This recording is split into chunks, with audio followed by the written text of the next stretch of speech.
Hello everyone. Okay, and my audio's not working. At least on my model, it's not. Okay, let's fix this. Let's fix the model tracking because the model tracking's not working. Hold up. All right. Probably has the wrong audio source, which it does. And there we I go. am Alpha and Omega, Excellent. Optimal Optimus. Now and forever, until the end of time. Also, hello Strideways. Hello everyone. Hello, and I hope you're all having yourselves a wonderful night. I'm from fucking Florida. Ow! I hope you're all having yourselves a wonderful night here. And yeah, I am just let's grab this. Yeah, we're gonna be Would you care for some tea? Oh, hey, Sally. Hello. Yes, I just poured some tea. Awesome. But yeah, we are just settling in tonight. Bring up the schedule for this evening here. Let's see. We're doing arting tonight. I've got some sticker stuff I'm working on. Yeah, I'm working on some sticker stuff, doing some Genshin tomorrow. And yeah, I believe so. I believe that's correct. Yeah, doing that stuff, and then I guess it's obscured behind that, so let's zoom out. But yeah, so yeah, we're only doing the two streams this week because I'm going to be at GameCon this weekend. I'm doing a game show panel on the Saturday. All my prep is pretty much done for it, which feels good. And yeah, that's going to be a lot of fun. It's going to be fun. I'll probably be wandering around cosplaying as Eggman some of that weekend too. Nice, nice, awesome. Well, that sounds like a lot of fun. Let's see. And I'm just right now grabbing a thing that I just thought of that I was like, I need to put this on my music playlist. So I am just grabbing this right now because it is awesome music and it needs to be. I don't know. Good question. Who else is going to conventions? Like, who else is doing cons? Now I'm curious. Who else is doing cons? I mean, it is that time of year, so like even if I wasn't going up to GameCon, there's like local events going on like this weekend that I would check out. But like I mean on the Sunday there's like a big like toy show, like one of the big local toy shows here that I'm gonna be missing probably, but unless I stop there like really briefly, depending on when I get home. But oh yeah. There's a lot of stuff going on this time of year. hmm Yeah, I'm just grabbing another soundtrack here that I was like, oh, you know what? This would be awesome to listen to because it's great music. So this will be good BGM. And I was like, I should actually grab this. So where is that on my list? Should be downloading. Here we go. Yeah, it's still downloading tracks, it looks like, but it'll be all downloaded in the next minute or so. But anyway, though, yes, we are doing art. So without further ado, let's hide that and let's main screen turn on. Because yes, I'm working on a sticker art tonight. Yeah. Incidentally, the Shockwave here is actually a trace, like an artwork trace of just photo over here. Right now, I'm probably gonna just do another pass on this because I want to try and make this a little bit less of a trace. So I'm probably gonna try and stylize it a little bit and stuff. But this is basically what we're doing here right now. Um, wait. Why would you say that? Why would you assume that I'm going to shoot you down? Why would you assume I'm going to shoot you down on that when it's Shockwave we're talking about here? Like Shockwave, if anything, should be what like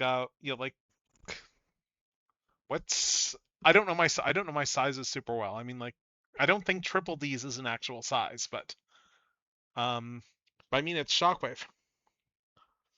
Ah, yes, the sniper around us all for all of our like. Oh, it is okay. All right, I stand corrected. I stand corrected there. But yes, Shockwave definitely takes D cells, like at least two of them. But yeah, anyway, that's what we're gonna draw. And okay, good. This is downloaded there because yes, I have.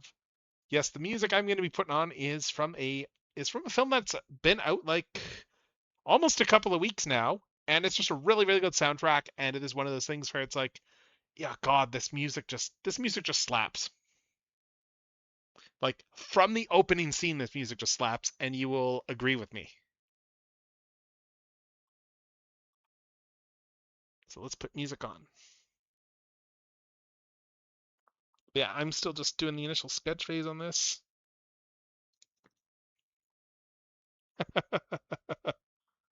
Sorry, I had to wipe something off my screen here.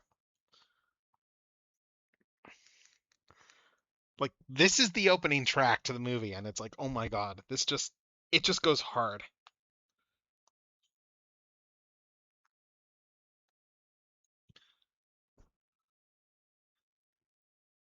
Like, it's one of those things that makes me go, how did this not do better at the box office?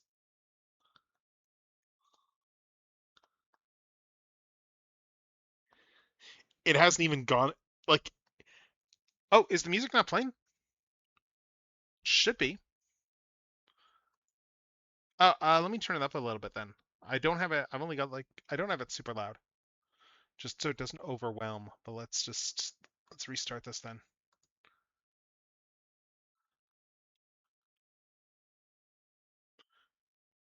Okay, I turned it up a little bit. This should help. But it starts off soft.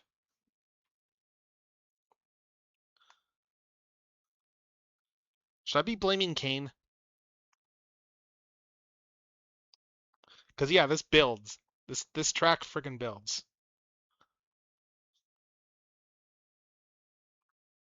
Okay, yes, no, that's fair. That's fair, and he was my least favorite part of the film, but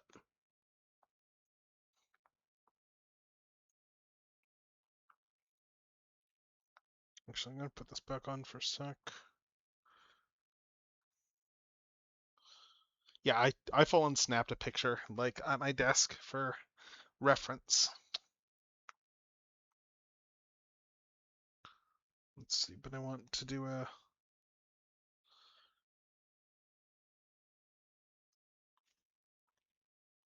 let's just do this here.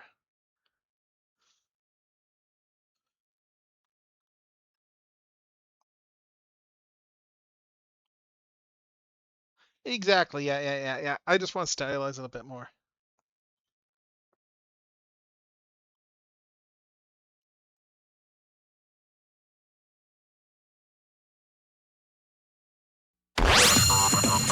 Oh. I know Transformers Fact. everything! Yeah. Okay, so Transformers Fact. What do we want to do for tonight? For our first Transformers Fact of the night. Let's see. Oh, hey. Oh, yeah, I can do VC stuff. Hold up, let me just hop on there. Let's see. Where is? I'm just hopping in my own thing. Oh, yeah, you're absolutely welcome. Did I have I given you permissions on my private stream hangout thing, or I think you have? I forget. I think I've given you permissions on there. Like most everyone that has been in my. Okay, you might not be in there. I don't know. Hold up. Let me send you a link. Hold up. And then I'll just let me see if this works. Let's see if this works here. I don't know if this will work or not.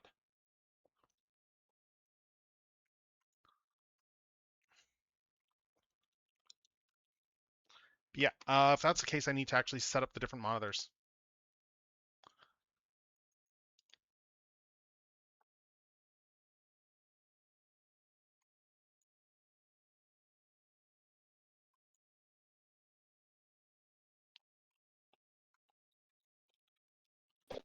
So I cry sometimes when I'm lying, letting all out what's in my head, and I feel a little peculiar.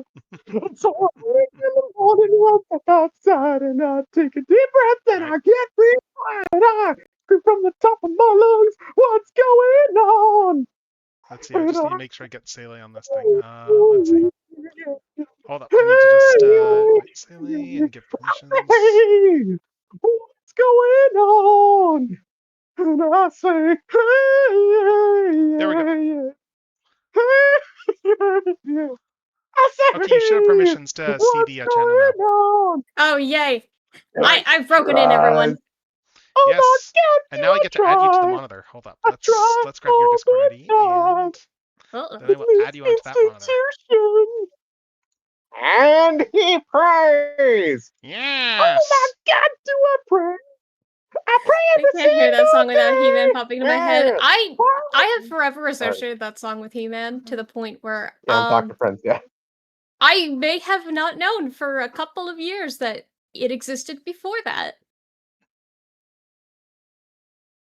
I It thought the just song was from the shows. 80s, but it was actually from the Alright. early 90s. But actually, Alright, Wait, I knew the oh. song was like, I knew it was, I knew it was a real song, but I thought it was a song from the 80s, but it was actually from like the early 90s originally. Oh, really? Oh, The huh. original He-Man version existed is? Because I before know that that there's song. the cover that was done like that became the basis of the meme, but that was done for that meme. But Oh, maybe the yeah, well, the because cover the was original done meme like was like a cover of the song. So I'm the learning meme so existed. much. No, the original song was from the early 90s. Yeah. What's going on? It's a little more slow paced and a little. It's sung by like a woman in the original version. Oh, I know. I think I remember what the original sounds like now. yeah, I've heard Yeah, the I've heard it a original few one. times on the radio. But look, the one that we all And every know time, and love is not that version. yeah, every time I hear it, I just immediately start singing like He-Man. Fabulous secret powers were revealed to me. Yep. Fabulous secret powers. I love how like even like Wander Over Yonder did the parody of that at one point. I mean, even the movie has done it now. True. I mean, like they I mean, full on it's did a whole probably the bunch most of promo iconic ads He-Man with related that with meme. the cast dancing, and there's full on one with actor who did He-Man like just wearing a wig in the style of like the of like 80s He-Man and just lip syncing it.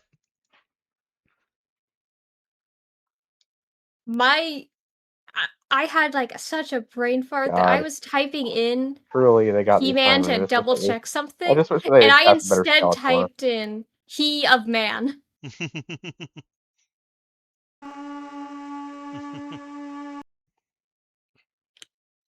Still don't know what that means though. Let's see. Yeah, I've got the basic proportions Of here, but course, yeah. my brain immediately just thinks of man. You mean like the guy from the Aslume? Yes. What you mean? You mean the fact they gave He-Man pronouns? Oh my god, remember when the internet was freaking out about that? Like, No. when I say the internet, I mean the worst people on the internet, but... Actually, I need some reference of G1 Show. No, I don't remember.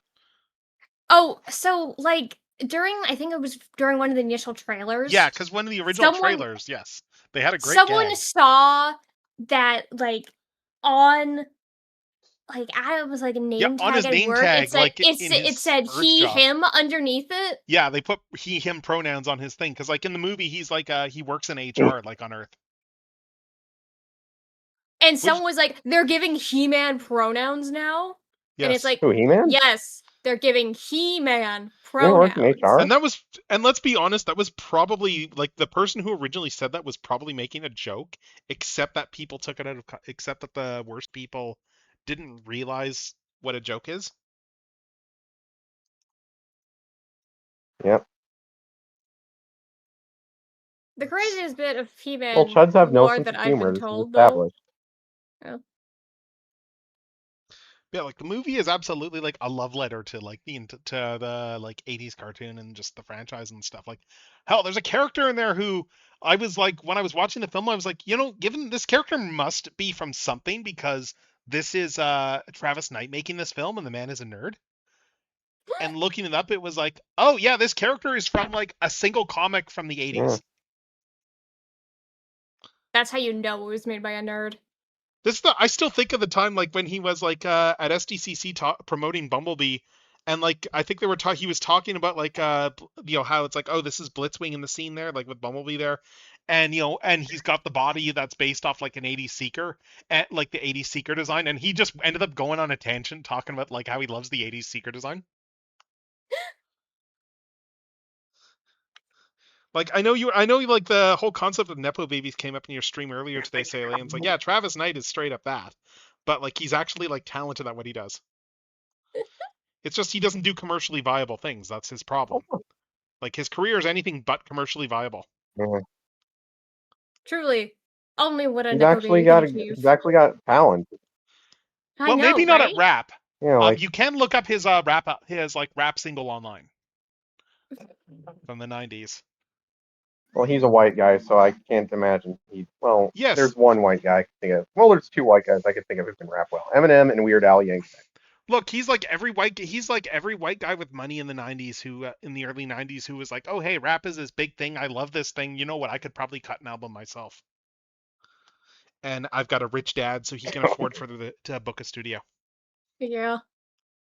Speaking of rich dads, though, Okay. this is like the weirdest segue I'm doing to make this. Okay, let's hear it. Weirdest bit of He-Man lore that I was told. Just and keep in mind, I know like jack shit about He-Man in general. Was just that it's like, oh yeah, did you know that Skeletor is He-Man's uncle? And it's like, what the Oh, fuck yes. do you mean that's his uncle? Oh yeah. Like it's lore that is not there. Like they came up with it a few years in late into the original run of the like the franchise there. Like I think it was in some of the Pack-In comics they started hinting at it, but never made it into the original cartoon. But yeah, Yeah, the whole like the apparently it was 2000s like cartoon leaned into that really hard though. common. The thing that gets me the most with it though is just like that's like just like of all the people to make his uncle, you're like the guy with the skeleton skull? Because keep in Oh, mind, okay. Yeah. I didn't realize either when I was being told this that that he wasn't born with that. Sorry, I just had to respond to a thing in the Discord chat, but yeah, let's see. Oh no, go ahead. There we go. Because yes, yeah, no, I have not booked one at this point, so for just table thing, but let's see. But yeah, like what's a lot of fun, honestly, in terms of like for Masters Universe stuff is the one that they did, the CGI one that they did for Netflix. Because like that, like Yeah, the one they with did it, they did it Joseph like Joestar as sorry, Skeletor. yeah, One with like Joseph Joestar as Skeletor. well, yes, I guess yeah, I don't know his anime roles, but yeah, Ben Diskin voiced Skeletor, and he is really good at just balancing like the whole like Skeletor being like this completely like crazy unhinged villain, and also just being completely menacing. Oh yeah, Joseph Joestar. Battle Tenacity. Good for him. Yep. Well, he's got it to his got his more tequila, big boy. He's also the devil from the Bible. Sorry, that's the line. Yep, to make he's our Black Sonic Doom and reference. Sonic now. Yeah, he took over Black Doom for Sonic. And he literally was referencing like the fan dub for the Snapkeep fan dub when after it was announced he got cast as Black Doom. He can do anything. He's the devil, like from Bible. Yeah, credit where credit's due. I was not expecting to see Blood Plus in his discography. To be fair, the first thing I ever heard of him in was in Codename Kids Next Door, where he was Nigel Uno and Hoagie, number 1 and number 2. Oh, okay. And he literally just uses the number 1 voice for Joseph Joestar in the dub of Battle Tendency. It honestly works like hilariously well. I didn't know that he like, was in the Joseph Joestar sounding number 1 from Kids Next Door. In Kane. I didn't know he was number 1 in Kane Andy. That's cool. And number 2, I'm also curious. Hoagie. Like he was. Have either of you seen like any of the Blood Last Vampire series? I have heard the name of it, but I have not seen any now. I'm not into vampire stuff. I'm more of a werewolf guy. I mean that checks. I only ask because I have been introduced to it through Blood Sea, which is I didn't even know it was a whole franchise.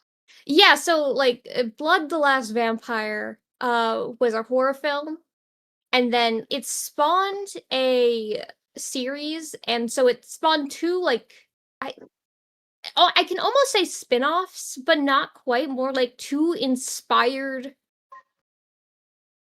anime series, Blood Plus and Blood Sea. And then it also got like it got a video game. Oh, nice. I know when I think of Blood, though, that You hear about video games? Yeah, when I think of Blood, that being said, I think of like a particular Garth Marenghi quote, which was like, something was pouring from his mouth.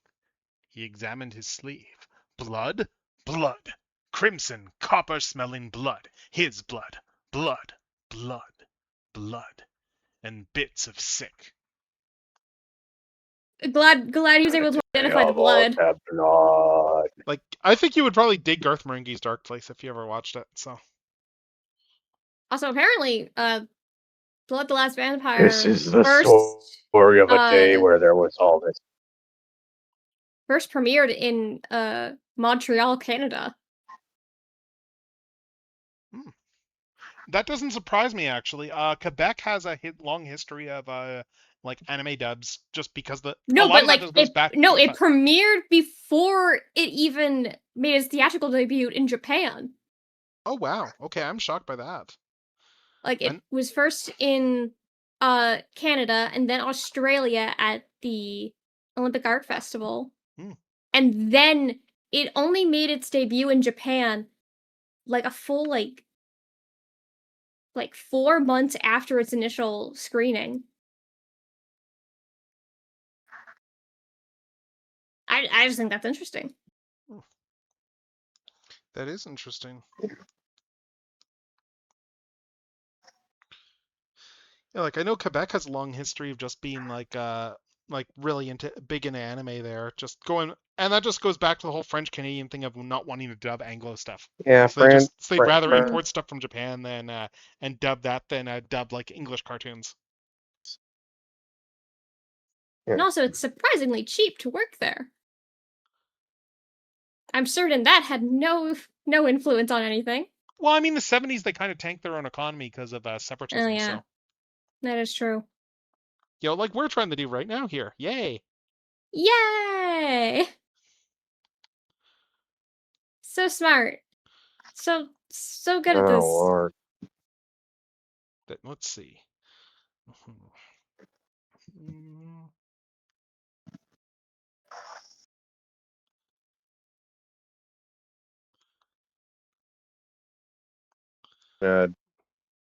Try to become the people that are saying we should separate from Canada also want to make Alberta the 51st state or something.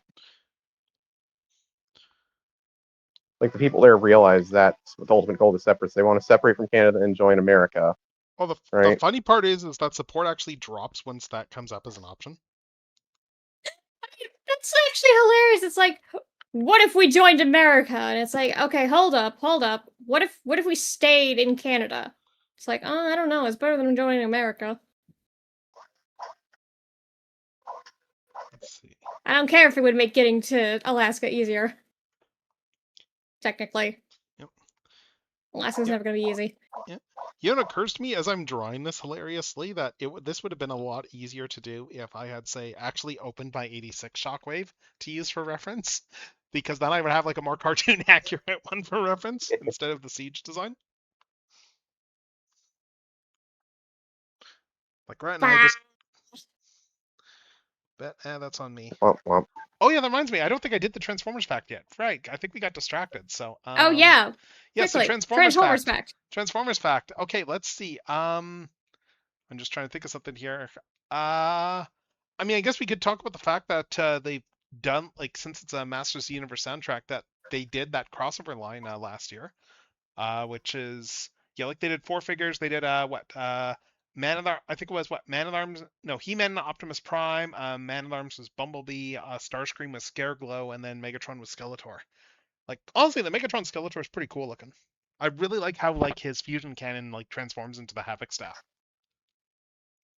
I know why they chose him, but it's also like I feel like Skeletor should have been Starscream. Yeah, it's like I guess they could have made like Megatron Hordak. I don't know, but that's more of a She-Ra villain. Yeah. I totally admit I can't think of Hordak as like a total villain anymore because of the She-Ra reboot. Like I just think of. Oh yeah, I just finished rewatching. I guess I just think of like Hordak. Everything is good. Like that, the She-Ra reboot basically just kind of overwrote the original characters for me entirely. The original 80s version of the characters entirely.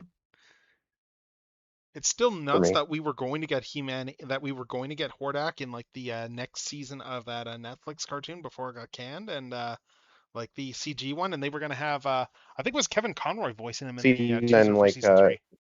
I know. And fortunately, that was never meant to be because the Netflix series got canceled before season. No, actually, it went to season 3, but then like Kevin Conroy, No, I know he passed away during production, so you know.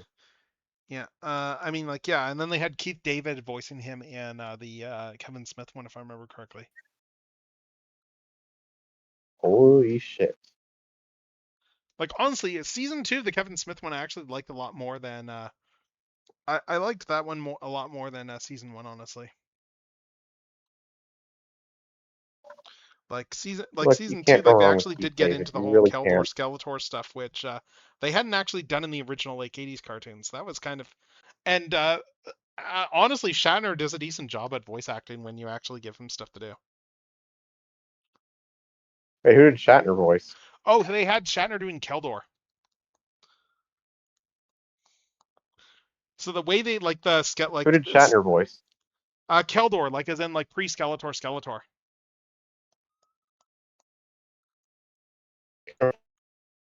Captain Kirk voice pre Skeletor, and then Luke Skywalker voicing Skeletor proper. That's actually a pretty That's right. clever idea. Yes. Yeah, no, it worked pretty well because like the whole thing they do it as is like it's like, you know, Adam's gonna become king and he's got the whole thing of do I feel of can I be king or and He-Man at the same time sort of thing, that whole classic conflict and then what happens is then Keldor shows up out of nowhere and it's like, oh hey, so I'm your dad's brother who went missing, and it's like, I also have a claim to the throne. So like they kind of get, so like he kind of gives it to him like as an escape. And the best part then is, because it's Skeletor disguised as Keldor, and the best part is Skeletor is he is like at this point Skeletor's been brainwashed and like he's serving Hordak and stuff, and like he's a cyborg. Yeah. And he's just doing the whole gloating about like, oh my god, I can't believe they all fell for that. And then his reflection starts talking back to him as Keldor and starts going, yeah, so all that stuff that you thought was a story, yeah, none of that's actually a story, because it turns out when they fixed you up and made you a cyborg, they broke the brainwashing that Hordak put on you ages ago that made you forget that you were Keldor. So then Skeletor, it's just kind of great there. I just I'm realized. just imagining the circumstances. I just realized that problem. No, you go. And I'm just realizing that the reason Kevin Smith probably cast Kevin Conroy as Hordak initially in Revelation is specifically for like the whole thing of like No. having like He wasn't going to be no Hordak wait, in Revelation. Like Kevin Conroy was Conroy is going to already be in those never series. mind. Yeah, Kevin Conroy Conroy is in was CGI one. Merman in season 1. Oh, yeah. But that whole series is very much Kevin Smith casting his friends. I miss him. And that's not a bad thing, because Kevin Smith has a lot of I friends miss that he Kevin likes Smith. putting in things that are genuinely good at doing stuff. Like they had Yeah, Sarah it Michelle feels like Gellar Kevin as Smith is Teela one of in those guys that a season lot of 1. people enjoy working with. Yeah, like season 1 they had Sarah Michelle Gellar as Teela, and then season 2 they recast with Melissa Benoist. Seems like Kevin Smith's one of those guys who has a lot of people who are happy to work with him just because he's fun to work with, I guess. Yeah, I think there's like one person that has a horror story with working with, and he kind of apologized a bit years later, because that was Bruce Willis, and it was one of those things where after Willis passed, Oh. and we all found out that that he had like aphasia for years, and they were kept it quiet. That I think he was like, in retrospect, he probably had symptoms, and Smith had no idea. Yeah. So like he was like afterwards like apologized to the family and stuff, but because like I remember people were wondering why the hell is like Bruce Willis doing all this stuff and like using a headset for these things and stuff, and I was like, oh yeah, because his mind is not there, and he's still working. Let's see. Let's see. Unfortunate way to go, really. Yeah.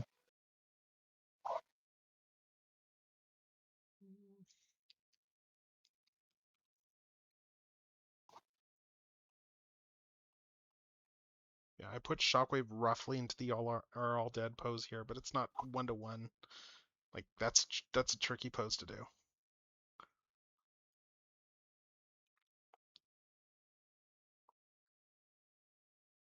Let's see. And the point of this anyway is there's gonna be a little dialogue balloon with Shockwave being it's being like I keep debating what it should be, but like along the lines of it's your fault, it's your own fault, that sort of thing. Like for our wallets are all dead, or don't blame me, or something like that. Because for once, this isn't Shockwave's fault. I mean, of course. Yeah, I was gonna say. Our irresponsible spending decisions are all us, not Shockwave. Yep. Oh yeah, have you cracked open any of those kits that you were getting yet, Seele? Because those arrived, right? I have not, because me and Mech are planning on doing a collab stream to open them up. Oh, that sounds fine. That sounds fun. I didn't know Mech streamed. Cool. Neither did I. Apparently, Mech is eventually going to stream. That's why I was like, we gotta figure it out. But I'm looking forward to it because, okay, actually, you know what? I have to tell this story. So I got like the 3 of them at a Hobby Lobby. Right. You know, everyone put your booze out now. Right. But yeah, I was about to you bought from the Archaeology Thieves, yeah. I swear to God, going into that store felt like physically wrong. Like, I don't mean like, oh, it's a morally bad thing to do here. No, like, I felt physically sick in there. Like, I did not feel good. Jesus. That's and okay, that is a really weird exclamation to use, considering, but Honestly, that doesn't surprise me. A lot of places run by wacko evangelical Christians, I think that are full of demons. Actually, Yeah, probably. I'm not religious, but I think a lot of I think it might have been like the warehouse it was in, because wacko evangelicals, not the fun kind of demons that sing songs. It was just such a weird. I literally can't express it. It was such a weird experience that, I kid you not, had we not found like the Transformers within like 10 minutes of walking into it, I probably would have been like, you know what? No, this isn't worth it. I feel like physically sick coming in here. Activated your fight or flight response. Wow. Yeah, that's what it felt like. Jesus. Oof. Anyways, I got them all for like 120. So yeah, good price for all those kits though. Yeah, I've got a whole bunch I still need to open at some point. I still need to finish the Shockwave that we started. Oh yeah, that's right. You were building that on stream, so he's just sitting. He's just sitting over in the box.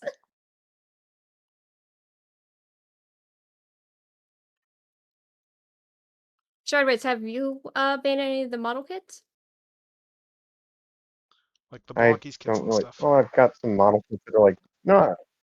The only blockies I've gotten are like Fuecoco and Shin Kamen Rider. Nice. I do love that our local guy keeps going, like who brings in like a lot of the Transformers blockies, keeps going, you know what, I'm gonna try bringing in some like blockies from some of these other franchises just to see how they sell, and he keeps bringing in more blockies, because evidently, like I was just chatting with him last Sunday, and he was like, yeah, so the Miku ones I brought in are selling. Oh no, the Miku products are selling? Yeah, he brought in some of the Larky, he was like, yeah, and they're selling, so I'm not surprised. Like, I mean, like, honestly, like, considering the price, you're essentially paying like 50, like, for the bigger Miku kit, you're essentially paying $50 for like a decent Miku action figure.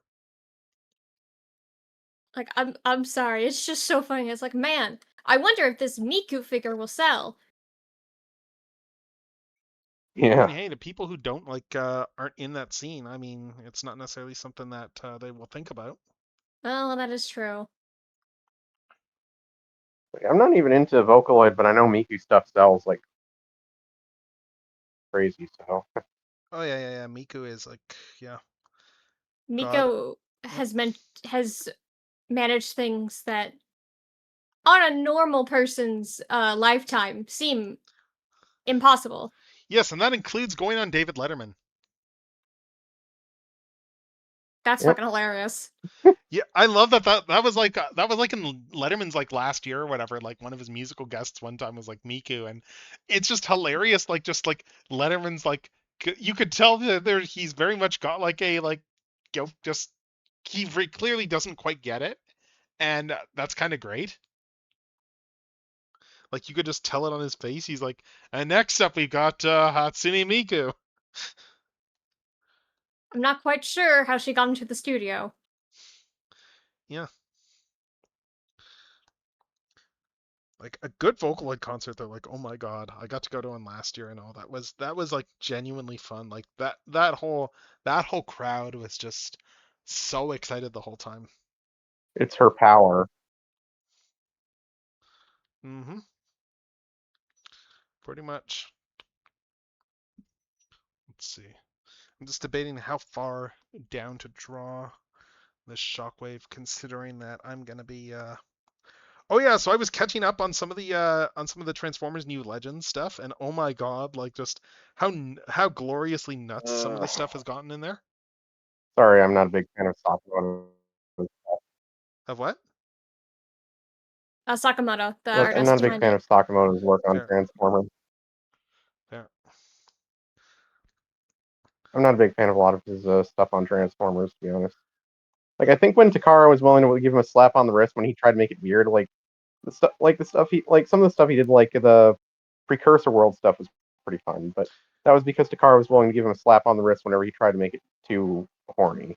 I mean, he's kind of been going more in that sort of vein in terms of just doing the complete bonkers stuff, except it's at the end of time instead of the beginning of time.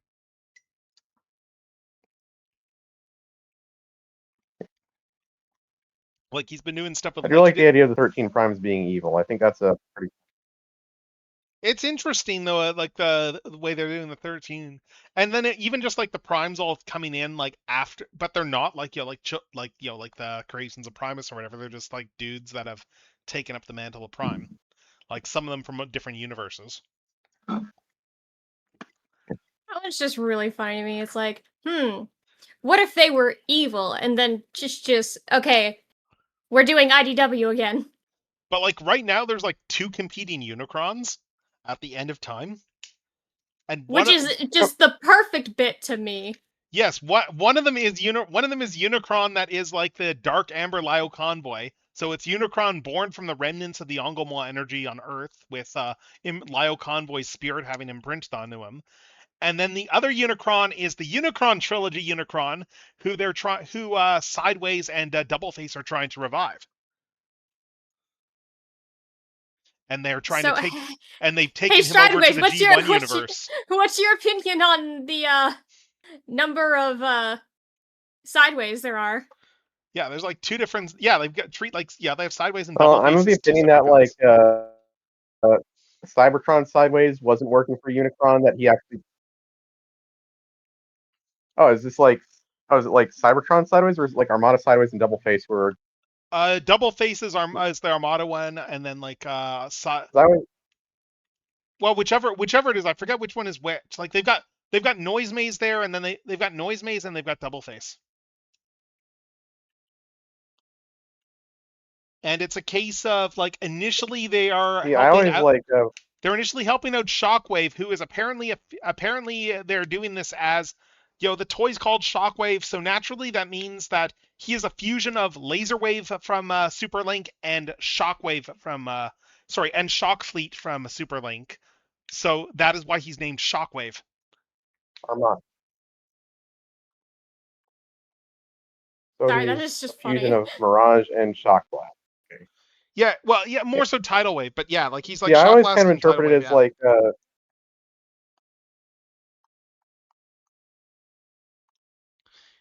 It's insane stuff. Yes.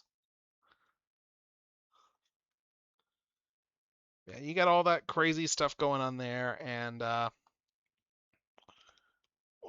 it's and yeah, like the fact that they've got like 2 Unicrons running around, and like the Unicron Trilogy one is in the body of the 2010 repaint of our Unicron Trilogy, Unicron and G1 colors. And then you got the whole thing of like of how Cybertron got remade into a giant matrix. My whole interpretation of Cybertron Sideways is that Sideways. Well, they've played it so that the 2 universes Yeah, are I'm gonna have to technically say separate this is kind of universes. character development on the. Yeah, they're kind of playing it as like Galaxy Force and Superlink being different continuities. Well, I'm gonna basically say that I'm gonna basically go and say that I kind of see this as kind of character development because Noisemaze's goal in the original Cybertron was just to get his home planet back so he could hang there with his boyfriend. And Cybertron Sideways is also like that. And I always kind of interpreted that like Cybertron Sideways is like Sideways' personality after he's freed of like Unicron, basically just making him a meat puppet in Armada. Oh yeah, but they're going here with the whole thing of like Galaxy Force and Superlink appreciate being what different Sakamoto's timelines. doing here. But it's it's properly bonkers in terms of all the. So kind of like the Armada. I mean the Japanese, yeah.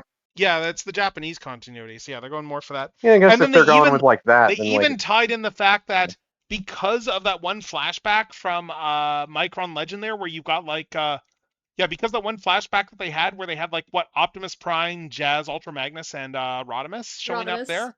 They tied all of that into like into them being the founders of the Colony Worlds and Galaxy Force, and like Unicron and what was it? I'm just trying to keep track of this. Yeah, Unicron Trilogy. Unicron's new body is reborn from G1 Optimus Prime's body from like the Galaxy Force universe.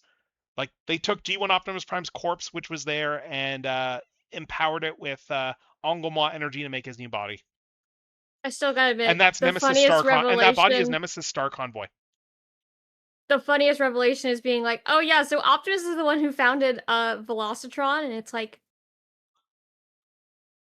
of all the places, I have to know how. Optimus, I have to know how your politics shape this.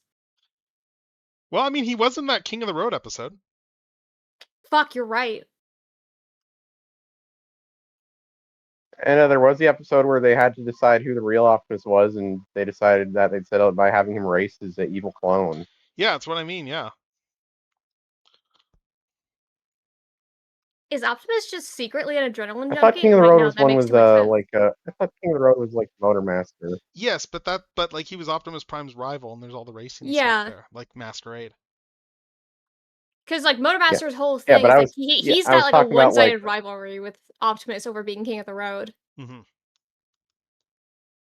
Yeah, but I was referencing the one where like Megatron made an actual evil clone of Optimus Prime that he controlled, and the Autobots can tell the difference between that and the real Optimus for whatever reason. So we must have a race. I also remember that solid JJ video. Look, I love the Sunbow G1 cartoon because it's completely stupid.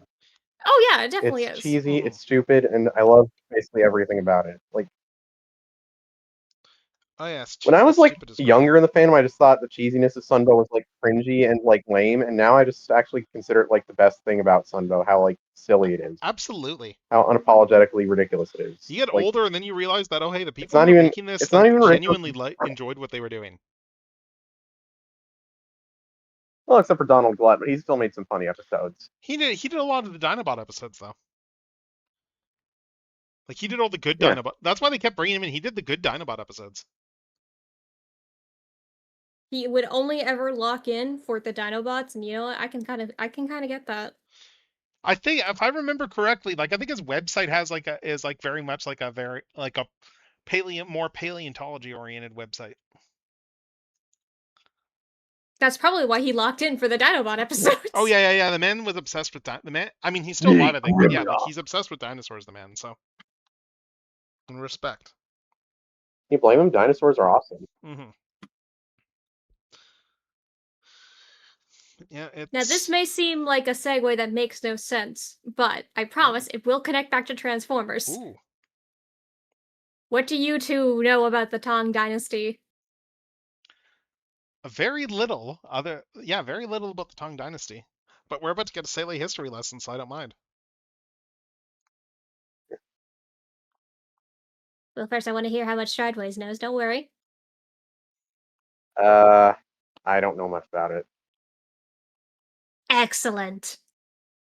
All right. So before we get really into it, are either of you familiar with the name Wu Zetian? Nope. No. All right. So, quite famously, she is the only female emperor in Chinese history. This is very important because China has had reigning empresses before, but she was the only one to actually have the title of emperor. Oh, that's interesting. She's also fucking insane. I am further intrigued. Like, in case you're wondering how insane, Oh, is he go ahead. is he who the Earth Queen from the Legend of Korra was based off of? The Earth Queen that Zahir killed? I don't think so, but she might have. Let me check. Okay. It wouldn't shock me if she's an influence nut. You're saying all this stuff. Yeah. Because now I'm checking, because if that is true, then 1, how fucking dare they? 2. Okay, I'm checking trivia. I Like still you said, remember, she was like, with insane, Legend so, of Korra, I'm one of the assuming sad bits... she's- Sorry? I'm No. assuming she was the bad kind of insane leader. She was actually inspired by the other famous matriarch who actually happened much later than her. Empress Dowager Okay. Cixi. Oh, Puyi's mother, right? Yeah. Yeah.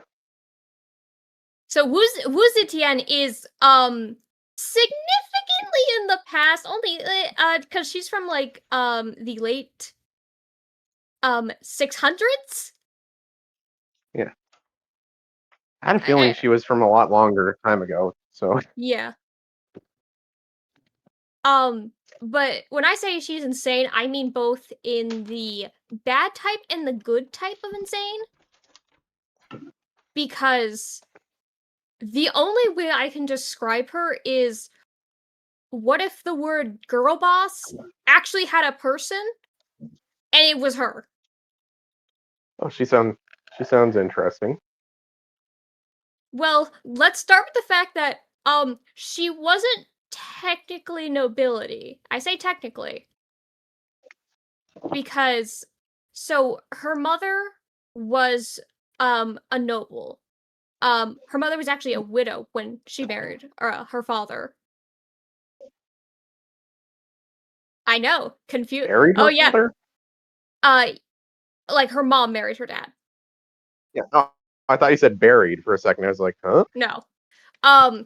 Oh yeah, some background. So unlike in some other dynasties, including the Qing dynasty, famously, widows could remarry in the Tang dynasty. Oh, interesting. That's good. A woman could also get divorced. Like, you were That's allowed also good. divorce.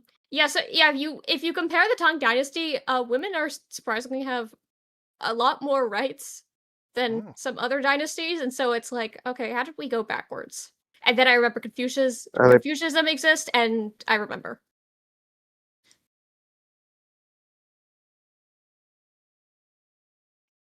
Yeah, Confucius hated women, didn't he? Women, didn't he? Yeah, he really fucking hated them.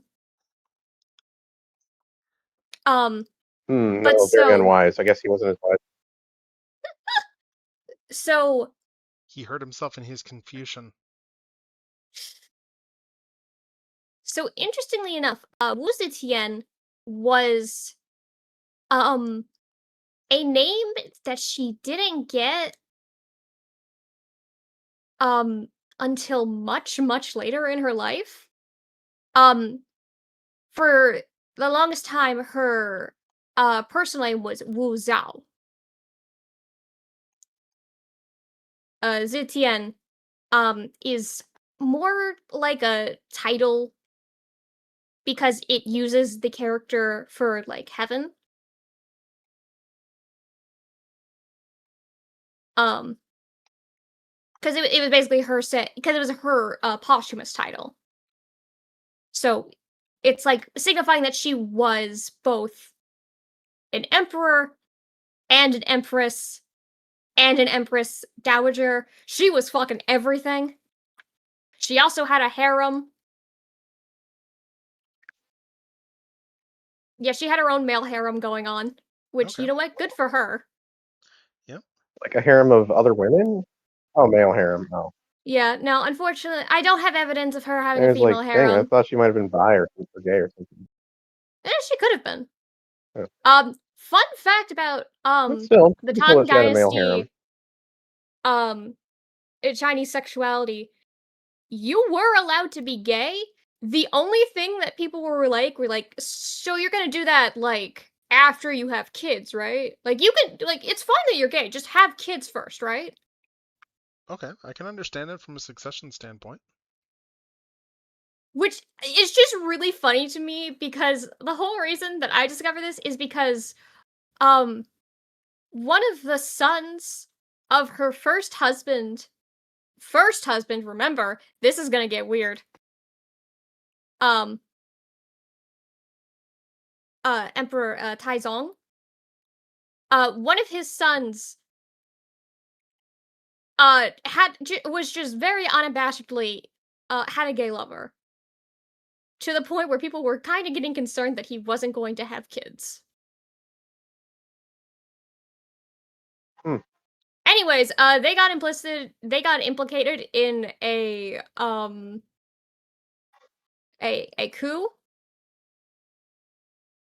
Honestly, him and all his brothers got implicated into a coup. Because, listen, this entire dynasty started with a coup and then just kept basically having them. Like, Wu Zetian straight up took over and created her own dynasty for a short amount of time before she then ended it herself so that way she could get the full amount of benefits from when she died and was buried because she reverted back to being an empress dowager. Interesting. Like when I say my she was God. girl bossing, I mean she literally took the cake, she ate it, and then she continued to have a second cake. Holy shit, 2 cakes. Yeah. I would also like to mention that she's really fucking funny. I say this as just like, there's so much in her life that if it turned out slightly differently, we probably would have not had the most insane story you've ever heard, including she decided that becoming an imperial concubine at the age of 14 was better than having to deal with her shitty brothers. Wow. I mean, okay. That doesn't seem... And here, her brothers were probably terrible then. oh yeah, no, they were. Like, they were her half brothers because they were from her father's first marriage. And yeah, no, they hated her and her sister and her mom. But They're fun kind of like fact, pieces so of work. they were. It's very funny actually. She did eventually get back at them. It took a while, but she eventually got back at them. Like when I say she was playing the long game before the long game had even begun. Like everyone here is playing 5D chess, and meanwhile Wu Zetian is out here deciding, no, I am going to be playing 5D chess on top of Go, on top of Solitaire. Nice. Nice. Speaking of things to stay on top of, yeah, we've got ads starting really shortly. So I'm going to run the ads and we'll be right back after these messages. You're free from the Tang Dynasty talk for now.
person, but actually a very good statesman. I went Like- with it. Yep. Yeah. There was a lot of things that she had like going well for her. First off, her father happened to help the Li family do the coup that created the Tang dynasty. So he got some real good benefits from that. In case you want to know how he helped them, he sold lumber, and also at one point he let the army just stay at his place. Nice. And speaking of, we are Um, back from ads. Oh, Speaking of welcome staying back. places, so yes. And we are just getting a really interesting history lesson from Sele. Because that's what happens when Sele gets talking history. You learn a lot of stuff that's like really cool. And you Yeah. don't get a choice. And you don't mind because it's like, yeah. It's But good yeah, so stuff. Wu Yeah, this is cool Shiyue, stuff. Wu Zetian's dad. So when his first wife died, he went to the emperor to, ask for a second wife, because that's kind of what you did. You got assigned a wife because the emperor could just assign you a wife. You kind of just accepted that. And he's like, oh, people don't really respect me because I'm just a merchant. I'd like to marry into nobility this time. See, someone should tell this stuff to the people who wrote Mulan too. Because the fact that's like, yeah, no, that movie is like, that is like one of the worst direct-to-DVD Disney films. Yep. Mulan 2 is also just very funny when you look at who gets the pieces of yin and yang, because they're switched for what they should be.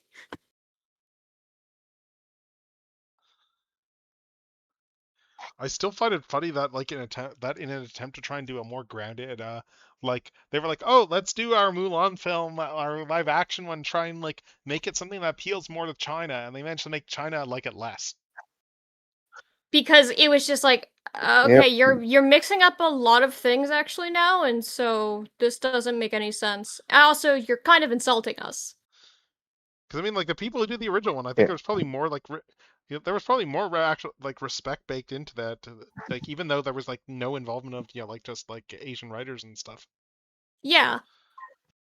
But yeah, so Yeah, I think the funny thing is the original the animated Mulan was kind of hated by Chinese critics on its original release because, the big part of it is they didn't like that they took like what was seen as meant to be a story of familial piety and respecting your elders and turned it into, well, let me put it this way, despite being supposed communists, they are not left, they were not very progressive. I was gonna say they turned it into Ming Na Wen mad being a because they badass made and beating people up. which I mean, fair. Yeah. Basically the critics, the Chinese critics in China at the time didn't like it because, well, right wingers would say because they turned it into woke propaganda. Literally, that's basically what Chinese film critics were saying about the 1998 version Mulan. Westerners You took would a get Chinese. me. So the live action remake, they try to reference like the poem more and then get one of the main fucking references of the poem wrong. Interesting. That's a choice. Like the two rabbits running. The point is Mulan is supposed to see them side by side and is like, oh, so you're a boy and you're a girl. And then when she sees them run away, she's like, oh, when they're running, I can't actually tell anymore. And instead they change it to, oh yeah, I saw two rabbits. One was a boy and one was a girl. It's like, that wasn't the point of the scene! Yep. But anyways, back to Wu Zetian. So, I will now talk about the Tang Dynasty's 9-rank system for imperial officials, nobles, and consorts. That's right, there were 3 of them. Incidentally, Wow. I'm Yes, genuinely curious, Sayla, have you ever thought about doing like history lesson streams? Yeah, you should I'm do re- that. I'm realizing now that would be such an Like, easy thing to do, and I just yes, never and you have the considered knowledge it. base for that. Like just like long. I mean, considering how much I watch video essays like in my own off time, there, it's like yeah, there is a big audience for historical video essays, and probably streams too. Yeah. Probably, yeah. I'm just realizing now, like, I have a whole market I could be tapping into. Mm-hmm. But, so, the 9-rank system is one very clean cut. It makes me so happy. And allow me to explain what I mean by there are 3 groups. So, there are the inner officials, which is the consorts. Yeah, the word used for them was they were known as inner officials because they were like they were in charge of like the everyday goings on at the palace. Which for those who don't know, the palace of the Chinese emperor was not like a single area. It was basically an entire town. So Yeah, like the Imperial City, right? So yeah. So it's like, yeah, listen, people were living there and you better be fucking ready for it. But so the outer court officials were like these were like the things that you would think of when you hear official. It's like the people who, are working with the law, working in like management, treasury. And then we had the female officials. That's right, the Tang Dynasty allowed women to actually have a job. Everyone clap. Yay! awesome. Yeah, you're probably wondering, okay, so what the hell were they doing? They were mainly ambassadors and representatives. Okay. So if the inner officials of the consorts represented like the imperial city and the outer officials the like land around it, then they were the people going in between there. I will And admit, also I'm hearing this and going, and now I understand why they probably would not have been covered much in like, say like, any European texts and stuff, because they probably would have interpreted it very differently because they were all like Probably. terrible. Oh yeah, fun fact, them interpreting it differently is also where you get like insane harem numbers because guess what? The whole harem of a Chinese emperor, especially during the Tang Dynasty, capped out at like around 128. But you'll see people like, oh, but like they were reported to have thousands of it. And it's like, so where the hell did that number come from? Well, you see, the number came from the horrific fact that technically any woman who worked for the emperor under the, in this as like a palace maid was technically counted as being privy to his whims. So Oh. I mean, it's like how like even like the Middle East, like you look at like just the history of things like harems and stuff, and some of those women were like incredibly politically powerful. oh yeah, like a good chunk that I think comes from people just misunderstanding like a harem system comes from, oh, so all of the women are like part of this, and it's like technically no. I should mention though that a pretty common like fantasy. I say fantasy, I mean this in like the like common like story motif is the idea of a palace maid becoming a concubine because yes, they were completely different ranks. Yeah. And also the concubines had some extreme structure. Like when I say some extreme structure, I mean you had fucking middle manager concubines. I'm very Can you- shocked by this. Can you imagine being like, ah, yes, I think I understand how the concubine system works. And then you just get hit with, by the way, all of these concubines are actually underneath the supervision of these concubines. And it's like, oh, fuck, okay, so there's levels here. Fun fact, technically, the only ones called concubines were the mid-tier ones.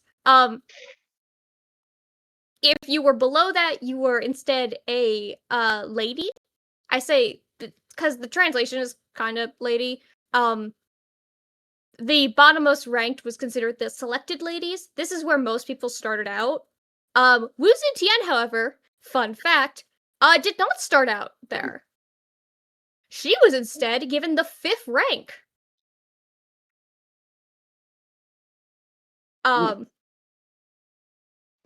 This is because, so with how the Tang Dynasty, like, chose its consorts, one, it was not required for you to send your daughter there, by the way. In fact, most of the time you didn't. Like, it was still an honor, but, like, you weren't required to send your kid. I mean, you wouldn't want to take every person. You would want people who are actually qualified for that sort of job. Yeah, man, I sure hope there wouldn't be any situation where you would be forced to send your daughter to get ranked to be a consort against your will. I'm sure that never happened. Anyways, no one look at the Qing Dynasty. Yeah.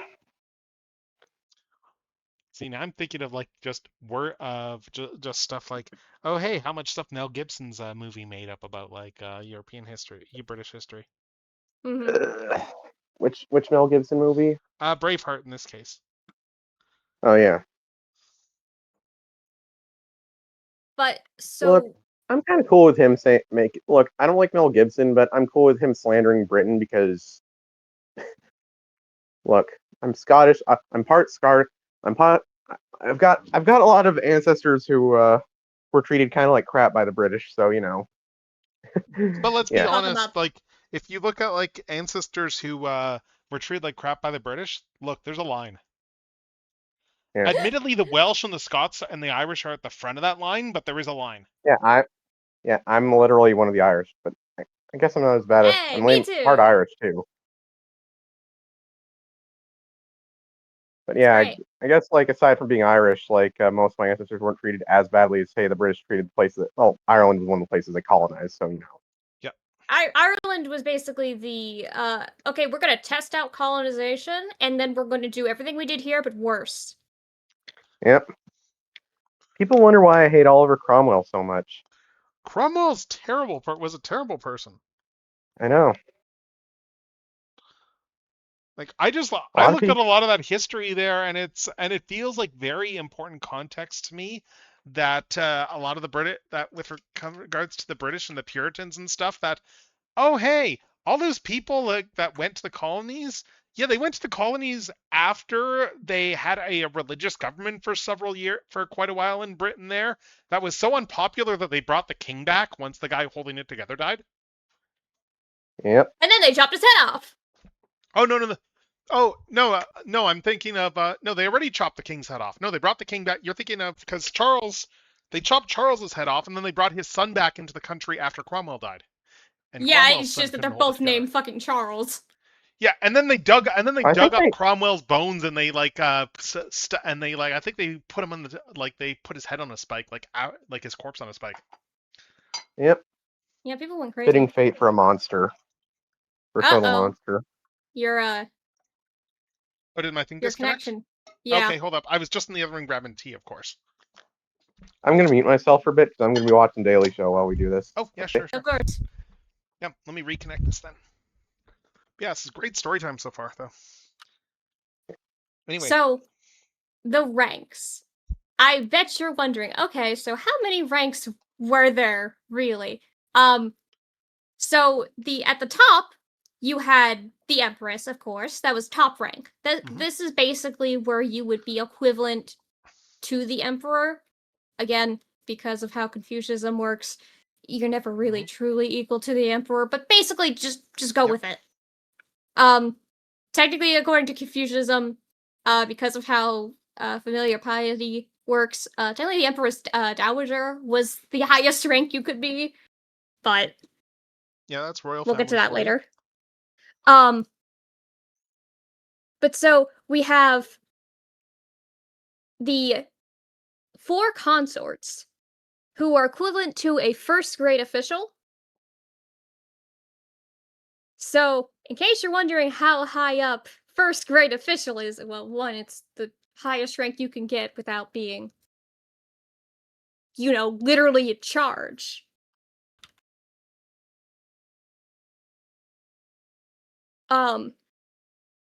But hang on, I need to grab the list. Basically, this is sort of where you would get like the chancellors. Okay.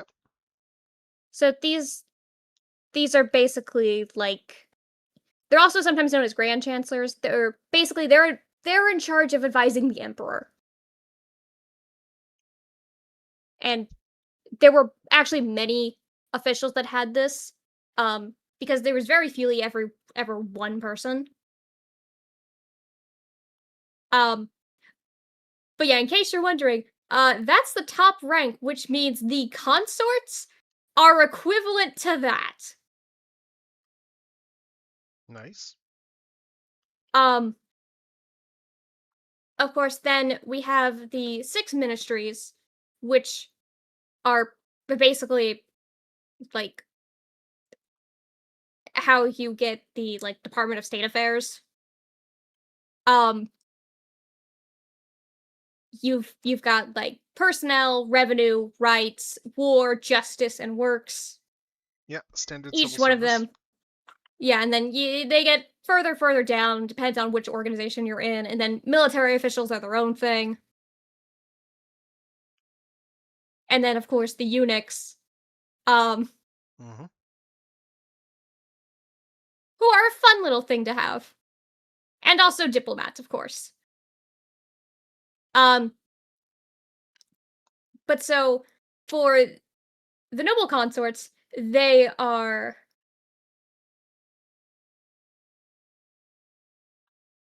very specially chosen. I say specially chosen because they're meant to represent very specific things about, like, the empire. Like, the morals, the, like, someone who's supposed to represent, like, morals, someone who's supposed to represent, like, intelligence/talent, someone who's meant to represent beauty, someone who's meant to represent, like, just ability. Actually, So, like, here's a question that I'm just thinking of now, like with regards to, because I mean, I know that eunuchs were a big part of like, just the court stuff in China. So, like, were they people who were always going to be eunuchs, or are they say like people who had, or did some of them like have kids first, or like how did that work? So, so eunuchs were initially practiced back in the Qin dynasty as a punishment or undertaken voluntarily by impoverished families, because they were basically in charge of guarding the emperor's harem, right, and ensuring that none of them were having sex with men. Yeah, I just find myself outside of the thinking you emperor. wouldn't want to put someone in charge of something that if you've given them a punishment, that feels like the stupidest thing to do. Yeah, so it eventually evolved into far more. Like, for example, from the Han Dynasty onwards, they basically became more like of substantial like political power, because they were meant to have undivided loyalty to the emperor, and they had no familiar heirs to favor. So, like, they would have like fucking every job. Like, they would be advisors, they'd be spies, they'd be military commanders. Right, so it's like the priesthood in Europe, except that they actually enforced it. Yeah. As opposed to a lot of the priests in Europe, there's a lot of guys in Europe there where it's like, oh, they had so many like illegitimate like heirs and stuff like that, like just people who were powerful in the priesthood. Yeah, so most of the time it was driven by people who were either already in poverty or were trying to just get an economic advancement, because despite the fact that having both like your not only having your balls cut off, but also just like sometimes the entire fucking dick. Right. Well, at least enough that you could still piss. But yeah, it was actually quite dangerous.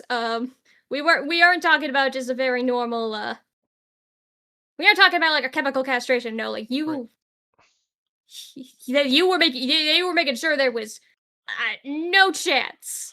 I guess one thing we probably have no way of knowing, because it's not something they would have necessarily kept records about it. I'm curious to what extent the eunuch systems, because like you look at a lot of Asian cultures, and there is a history of things like non-binary and like transgender stuff, like just going back a while before the Europeans got there. Oh, fun fact, we And actually do have records of okay, so I those. was curious, just from a standpoint, to what extent that had a role in the Unix system. So it was so the idea was with the Unix system, at least in China, was it was supposed to be a complete emasculation because they removed everything down there. Yeah, I just find myself thinking there's people who would have actually wanted that. I'm sure there would have been. That is to say is that sometimes it is hard to really figure that out because the words that we use wouldn't be the words they used. They had a very different idea of what gender and sex was. Yes. Yeah, the Europeans kind of ruined a lot of that. Well, the British So, specifically, but yeah. yeah, and it also doesn't help that it's like, okay, so let's see, why were like these things done? And it's like, oh, okay, so that's why. Yeah, so during certain dynasties there were a lot more of them, some of them there were a lot less of them. Again, it depended because it just depends. Also, a good chunk of them are typically castrated in their youth, so a lot of these guys are getting punished like under the age of 12. Oof. In case you guys are wondering just how dangerous some of these things could be. But yeah, the Tang Dynasty had Unix basically transitioning from administration aids to like actual like major players in imperial succession and military affairs. Like at least by like the late Tang Dynasty, they had their own fucking army. Where they would then install almost all of the final 8 emperors. All but one. Basically as a sort of unique dynasties through adoption and clan alliances. But we're still in like the early Tang Dynasty, so we don't have to worry about that. Though you definitely have to be very careful looking into it because there's a lot of fucked up stuff that happens. Not only because of, the constant castration, but also because a lot of eunuch usually ended up taking control of a young emperor who is typically between the ages of 2 to 12, and there's just a lot of unfortunate implications and things that you can glean from that. Oh yeah. No questions on when you see an emperor as stated to distrust eunuchs and being like, I wonder why. It usually either means that eunuchs had orchestrated a coup or something else. Anyways, hey, let's go back to the Tang Dynasty officials. Yes. Let's get back to that because that was really interesting stuff, and that's less of a right off the bat. Yeah. So, depending on like which ministry you worked in, this would give you like different sort of jobs, like personnel. Basically, you were basically in charge of like appointing and evaluating and promotion and demotion.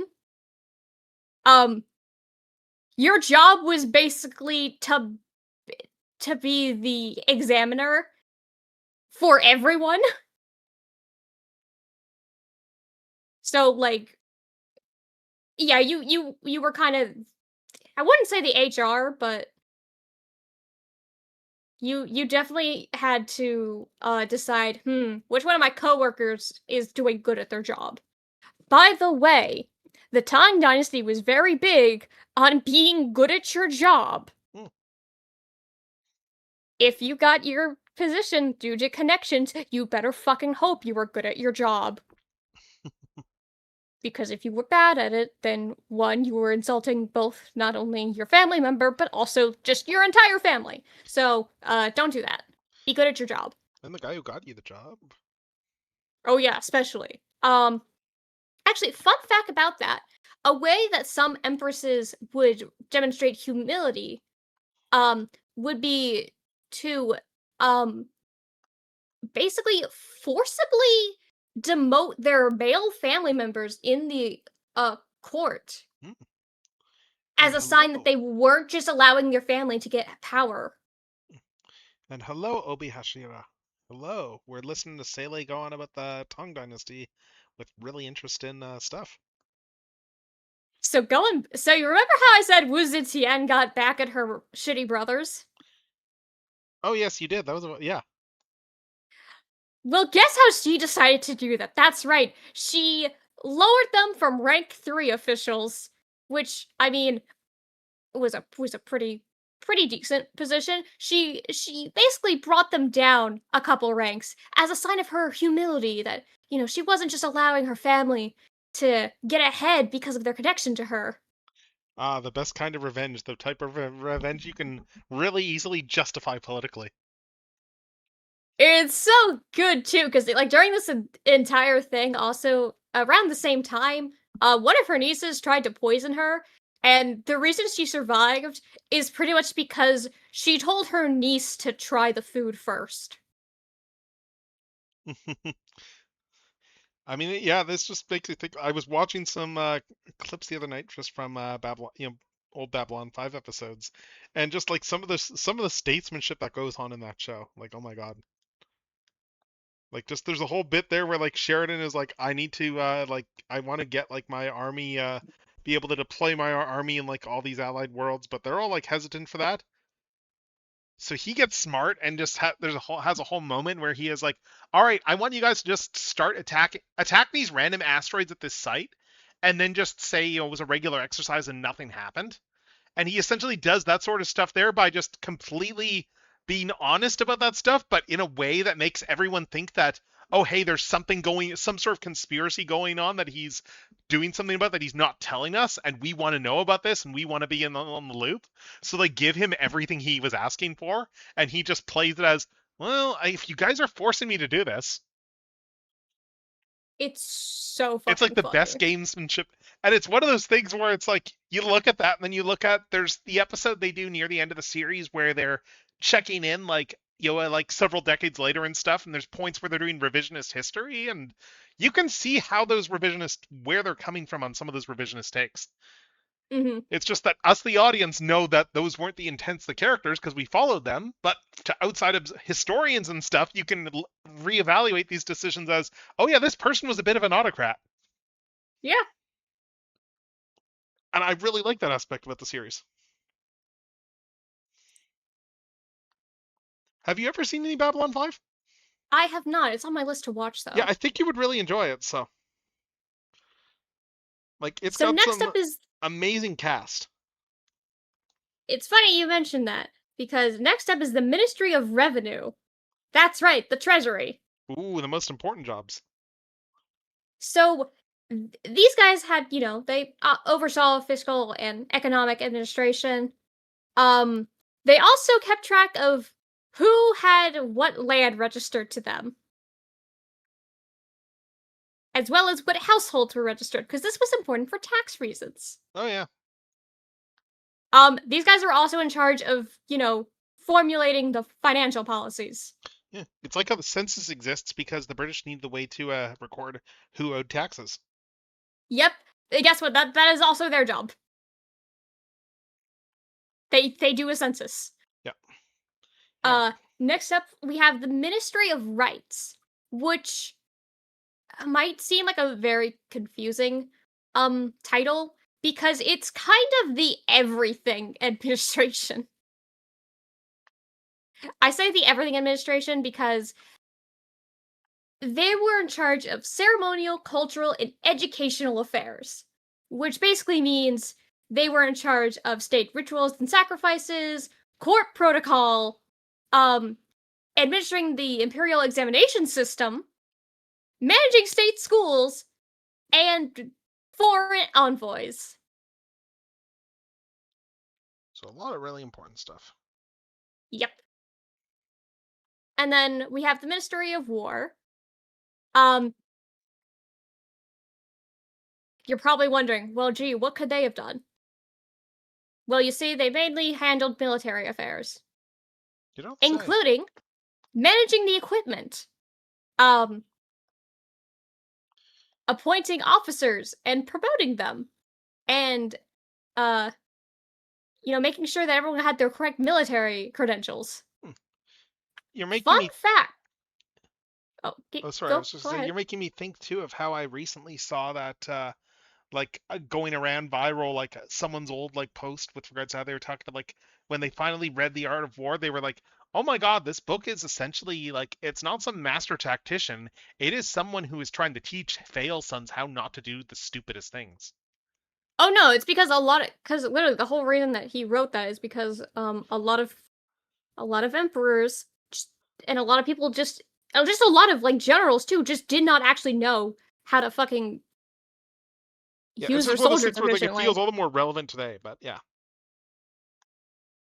So the Ministry of War is just pretty straightforward. It's probably the most straightforward one.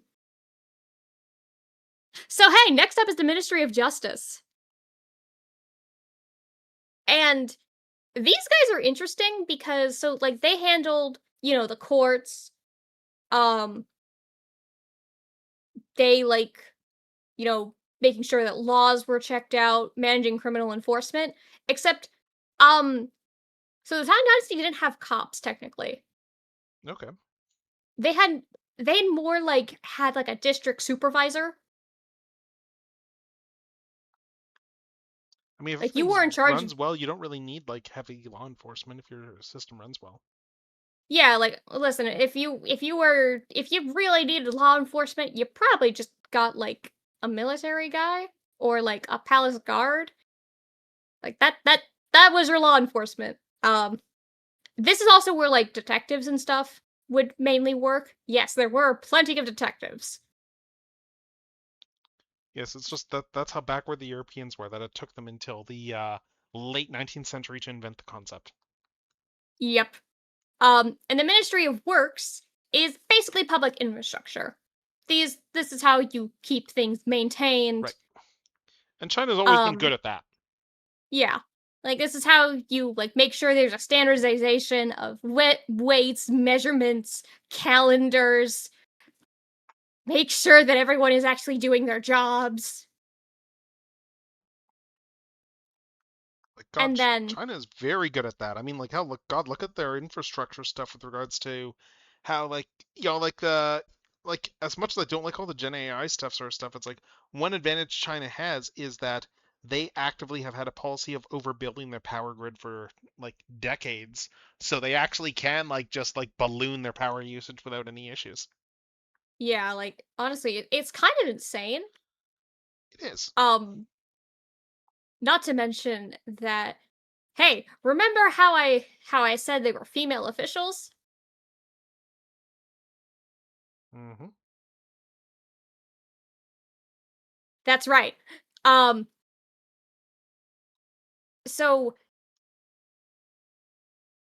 these there were 6 bureaus of the inner court. The Bureau of the Bedchamber, Bureau of Food, Bureau of Works, Bureau of Wardrobe, Bureau of Palace Administration, and Bureau of Ceremonies. As you can tell, you can really tell this was created by a man. But yeah, so these, the bureau directors were considered equivalent to 5th grade, which is a mid-rank. That's equivalent to a governor. Okay, that's pretty of a mid-sized prefecture. So in case you're wondering, they were not exactly going around without power, they had some pretty decent power. Of course, it wasn't, drastic, but. So you had, the palace director who she's in charge of the palace. She's working with the empress to make sure everything's running well.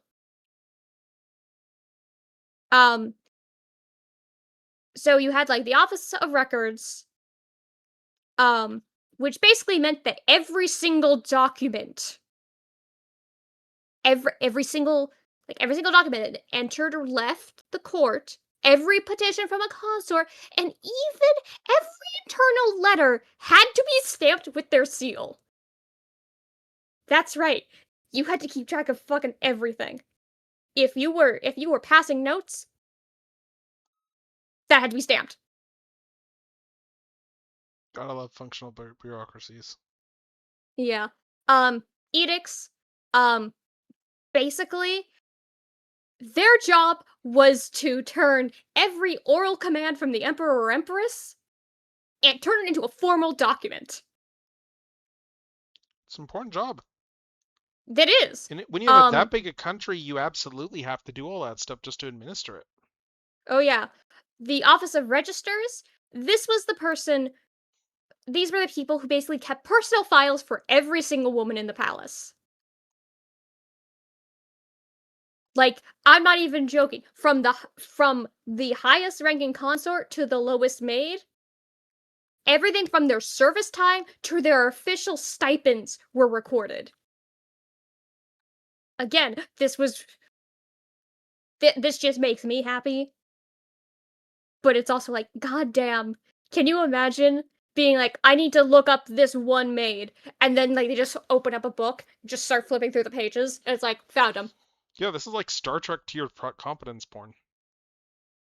And then, the Office of the Gates, basically, they were in charge of the opening and closing of every gate, because they were basically the groundskeeper.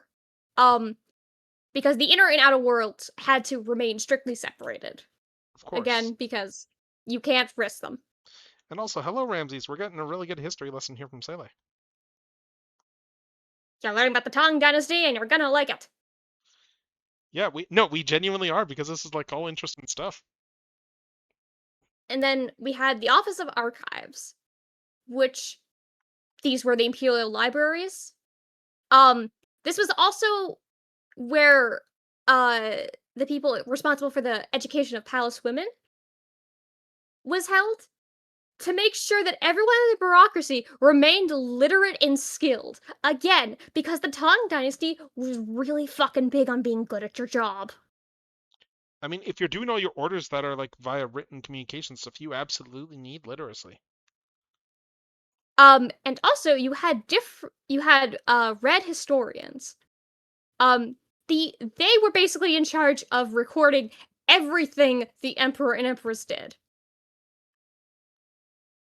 These records were supposed to be used by later historians to write official history of the dynasty.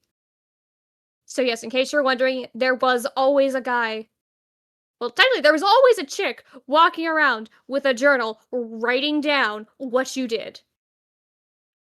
Which is a really funny image to me. Remember, all of these officials are women. The Office of Music, these were specialists who were basically in charge of coordinating the palace orchestra for formal banquets and religious ceremonies. These guys were conductors. The Office of... It's sad hearing some of this stuff just from the standpoint of that. It's like, these are all lessons that it feels like that our own society is, probably doesn't. We use some of that, but a lot of people kind of forgot the points of some of these things. Mm-hmm. The Office of Guest was basically like the reception of any foreign female dignitaries or noble women. This was mainly to ensure that there wasn't anything untoward happening, like if they had sent like a man in charge. Yep. It's funny, I like too that it's like you're mentioning this, and it's one of those things where like the instinctive thing is to go, it's like, well, who would that be? And then you think, well, no, except that like in the Middle East, and they would have had a lot of communication with the Middle East, and you've got like Mhm. like other Asian countries and stuff where women held much more status. Like even in the Orthodox Empire, women held, from what I remember reading, like the Orthodox Church, like women had higher status than they generally did in like European stuff, because like they could Not to actually mention be that priests. Because I remember a friend mentioning that in the Orthodox Church, I think women could be priests. I think they could be. It's also worth noting that a lot of people tend to forget this, but for the most part, princesses were in fact royal dignitaries. Like, they had a fucking job. It was usually making alliances through marriages, but they did in fact have a job. And that's and even then, like marriage alliances are a genuine important job. Yeah, like there's Like the whole point of that, is like, okay, now you want to attack us because we've actually married into the family. how much this worked was up for debate. Oh, sometimes it worked, sometimes it didn't. I mean, but that's like all Yeah. these systems. So the Office of Rituals, they were in charge of the technical details of like palace ceremonies. Basically, they were in charge of making sure that you did every single thing exactly correctly. These were the director.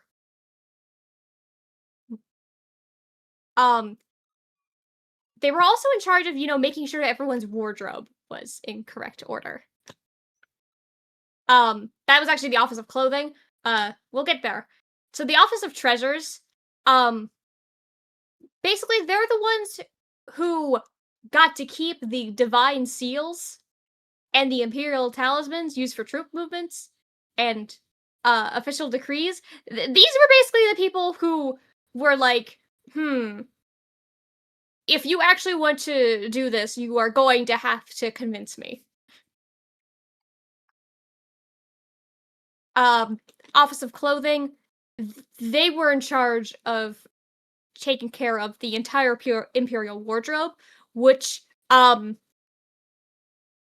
sure, is fine when it's just, like, a single emperor. Except then you have to remember that, like, most of these emperors had, like, 10 plus kids. This was a busy job. This was not an easy task. A lot of these jobs are like way busier than people generally think of them as. Yeah. Office of Adornments. These were basically the ones who kept track of like all imperial jewelry, specialized perfume. They were in charge of like the accessories, because a lot of times those tended to be heirlooms, and also if you fucked them up, you were in big trouble.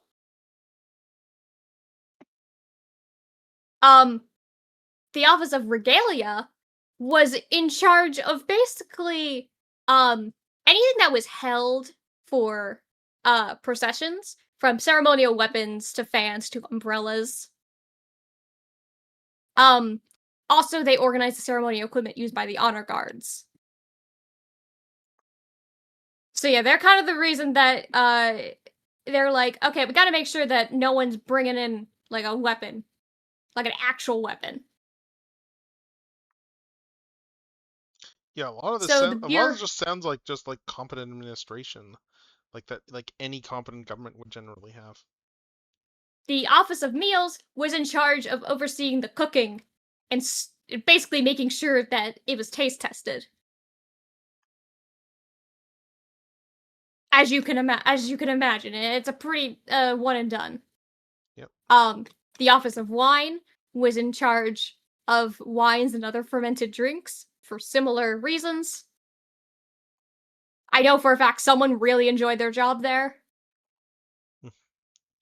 And the Office of Fuel was basically in charge of the logistics of bringing in charcoal and firewood to heat the entire palace complex.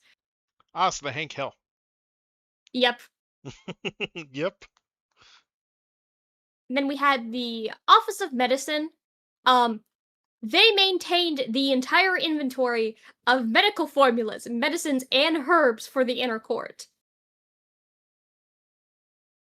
That's right. If you were in, like, the harem and you had a cold, the Office of Medicine was in charge of you. Fun fact, this actually goes into reason that's really hard to look up Chinese medicine from specific dynasties, because one, a lot of it isn't translated into English, and two, because a lot of it wasn't recorded, because typically a woman would either have to only report like her medical issues with another man in the room, or it had to be done by like a middle man nurse, who was usually a woman. But this meant that like a lot of things got unreported, especially pregnancy. Oh, welcome back. Welcome back. Anyway, So yeah, fun fact, when you're trying to search up, hey, what were the signs of pregnancy they used back then? And then you just get like the most vague thing, and then you find out it's because sexism. And it's like, fuck, god damn it. Yeah, that sounds about Yep. right. Anyways, let's move on to the bedchamber. You're probably Okay. wondering, okay, so what were they in charge of? They were in charge of basically furnishing. Important job. That's right. They had to make sure that, you know, everyone's living space was actually operable,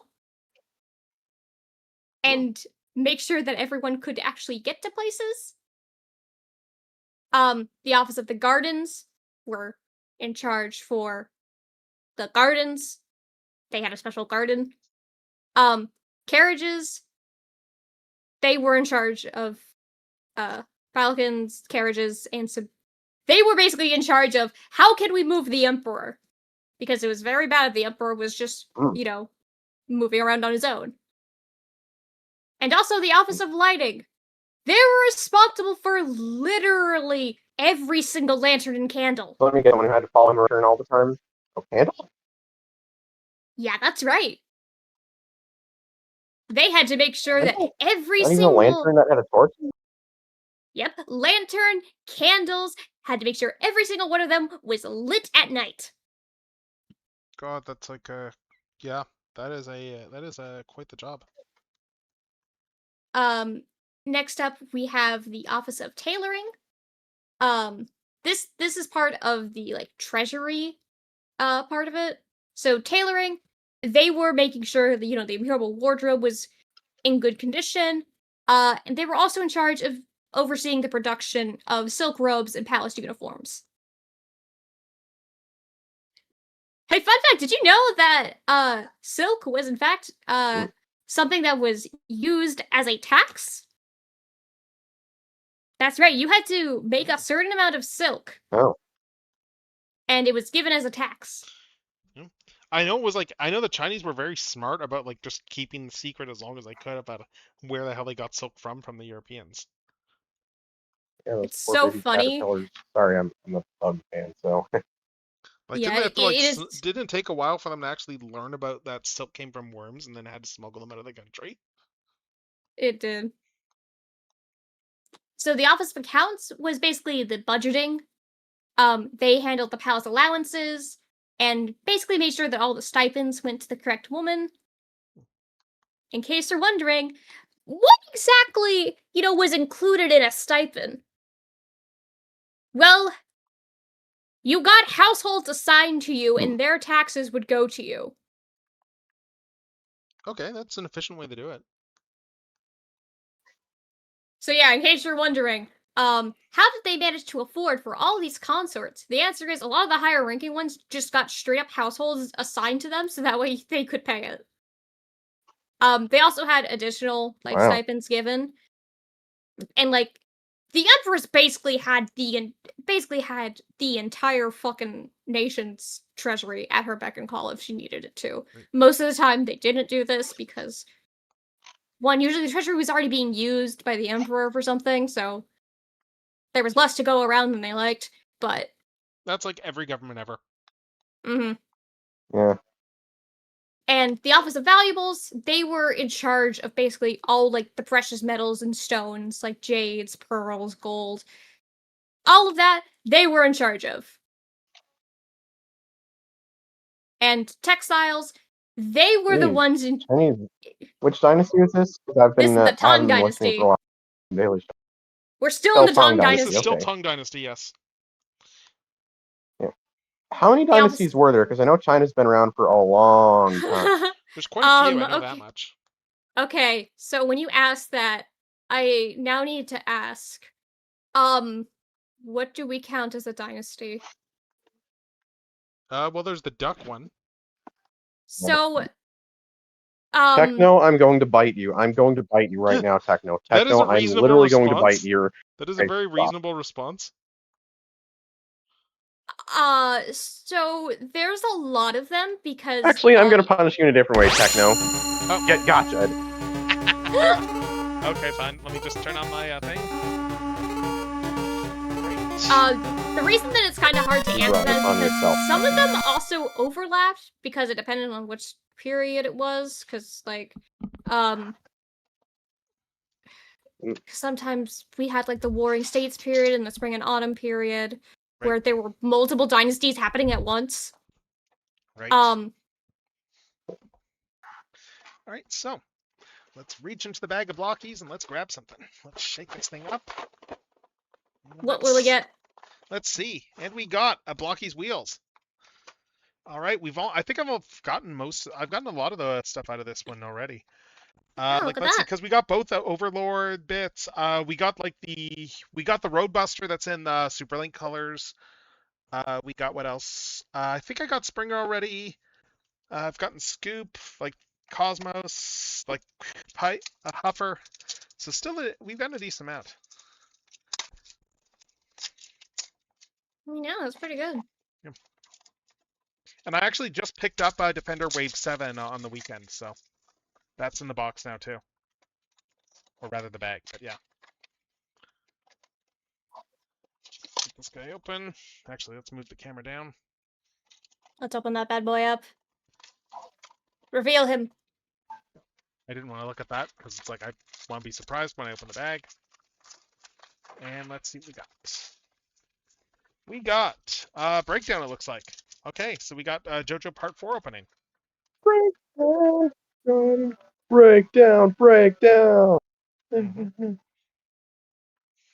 Well, now he's gonna be nervous. He has to live up to that. Yeah, I think he's just a Sideswipe repaint, if I remember correctly. Fair enough. Well, don't make him self-conscious about it. Yeah, here's the diecast chunk. And then we need to just slap Like, he was going to be self-conscious about it anyway. It's True. Breakdown. Oh, that reminds me of one thing I actually know about, like, the friggin' new Legends is that apparently Breakdown is little PP boy. Is what? PP. Oh yeah, he Breakdown pisses himself. Yeah. Oh yeah, I think there's a bit there, yeah. That's right, yeah. Apparently goes on the entire issue, which is Sakamoto. Here's the thing, that's not even a Sakamoto original. Yeah, isn't that gag from somewhere? That gag is from G1. I mean, let's be honest, a lot of the stuff Sakamoto references is from somewhere. Like, it's just the man has like an encyclopedic memory with a lot of this stuff. Yeah, no, like I think that is something that was like originally from like I think one of the original I think maybe the original cartoon or maybe the Marvel comic. It was part of Breakdown. I think it was something referenced in like Budiansky's bio.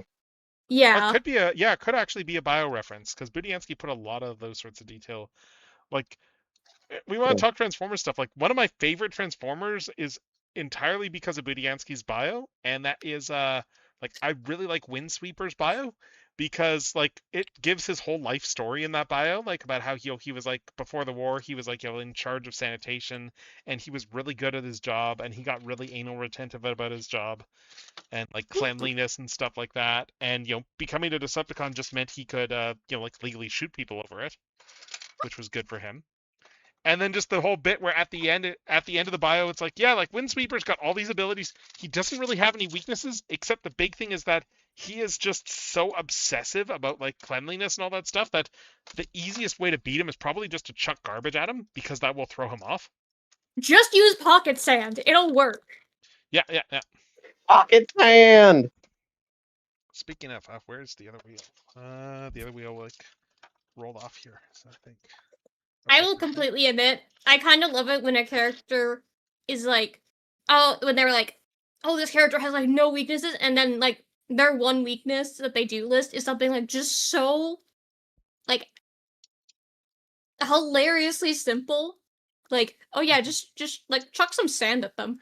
Oh yeah. Budiansky got fairly creative with a lot of his weaknesses, and I mean it makes sense that he would. When you consider like how many damn bios he had to write, like he had to write so many, he burnt himself out writing that book because he had to keep He's like, introducing new. Yep. Like imagine that whole hell of, oh hey, you're writing the licensed books, you got to introduce like a couple dozen characters every year and fit those in with your ongoing storylines, and that's your problem, not ours.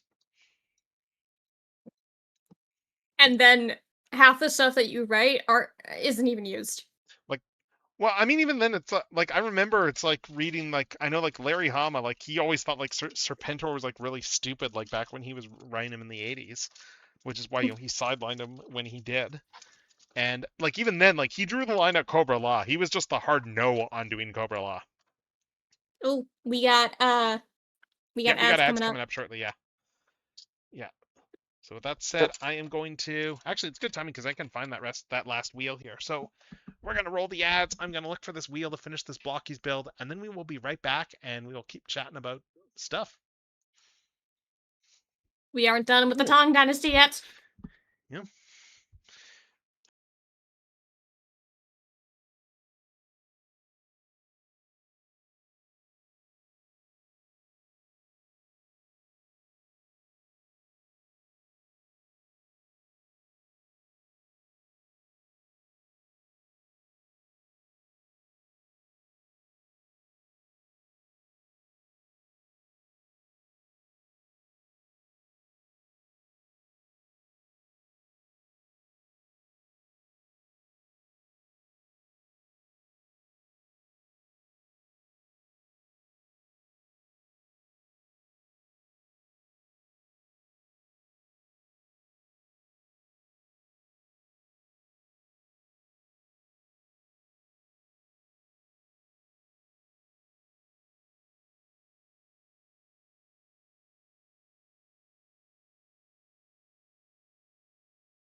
All right, and we are back from ads, and we're still here with Saley and Strideways, and we're learning all about the Tang Dynasty and its female emperor. That's right. Now let's go back to the Office of Textiles. That's right. We're still not done with the female officials. Yep. And also, I'm building this Blocky's wheels breakdown as well too, because yeah, that's what we do when we get gotcha'd on this stream. So yeah, once this is done, I'll get back to the art. So hey, remember how I mentioned how bolts of silk were used, as part of taxes? Mm-hmm. So hey, that's because the bolts of silk were basically functioning as the currency of the palace. That's what the Office of Textiles was in charge of. They managed all of that. So it's time for the last section. What do you think that these were gonna be? Like, we've had in charge of the everyday stuff, some bureaucracy. What do we think this last piece is gonna be? Well, I'm trying to think now. I don't know. That's right, the palace police system. Oh, okay, right, we barely touched on I guess the palace would have that, even if That's right, there's an inner palace justice system that was run separately from the greater justice system. I mean, that's like a lot of monarchies do that sort of thing, yeah. That's not surprising. This one doesn't have a subsection. They were run by the chief palace justice, and they were basically in charge of making sure that any of the palace staff that broke rules got punished. They were in charge of making sure everyone just followed the rules inside the palace, whether they were a concubine or a maid or even just a regular old eunuch. Hell, even their fucking co-workers over at the other ministries. All right, this build is done, and it's actually not breakdown; it's run amok. So, which makes sense. You lied. It's a battle charger. And we got the full cockpit. We got these doors. Yeah, the Beavis and Butthead of Transformers. I still love the best bit with them is still their appearance in the G1 comic where they're just spray painting graffiti all across the U.S. And the best part is that everyone is missed of it is that they don't get the reactions they're hoping for the first few times because they're just spray painting in Cybertronian, and they don't realize that no one can understand what they're actually writing when they're just trying to insult humans and stuff like that. And then once they finally do pick up on that, they start doing things like writing the humans are wimps and stuff like that. Humans are wimps. Yeah. Humans are wimps. Oh, yeah. I mean, it's a great bit though. Just the idea that it's that they don't know English, because why would they? Fun fact about the female officials: they got a steady income. Makes sense. I know that seems like a really normal thing, but a steady income as a woman that doesn't require you to, become a baby maker. That's insane. Yep. Yeah.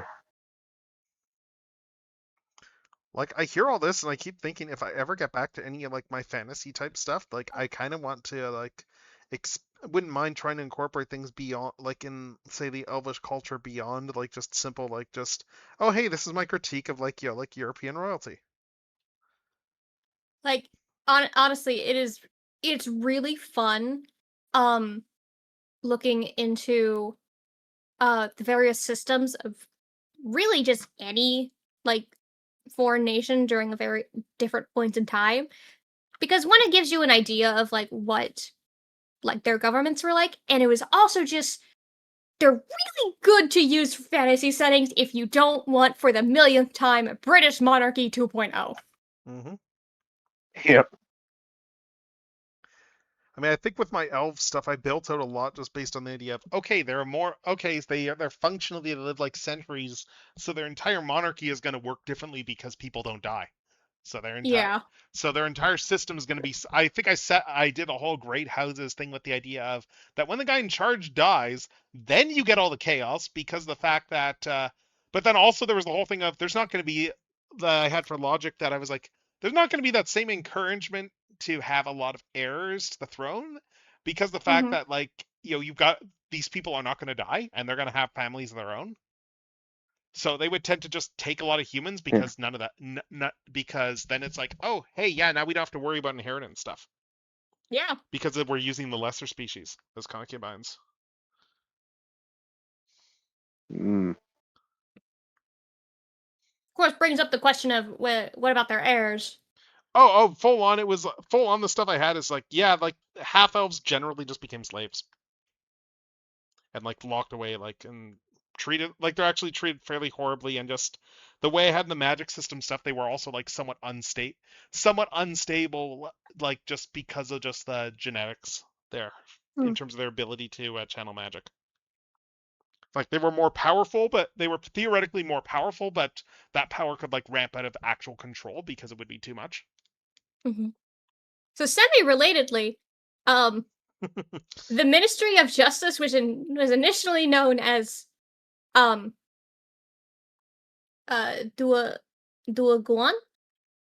which does not translate to justice. Oh, that sounds ominous. Yes. We'll get to that later. Why? Because we're going back to the consorts. Remember, we have our own ranking system. So underneath the consorts are the 9 imperial concubine. So these are basically working in tandem with the female officials, but they also like very directly assisted the Empress. Okay.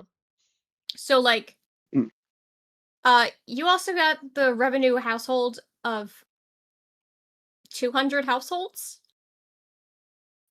You also got your own private residence. That was pretty big. Yeah. All things considered, the Tang Dynasty sounds pretty progressive compared to like a lot of other parts of the world at the time. Oh yeah, like shockingly. But then again, it has a bunch of its own issues, but we're not talking about them today. It's a government, of course. It's got its own issues. Yep.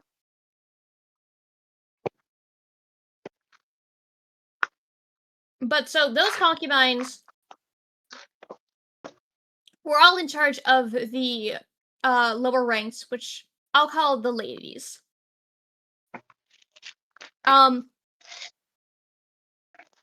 Because they all had lady in their title. The highest rank of lady was Lady of Handsome Fairness. You got you were 4th grade equivalent. And then underneath you had the Ladies of Beauty, which were 5th grade, along with Ladies of Talent. Hey, remember how? Sorry, I just wanted. Yeah, you can. Yeah. Something I've noticed about the Chinese language is a lot of things like are very, for lack of a better word, flowery and very elaborate. Like a lot of words, like it's a very poetic language when it's like both in its native and when it's translated to English, it tends to be very elaborate. Oh yeah, fun fact. Part of that, like the very elaborate names are kind of a consequence of it being translated, because in Chinese it's almost always 3 syllables. Yeah, so like so Chinese they don't actually spend a lot of time saying them. Yeah. That's like something I know that like really Chinese weird. Like just our propensity to, with regards to certain names and stuff in terms of what we decide to translate. Like I just look at like indigenous names, for instance, where it's like a lot of those names, we generally go with the actual English meanings of those words, like when you're referring to people, as opposed to the actual names themselves.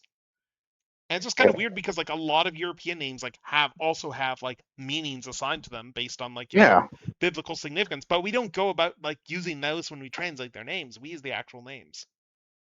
Like nobody calls Techno who is like God. That's what his name translates. Yes. That would be like an accurate like translation like for my first name. So yes. Yeah, it's not that'd be a really funny one. Like, it's an apt like one, God, but it's also an accurate. But it's an accurate one. So, but I mean, like, because exactly. Because the That's name Michael means is like yes. Saint Michael basically asked, "Who is like God?" When Lucifer, Satan rebelled, depending on who you ask. Mhm. They may or may not be the same guy, depending on who you ask. Like in the Hellverse, they are not the same guy, and same as in Digimon, they're also not the same guy. Except Satan is literally called Daemon because they kind of screwed up by introducing a weaker Digimon called Skull Satamon, and then they were like, well, we can't have like the more powerful guy be like just Satamon because Skull Satamon would imply he's an upgrade over it when he's a lower level. So they just called him Daemon or Demon. Demon. And then we get Damon in Reboot, who's like a interesting character and a subversion of the imagery that they had built up to that point for the character, because they went in the complete opposite direction design-wise and made her like a petite woman. And French. Yes, and French. And super But also, menacing like, despite all, and menacing and powerful as hell despite all that, because it's like she is like Yeah. easily the most powerful threat in that series. Kind of amazing when you can make someone more menacing than and when they can make someone who's more menacing than a villain voiced by Tony J. That is true. But Mainframe Man should pull it off. Like Tony J, his voice actually serves as a jump scare for me because look, my first introduction to him was not like a Megabyte from Reboot, who, while a genuinely evil and villain, has like funny qualities. My introduction to Tony J was Frollo from Hunchback of Notre Dame. Yeah, that checks. Who is terrifying. I mean, technically, I heard his voice earlier in that as like Monsieur Dark, the asylum owner in Beauty and the Beast, but you know what I mean. Mm-hmm. Frollo is unironically terrifying. He is. But yeah, one of Disney's best villains. Yep. So I think like the interesting thing is that like in the Owl House they made a villain who was basically Frollo, but just instead of Catholic he was Puritan.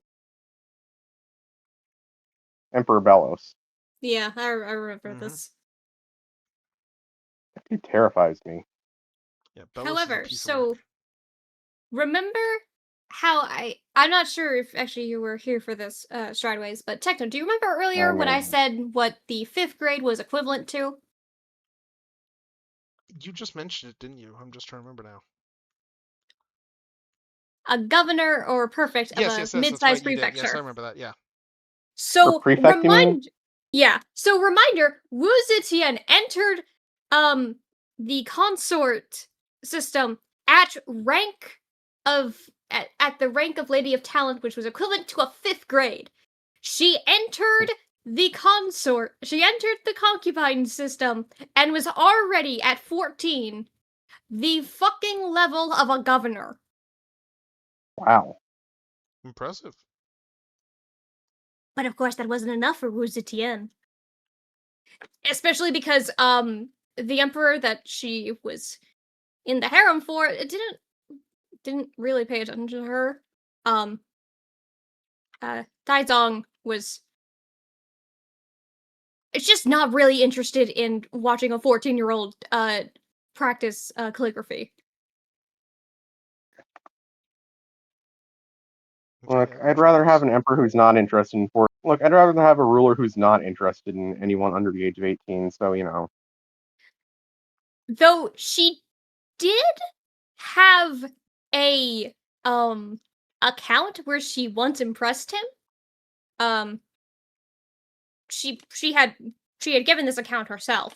For basically there was like a stallion that like no one could get to calm down, and But you get what I mean when I say I'd rather have a ruler who actually believes that who's interested in over 18, right? Oh yeah. Yeah. And you know, everyone, like, we couldn't really come up with anything, and so, like, she suggested, I only need 3 things. An iron whip, an iron hammer, and a sharp dagger. Huh. First I will whip it. If it does not submit, I will hammer its head in. If it still does not submit, I will cut its throat, because it has no use to me. Jeez. Oh yeah, that would make anyone take notice. That's scary. Keep in mind that she gave this account to one of the chancellors during her reign, basically ending it as, Do you think you're even worthy of dirtying my dagger? Oof. Damn, what's her name again? I forgot. Wu Zetian. Wu Zetian, yeah. I knew it started with Wu, but damn Wu Zetian. You scary. Yeah, this is like just, oh my god, this is yeah, this is genuinely fascinating. I was not expecting to get like this amazing history lesson tonight. This is what you can get with Celion Hall. Exactly. Yep. So yeah, thank you to Stryways for just going to, yeah, you should join us. Look, I have good ideas sometimes. But so Sometimes.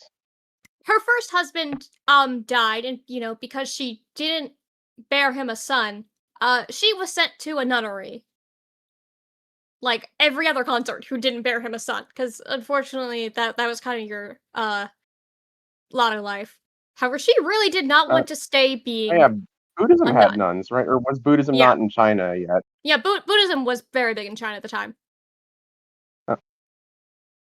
Oh. So, man, it sure would be bad if she spent the rest of her life in a nunnery. Anyways, you guys know that she had an affair with her stepson while the first emperor was alive. We do now. I say stepson because technically, as a consort of Emperor Taizong, she was considered a wife of his. Right. And also, he was around her age, like the stepson. So like, so a fun fact: this was also one of the main reasons that people were kind of against them getting married, because it's like, she used to be she was married to your father. She's practically your mother. That didn't really stop them.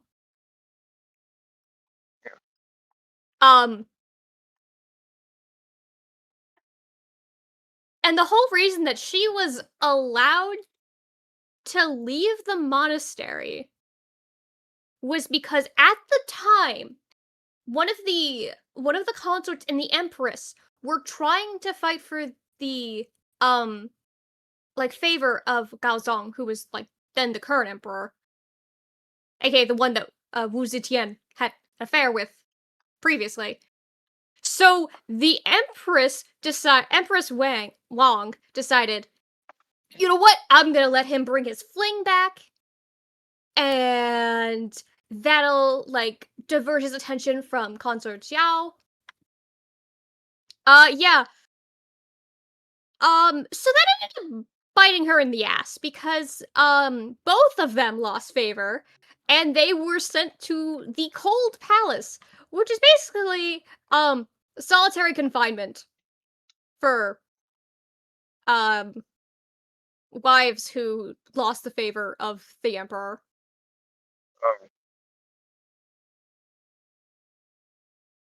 And it's so fucking funny because allegedly Consort Xiao's last words had her calling Wu Zetian a bitch. Which, I mean, that's fair. But also, interestingly, Empress Wang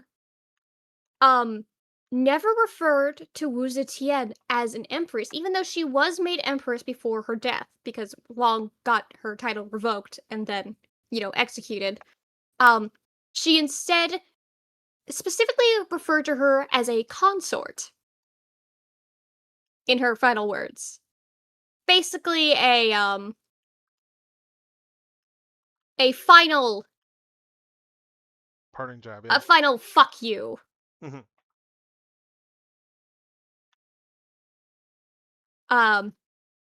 So now you're probably wondering, okay, so what happened? So how did she become emperor? Well, you see, now she's empress, and man, she's really gotta make sure that people know that she's in charge. She's not gonna just let anyone walk around her still. To the point where at one point she had hidden behind the throne in, the Imperial meeting chamber, and while everyone, like all the officials were like arguing, like, oh, she's not very, we can't like have her as like the empress. She decides to speak up, surprising everyone, including the emperor, who probably just thought she was going to like listen in, saying like, say that to my fucking face then. Surprisingly, they did not want to say that to her face.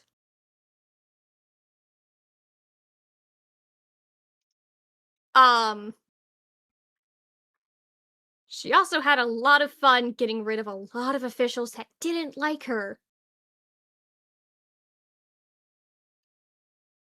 Like, when I say that, I mean, like, a number of them, well, the ultimate result was them being forced to commit suicide. Because that was usually what happened when you were, forced to be exiled in shame. Right. And yet, that's usually also the reasoning behind it. It's like, oh yeah, they committed suicide out of shame. So if you ever see like a Chinese text talking about suicide out of shame, double check that. You never know. Also, very fortuitously, or maybe not fortuitously, so you see, the emperor began to suffer, probably from like either migraines or seizures. So he began to have Empress Wu make rulings on the daily petitions by officials. Oh. And so then she basically now became Acting emperor, right? an acting emperor. And it's like, oh, well, it's time to figure out what to do. So, in between this, Wu's mother, Lady Yang, also passed away. And so she made all of the palace officials and their wives attend her mother's wake and mourn her. Yeah. That's power. I mean, on one hand, Wu Zetian very much loved her mother. Good. But it was also just like, goddamn. Yeah, I've got this much influence that I'm going to make you do this. Yeah. So now we're going with, okay, so let's see. What else happened? Well, you see, when his health worsened, Gaozong considered having Wu formally rule as regent. One of his chancellors and officials opposed this. However, this didn't really stop anything. Because here's the thing, she was smarter than him. And he knew that. So, she just continued on. She also made sure that, making sure that she, didn't have any rivals. Uh-oh. Your classic purging. Yes, so this resulted in a couple of half-sisters of, her son, the Crown Prince, wanting to be executed, yada yada. And Just a little also bit the of fact, murder. and also, when that same Crown Prince, asked, hey, could you maybe allow them to get married? He died very suddenly. Mm. Is this one of those sus things, or is this a? Traditional historians believe that she straight up poisoned him. Yeah. And also, it keeps happening where, at one point, her second son, Li Jian, the first one was Li Hong, was then made the new crown prince. However, he had heard rumors that he was not born of Empress Wu, but to her sister. Oh. And so, Dun. she got very upset about this.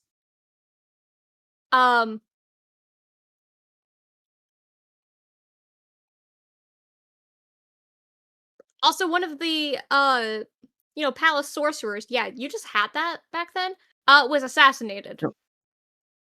Oh, jeez. Because he said that he didn't think that Li Jian was suitable to inherit the throne. Wu then suspected him, and then accused him formally of treason. Mm. And so he was exiled. He was placed under house arrest. So then they had his younger brother, Li Zi, as crown prince. So, probably wondering now, okay, so where's going on for now? Well, you see, he is the one who's going to become emperor. So she's now become Empress Dowager, because, Gaozong is dead. Yep. So Right. she automatically had full power because she was also regent. Oh. Which means she also had the power to remove and install emperors. Mm. So, and also the will that his dad left said, hey, if you have any issues, you should go to Empress Wu. And in fact, she has the most senior authority. So anyways, he ascended the imperial throne for about 6 weeks. 6 weeks? Only 6 weeks? Wow. Because the moment that he decided he started, Asserting himself? he started disobeying her. One, they had a very funny interaction where basically they gave each other books where, he said, hey, here's how to here's how you, stay out of my business and political matters. And she, in turn, said, here's a book on how to be a better son. Ooh. Oh my god. Seriously, these Chinese, royalty or something else. They're great. So, at one point he tried to make his father-in-law, a higher rank. And when a chancellor opposed him, he said, well, who cares? What if I gave the entire empire to him? So it turns out that, Empress Wu really cared. So she deposed him and put her youngest son, Li Dan, as the new emperor. And then she sent her son into exile and forced him to commit suicide. Not Li Dan, Li Jian. So again, this is now allegedly 2 sons that she has killed, a third one who is just under house arrest, and now we are on son number 4. Wow. So, she didn't even follow the customary pretense of hiding behind a screen for this one. No, she was just straight up acting as emperor. Like, Yep. Liu Zong, or Li Dan's, regal name, was never even moved into the imperial quarters. He was basically a prisoner in his own home. So, yeah, Wu, took care of basically everything. So, there was a small rebellion, and, people were like, hey, the same official who had reported to her, that what his son had said, probably not all that seriously, but, still what he had said. So, he said, hey, maybe you should, return imperial authority to the emperor, because I'm sure that'll cause the rebellion to collapse. She decided that she was going to have him executed for treason. Jeez. So hey, anyways, the fucking rebellion was a failure. Also, one of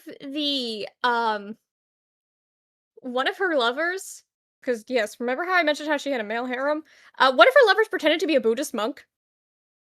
Yeah. Just so he could be around the palace more often.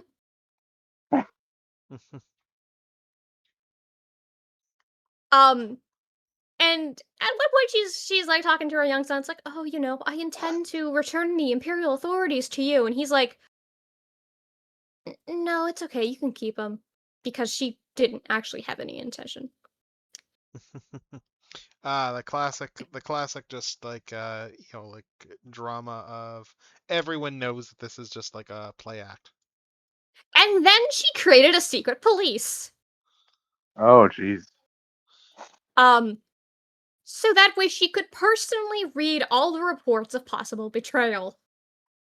Oh. As one does. Keep in mind that the Lee Imperial clan, she had summoned them to make sacrifices to the Lao River deity. They were concerned that she might try to kill them all. Oh. So they plotted to resist her. This didn't work. I feel like there's a common narrative here where, like, if you oppose her, you die. Yeah, so those who tried to immediately fucking crushed them. Wow. So she arrested a lot of people in the Lee clan, and forced them to commit suicide. Wow. And then she proclaimed the Zhao dynasty and took the title Huangdi, which is for emperor. She literally, technically, the traditional order of succession didn't allow women to ascend the throne, but she basically found a way to get around that, usually by killing the people who said no to her. Jeez. And also, while her organization of the civil service system was criticized for, how lax it was with promotions, she was very known for being very capable of evaluating the performance of everyone the moment they were in the office. So, like, literally, people were kind of just like, fuck, like, she's kind of good at her job. Like, I kid you not, during one of the people who was against her wrote a poem that basically only talks smack about her personality, but only praised her, like, decisions, like, civically and, like, economically, because she actually was doing a good job, and she read that out loud to her court and said, who is this guy? Why didn't we use him better when he was still here?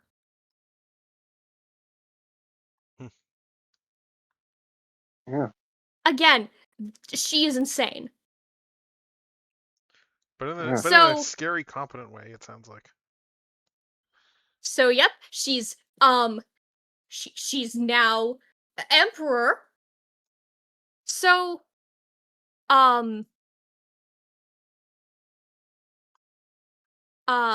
because this basically changed the imperial examination system, because all rulers up to that point had been male members of the Lee family. So she basically created a whole new class of bureaucrats derived from people who didn't come from nobility. So she straight up created a whole new systems created to be solely based off merit. Nice. Reminder, she originated as the daughter of a merchant. Yeah. Yeah, but it's quite the Yeah, impressive. So, there was the issue of succession. She bestowed the name Wu onto Li Dan, the former emperor Ryozong. And you know, and then it was argued like, oh, you should make it to someone who's a member of the Wu clan, because technically she was technically part of the Wu clan. She also technically wasn't, because China's weird with that. So she ultimately declined it, but she did allow a commoner to freely enter the palace to see her, because that was the person making the request.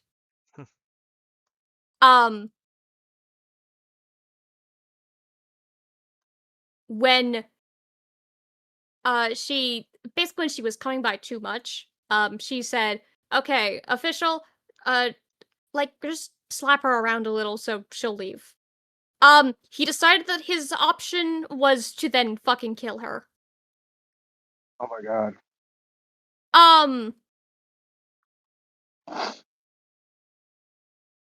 Odd Chinese Yeah, as you, politics. this is great. yeah, I sure hope that, nothing. Sure wonder what happened to this guy. Yeah, he got executed.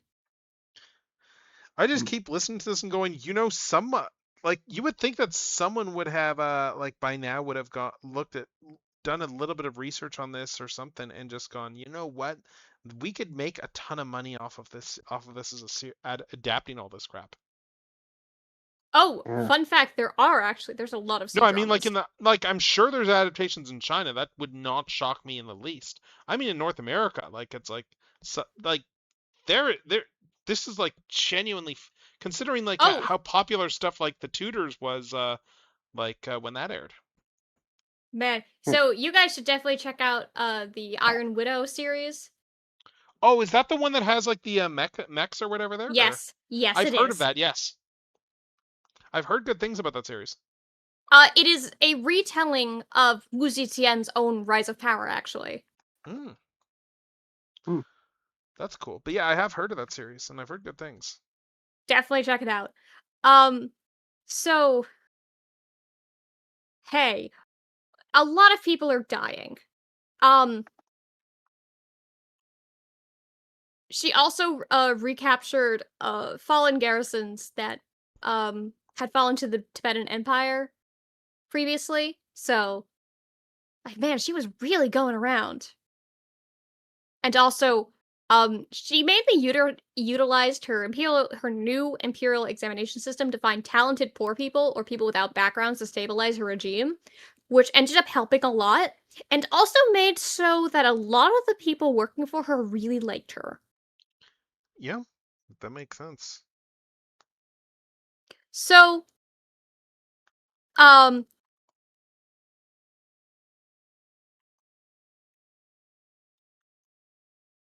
you're probably wondering, so, like, what's going on here? Hey, so remember that fake Buddhist monk that she was seeing? Mm-hmm. I'm gonna call Jason Mendoza from here on out. He burned down 2 different halls because she took another lever. So she forced a lot of people to commit suicide out of that. And also then put him to death. The thing that she learned from this event was, one, she really shouldn't put too much fate into mysticism, because this happened around the same time that she was getting really into mysticism. And then she decided, nope, I'm more dedicated to the state of affairs of the state. So, what the hell was she doing next? Well, one, she was doing a lot of building. And also a lot of, making sure that the land wasn't overtaken. Because again, there's a lot of skirmishes happening. So,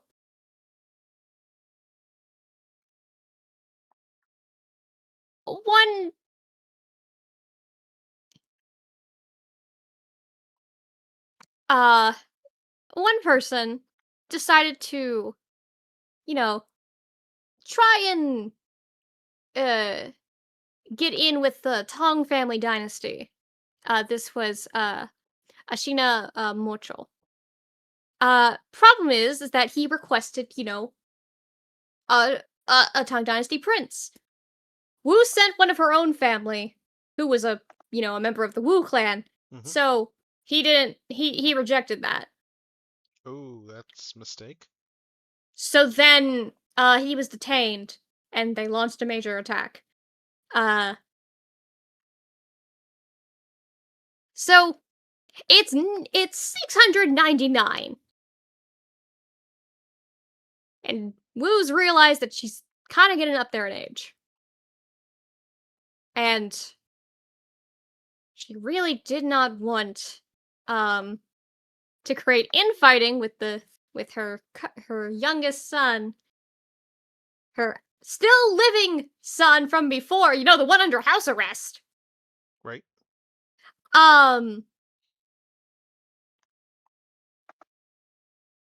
So she decided that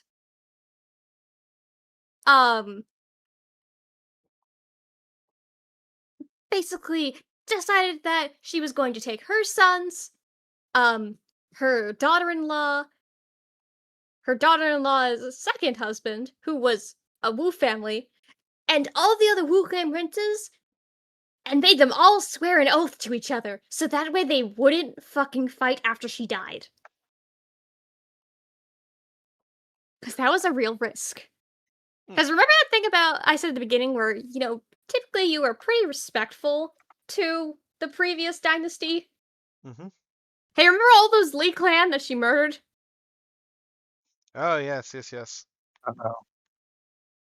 So, as she, got older, she started relying more on other people. So her grandson, her granddaughter, and her granddaughter's husband basically was secretly discussed amongst themselves and criticized, the people she was using to help run. So she decided that the correct response was to order all three of them to commit suicide. Again, she is really good at doing two things: finding really talented officials and telling people to commit suicide. Yep. Mm-hmm. So, hilariously, the people who initially were helping her out, ended up being exiled, but they escaped death. So, now it's, time to figure out, so what is she gonna do? Because, if she dies, this may cause some issues, and she's been ill for, around 2 years now, at different times. And it's okay, there's possible coups happening, Mm-hmm. and Standard it ended political up stuff, yeah. this one actually finally worked. This time, however, it wasn't from the people she had been relying on. No, instead it was back from the Li family. That's right. Remember that son she put under house arrest? He's still fucking here. So yeah, they basically ended up surrounding her and forced her to yield the throne back. And so then the edict was issued in her name that made him regent, and then an edict was passed to make the throne to him, and then he formally retook it, and so she was moved to the subsidiary palace and still honored as Empress Regent. And the restoration of the Tang Dynasty came back. And she decided to do this fun little thing as a final act of she's smarter than you think she is. So she wouldn't call herself Empress Regent, but instead Empress Consort. You know, considering she was, in fact, the Empress Consort to Emperor Gaozong. Mhm. So you see, this meant that she had to be buried with him. Fun fact, the mausoleum where she's buried is one of the most intact tombs Hmm. to ever exist, because we still haven't actually fully excavated it yet. In fact, it's believed that wherever in there that she lies is probably completely unrobbed. Hmm. So yeah, in case you're wondering, even on like her fucking deathbed, she's like, I know a way to get around. I know how to get out of this. I know how to get out of the bad side. Because you see, by her humbling her title, one, that meant that her son had to mourn her as his mother. Because that was a big thing. Yep. So he had to do that for 3 years. Alright, I'm getting tired, so I'm gonna head off to bed, but see y'all Yeah. later. Have a Good good one. night. Bye. So, yeah, in case you're wondering, she was very, very fun to learn about. And remember how I said at the start of this that this would somehow loop back to Transformers? Oh yeah. Actually, I forgot about that. All right, how does Well, it you look back? see, because for an AU I started writing, I realized that accidentally I had made Megatron a failed Wu Zetian. Nice. And at that point, it's just like, well, fuck, I gotta go all out now. Yeah, you gotta. So I just started taking, like, just deliberate references to stuff she had done. And the thing too is that a lot of people aren't going to know those references, like if they're not like Chinese readers. You're right. However, I want to put them there because it's for me. Yeah, I get that. I just mean as in like people who there's a lot of people who won't realize that you're making references. Yeah, which on one hand is pretty fun because it's like, man, Yes. can you imagine if an empress had really the audacity for this? And it's like, yes, because she was real. Also, remember how I said she was only like emperor for about 15 years? Mm-hmm. Yeah, she had a de facto rule of China for about 45 years. Just because of her laws? Remember, because she was in charge of her sons. Oh, right. And Yes. also the regent during her husband when he was sick. Hmm. Anyway, she Yeah. died when she was 81. Good long life. Yeah. Like it's like yeah, some of those figures are historical figures can be fascinating. It's like like when I learned about like the one I can't remember her name, but that one Chinese pirate queen there who like was so powerful that they pretty much just like let her retire. They let her retire because she was that powerful. Yeah, fun fact, she is from the Qing dynasty. Significantly later down the line. Oh yeah, no, that's much later because that's the age of piracy. So that's like yeah, much later because she was like in Singapore area and stuff like that. I think, but yeah. mm-hmm. Also, yeah, the Shockwave is coming okay. Oh yeah, I really like how the Shockwave's coming along. Yeah. I'm not sure where I'm gonna do the actual cutoff on this because the thing is I'm gonna be doing this as a sticker as well as like a shirt design. So honestly, I think like having the cutoff be like around the hands area is probably a good yeah, one. like I was thinking probably of just doing something over here.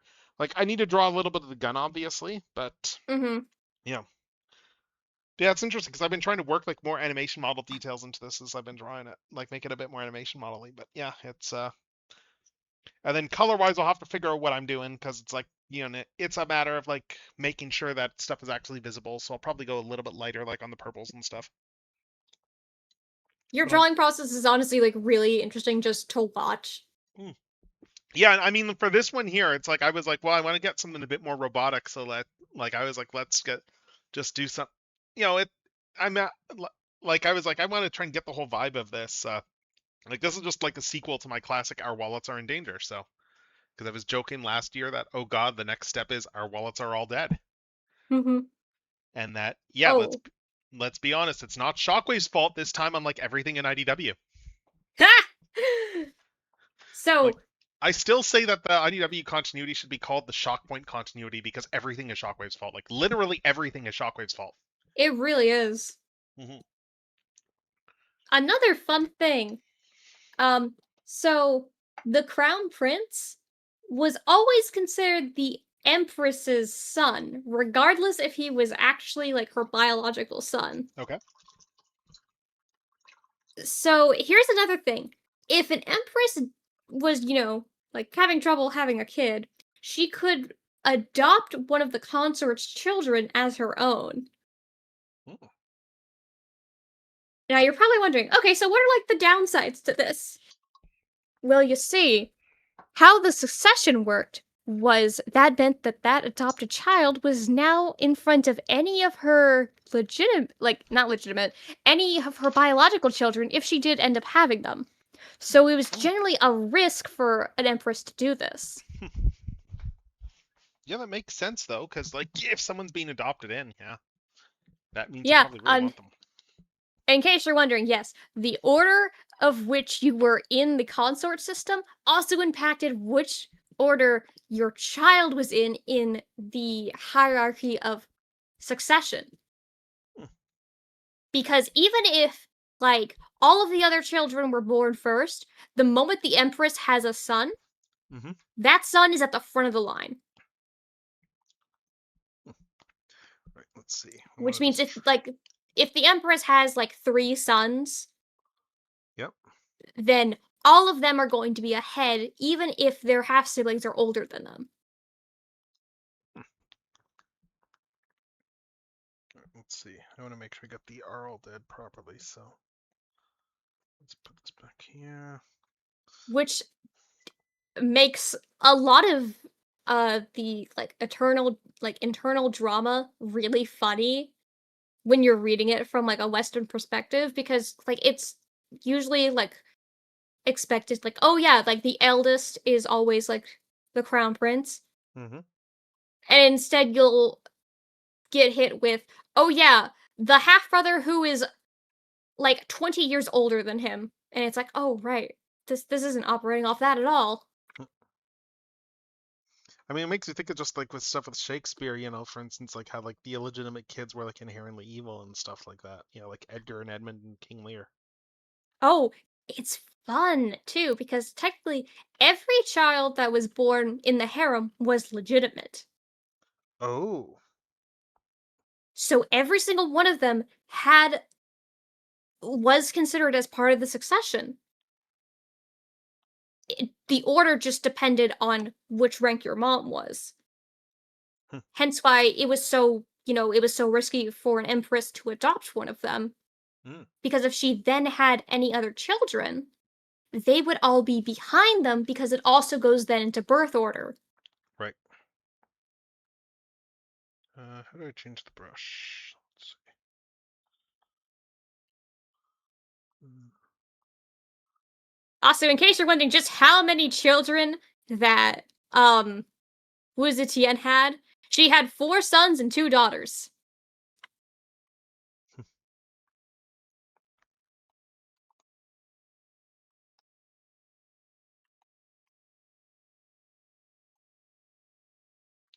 So, it's only just fascinating stuff.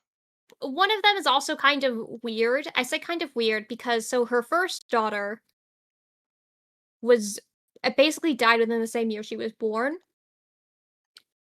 And there's debate over who killed her, because if she was killed, because again that was a whole thing. Some believe that during the time it could have been Empress Wang, and then later on it was believed it may have been Wu Zetian. The likely option was just she was a child born during an era where babies died very easily, so she probably just unfortunately like Right. had sudden infant death. Actually, let's redo this. Just use a different brush.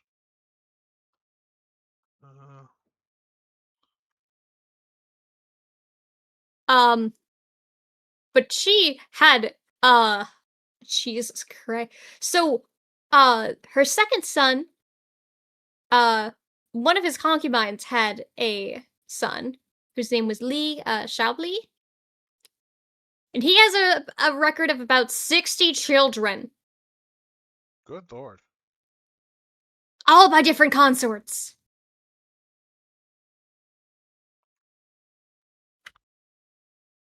That is a lot of kids. Yeah. Yeah, I guess you're wondering just but also like, man, Wu Zetian did in fact kill a lot of her kids, so I'm not surprised that later on people were just like, maybe she did kill her daughter. Yep. Cause she like she really murdered a lot of people. Yeah. Like on one hand, Sounds like she was like, very successful at maintaining her rule, though. I mean, yeah, like she was really good at it. Like the amount of times where she either like lucked out or just strategied her way out of losing her power is insane. Well, I can think of one thing that she wouldn't be able to strategy her way out of, though, and that is ads, because those are coming up very soon. Well, Like fuck, some limited stuff. I don't think she could. Yeah, I mean, like she would, like, let's be honest, she would probably be the one that's like, she'd be probably doing some sort of machination that would put her like as like Bezos's second wife or something like that, and then she would like take over Please. Amazon from Bezos. Oh, please, she wouldn't lower herself that much. She would have already taken over the world. I'm hyping her up because shut up. She's so cool. No, she sounds really interesting. Like this is like you're hyping her up for very good reason. This is fascinating. Like this is this is fascinating stuff. Oh my god, this is so good. And yeah, I'll just run the ads now, and we'll be right back in a few minutes. Yeah, like genuinely, this is like really cool, really interesting stuff.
Pentids, Okay, which 3 of them. and we're back. So, welcome back. You guys are now able to learn about the 24 solar terms. So, like a lot of them, they have very fancy sounding names. And also these are about like 14 days long each term. So, like, some of the interesting ones are like, so like the last period, like the last pentid of the like first term, Li Chun, is Yu Shanbing, which translates literally to the fish are swimming upward near ice. That's basically saying, like, okay, it's the beginning of the year, you know, the frost is melting, life is returning. Okay. It would then be followed by Yu Shui, which literally means rainwater. And as each one went on, you know, you would get further in, so like you would have certain ones for spring, winter, summer, fall. And this would also go on to like influence Korea, Vietnam, and Japan. Right. Also each term was based upon seasonal changes in the North China Plain. So if you use it in a different culture, it might not be a one-to-one connection to what is happening that season.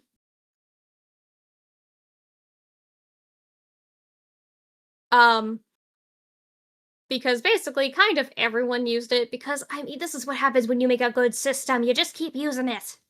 Oh yeah. I mean, that happened a lot in history.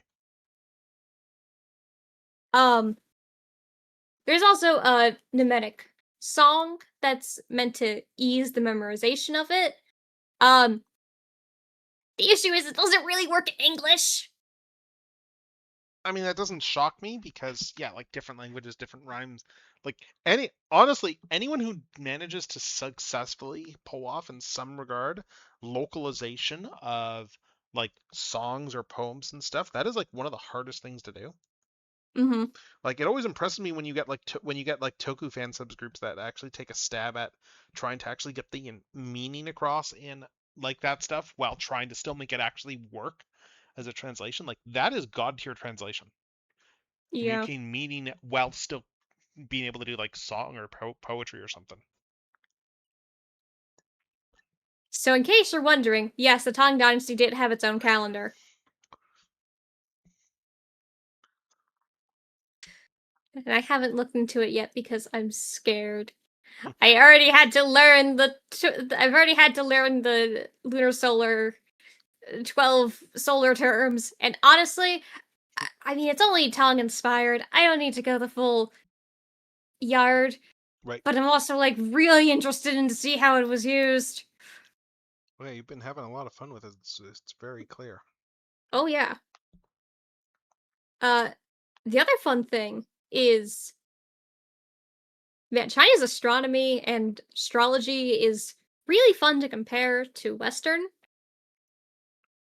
Because there are just so many more constellations in play. Interesting. Like, you had like the 5 classical planets. You also had to keep in mind the various because there were 28 total constellations. But then things also depended on which house of the constellations you were looking at, because each one had a bunch of other smaller stars in it. Right. So yes, in case you're wondering, it was an entire thing. Which also, my mainest gripe is that it really is hard to look up, like Eastern specific, like astronomy or astrology, because 9 times out of 10 there will be the fuckwits who decided to capitalize on it and be like, oh yes, can't you tell this is authentically The New Age stuff. yeah, and so it's like, fuck, I don't want this. I want like the actual fucking stuff behind it. And it's like, fuck, no one's ever asked for that.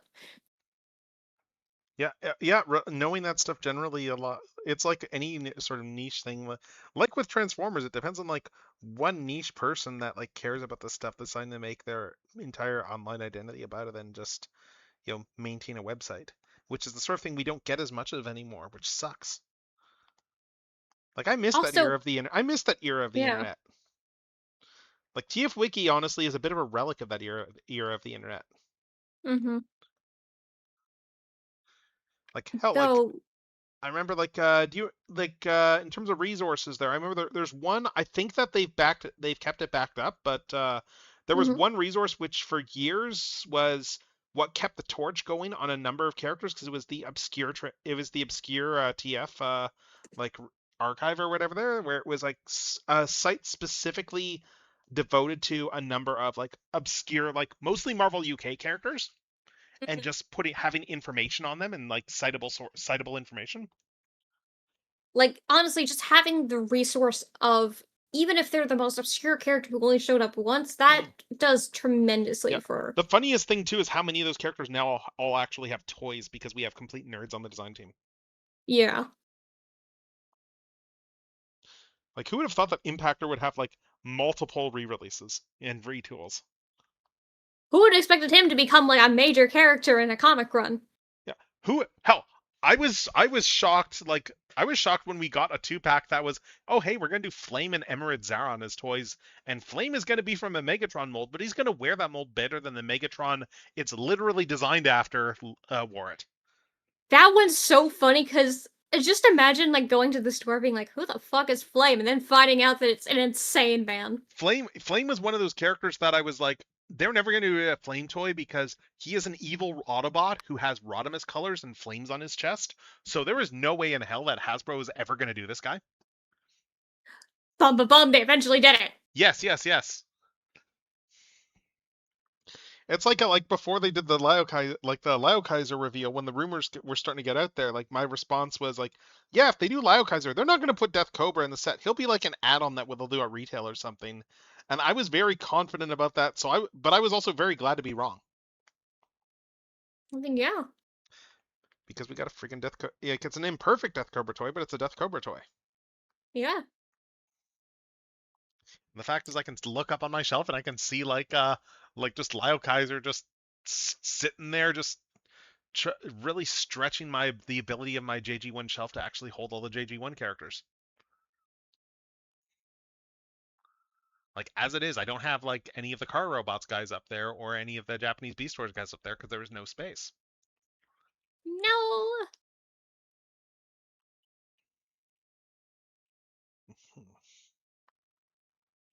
Yeah, there's. Oh, hold up. Let's see if that there. Yeah, Also, just a little thing. So, a lot of the like systems that were used in China throughout the ages to like mark like cycles, yeah, were oftentimes given, like, there were several coding systems used so that way there wouldn't be ambiguity. Hold up. Let's see. So, fun fact, this is why we have like really precise dates. Because they were very consistent with keeping this stuff tracked. And remember how there's an entire department dedicated to keeping this up to date? Yeah, you mentioned like the record stuff, and they kept a lot of like they were very meticulous with that. Like not only records, but also making sure like everyone, like the measurement system being used was correct, and making sure all of that. Yeah, people had to make sure that was maintained to keep consistency. And it's like, wow, no wonder, like, there was so much for it. It's like how it's still amazing how much info we have, like, from ancient Greece and Rome, because a bunch of monks just made it their job to just recopy the stuff over and over and over again. Also, fun fact, in the traditional Chinese timekeeping, which was used until the Qing Dynasty, once again, it's always until the Qing Dynasty. didn't technically have a full 24-hour clock because they largely measured the hours of daylight. Like the earliest one we have from the Han era was it had 15 hours of daylight, and these corresponded from 6 a.m. to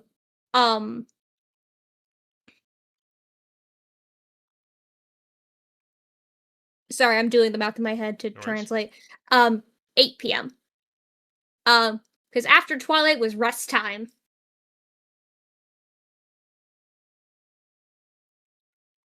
And other ones, like, there were more of them. It just depended on the time. But what's interesting is that, like, the Western method of systems, minutes, and hours was not introduced until the Qing Dynasty. Interesting. So they had a different one. They also depended on if it was during the daytime or the nighttime. That's right. They had 2 different timekeeping systems. Depending on if it was depending on if there was daylight or if there wasn't daylight. Usually at night it was used by predetermined signals, while during the day it was tracked by the sun's movement. Right. And the sun's position. So, and this also changed depending on the dynasty, how it was described. Before the Tang Dynasty, basically the hour was marked first. Afterwards, the minute was marked first for the Tang Dynasty because they divided the hour into the first and second. This was at the end of it, though, so during the beginning of the Tang Dynasty, they still used the traditional way. Okay. And also, this, like, a daylight, nighttime, 2 timing system went on from the Eastern Han Dynasty to the Ming Dynasty. In case you want to know how close the Ming Dynasty was, yeah, it was succeeded eventually by the Qing Dynasty around, it was succeeded by the Qing Dynasty. If I'm remembering my history right, the Qing Dynasty is the one that actually started using the term that actually, like, did the whole unification, was calling it China, right? Or is that a different one? Like, I will admit there's a lot I don't know about Chinese history, so I will freely admit now it. my brain is like, so, like, the territory base was assembled during the Qing Dynasty. So, like, where China is, what China is considered now, was created by the Qing Dynasty. However, during the Ming Dynasty, the name China was already in use. It was generally used to describe the political realm of the Han Chinese. Okay. So yeah, the Qing Dynasty would have been when it was, like, the first time it was Yeah, I thought the Qing wholly Dynasty referred was the one to. that defined it, yeah. And that's partly why Yeah. it's called China. Yeah. So, oh boy. But the part of the reason that I was also, like, looking into these different timekeeping systems is because Cybertron doesn't have the same timekeeping system. At least it usually doesn't. And I know that most people are just like, why, just make it equivalent, just make it easy on yourself. And it's like, why would I do that? Yeah, like, why would you do that? You're a fan writer. Why would you make anything easy on yourself? Like, why would I make it easy when instead I can meticulously plan out the fucking rotation of Cybertron and figure out how much sunlight they're getting? And then also just figure out stuff like, you know, like, just actually, like, use the Budiansky unit system or whatever. Which is also very fun because I actually discovered running for a different fic that I think it was in Beast Wars where it was it was established that the Cybertronian day was 20 hours long. Yeah, I forget where that. Yeah, I know that they had their own like metrics that they came up with for Beast Wars. I can't remember And like all the details. that I one think was that's all just documented so on the funny to wiki now, me. but Yeah, like that one was just so funny to me. It's like, how long have you been here? Because I had for a third separate AU, I had made my own timekeeping system. Based off a bunch of bullshit calculations, and then I look over at the wiki the other day, and it's just like, oh yeah, here's like what they used in Beast Wars. And it's like, fuck, that would have been so much easier than me trying to figure that out from scratch. I think Beast Wars was the first time there's any like actual consistency to the time stuff because you had like Yeah. I mean I suspect that a lot of that was probably Larry DiTilio because considering that his science fiction roots. Like, yeah, like a whole. Because yeah, you'll see his name come up when you do finally get to Babylon 5. You'll see episodes written by him. Yeah, a lot of the inconsistent timing with Transformers, one, makes my brain bleed a little, but also kind of makes sense because, I mean, we're working off a timeline that literally begins 4 million years ago. I still remember like how that was like with the IDW stuff. One of the interesting bits was just how when Furman was still writing the IDW books, like way back, like when he did interviews, like I remember early on he was very much saying it's like, yeah, like in this timeline it's probably more like the war's been going on for like 10,000 years or something like that, because he was like 4 million years is kind of insane just as a thing to wrap your head around. And then I think it was Mike Costa who's the first one to actually like just like say on page like that the timeline was 4 million years. Yeah, and and then locked everyone into that. I mean, it is kind of funny though, because the 4 million years kind of only got established because, they crash landed and then only woke up 4 million years later. Like the Yes. war was still happening in the background, but also like, I gotta admit, it's gotta be so fucking funny for like Alita and co still on Cybertron to like catch up, and then just to hear, what? No, that only happened like a year ago. It's like, Optimus, it's been 4 million years. And then speaking of like the funny thing like about that is, I mean, look at who I'm drawing here with regards to the whole thing of it's like Megatron, I will leave. So it's like I will make sure that Cybertron is as you left it. And then like jump cut to 4 million years later and Shockwave has gained 0 ground. So he has technically like achieved this. You know what's even funnier is that Shockwave is probably also running off like, because like by the time he contracts Megatron, he's like nearly fucking out of energy too. And I think that's so funny because he's just like, listen, maybe this will work this time. I'm gonna try and call him again. I don't know if he's alive or if I'm just going insane. Either way, I win. And I really like the aspect in the G1 pilot where it's like where like Starscream is like, you know, we don't even know if I think it's like Thundercracker's like, how do we know that Cybertron still even exists? And Megatron is just like, it must exist.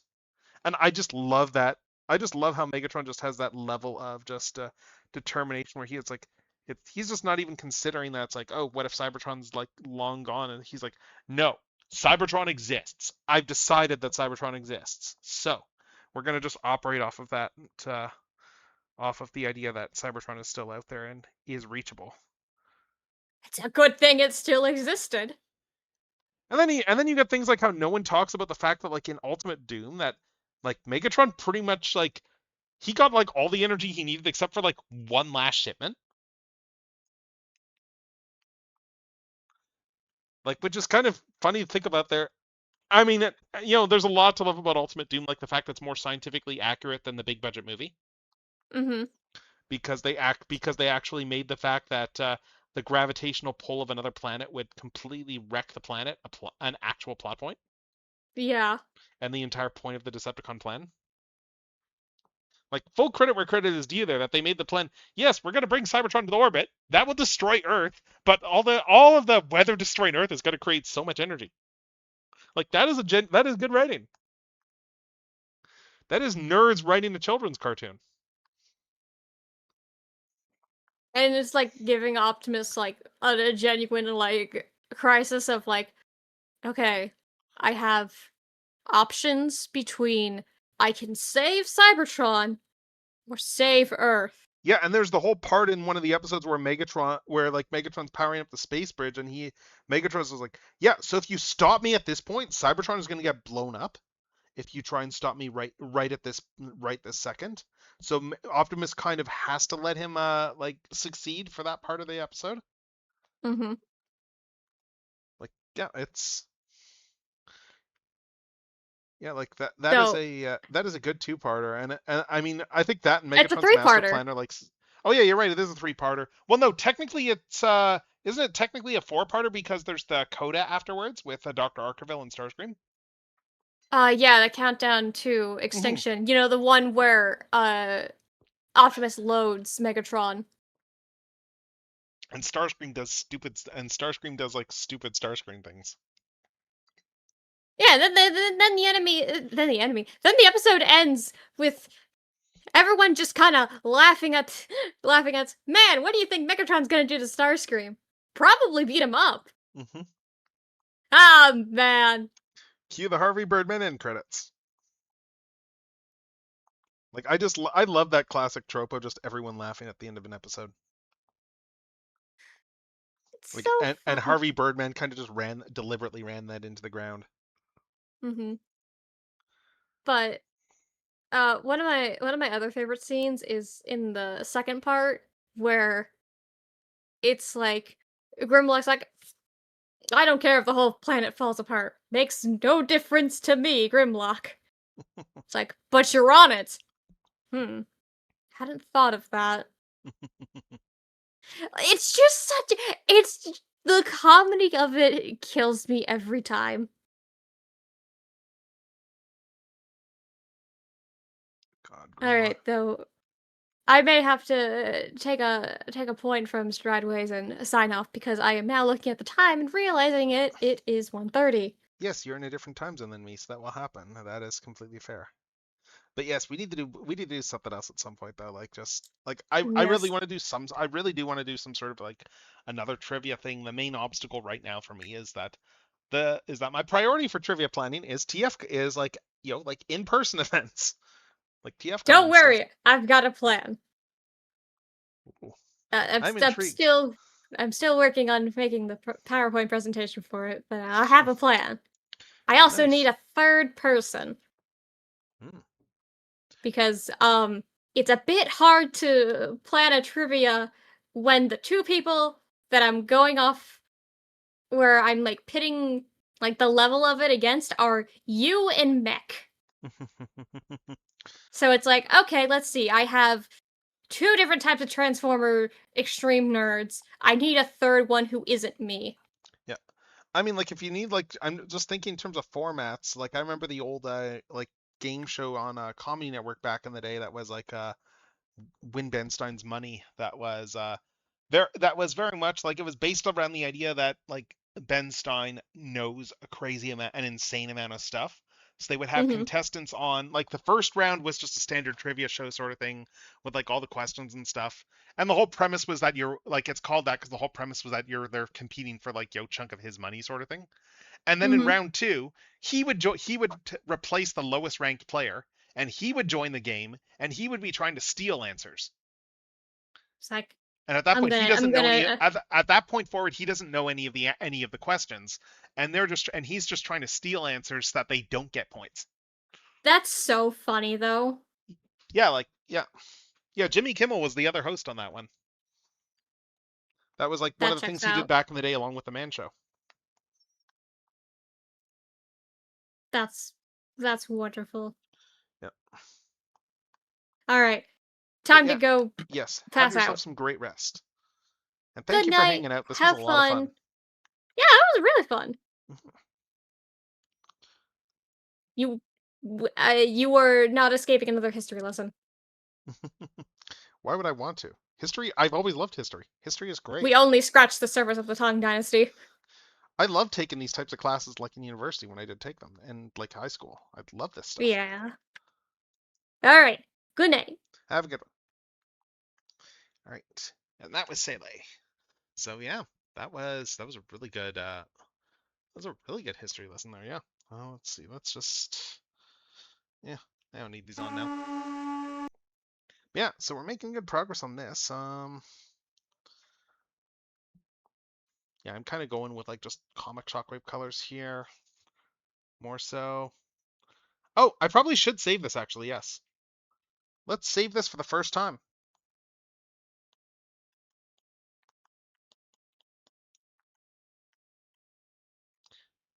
There we go. Anyway, where's my... Let's use my usual tones here for shading, because I want to put some stuff in here.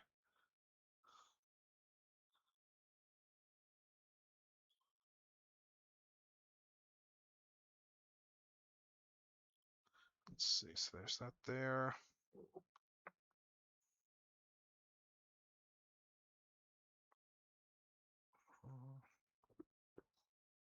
Mm.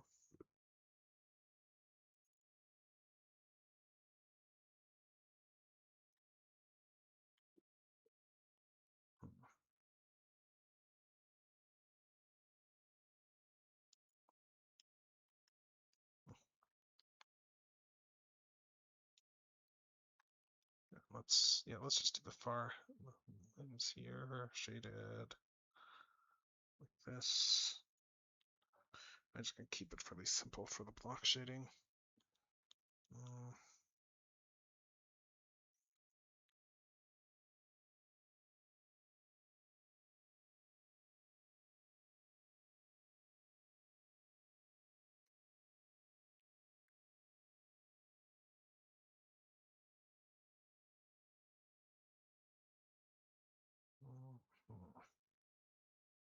I missed a detail here. Let's do that. And we'll come back over here.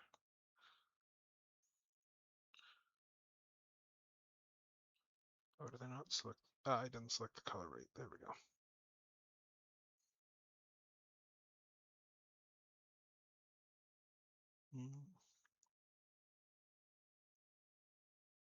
Yes, that was Sele, and let me just give Sele a shout out because that was really good. Because yeah, you should go follow Sele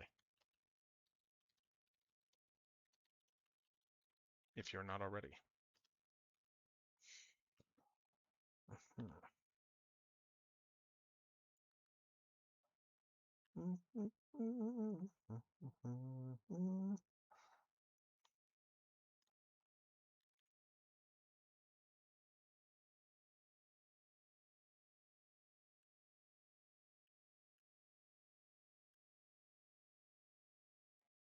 Let's see.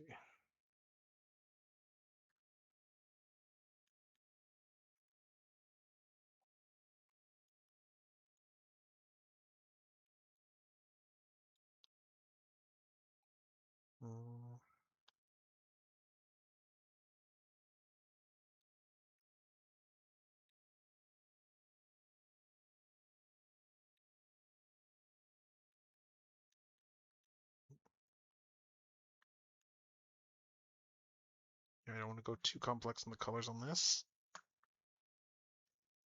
Although what I will do too, I think, is let's do this.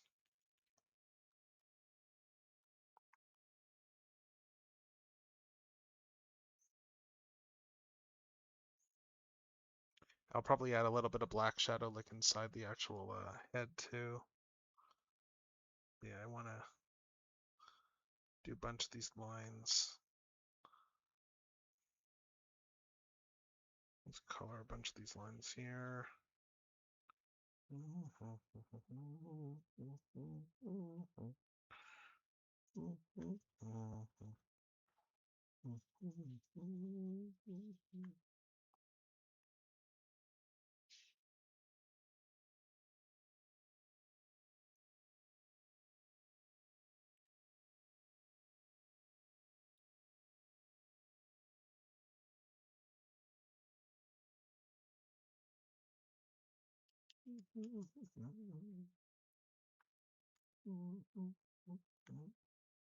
Yeah, I'm trying to get this done if I can because I want to do I want to start like prototyping stickers tonight if I can.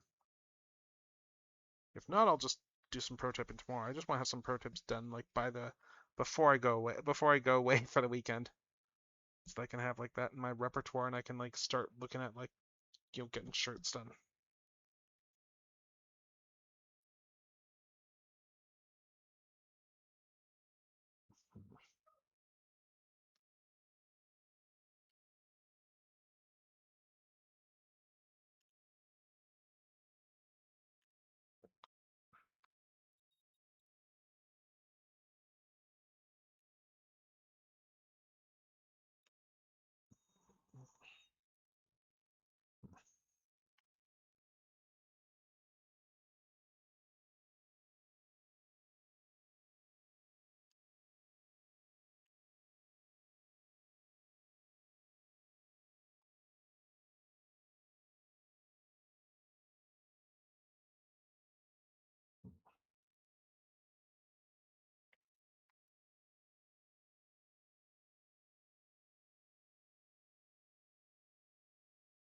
Yeah, I'm gonna have to play with some of these lines.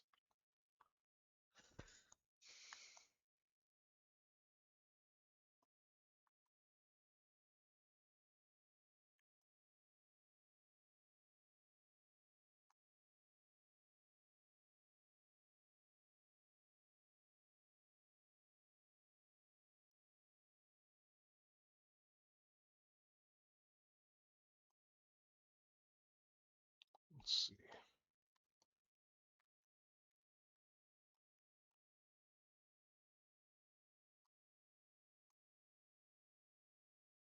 Hmm.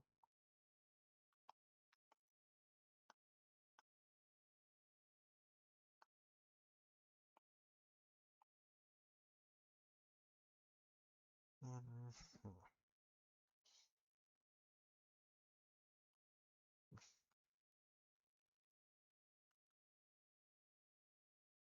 Let's keep doing the lines here. Turn these back on.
Hmm.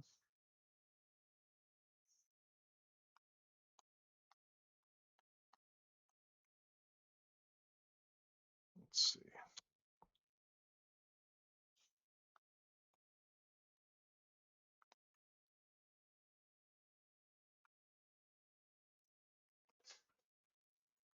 Mhm.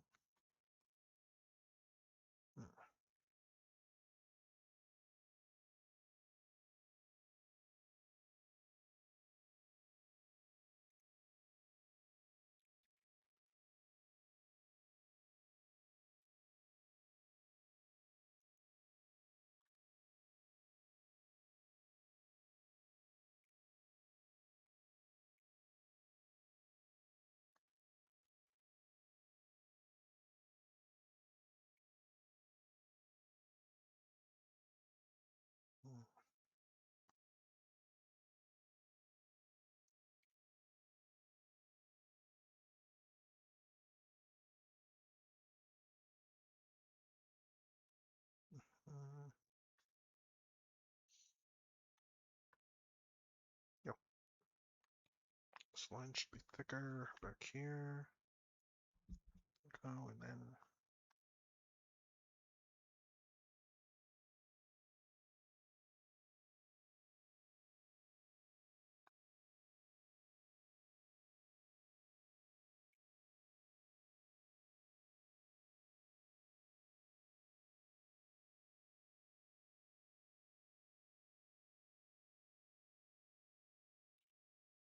hmm,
hmm.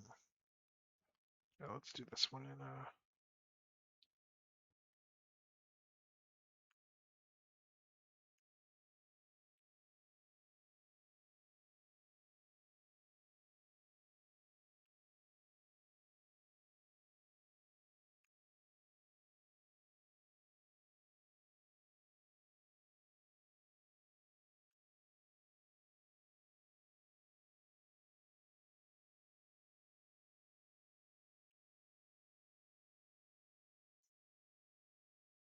mm,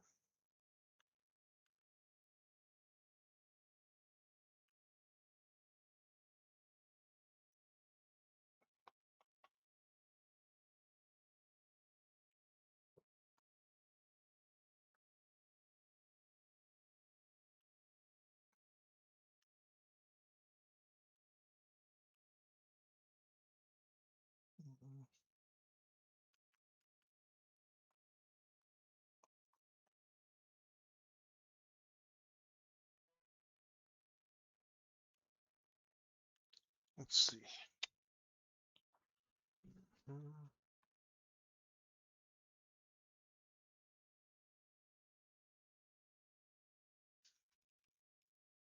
making really good progress on this.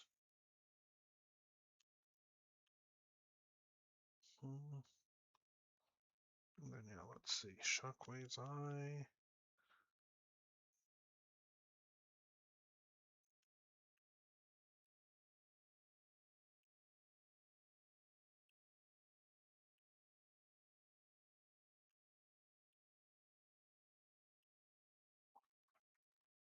Something like this here. Let's actually.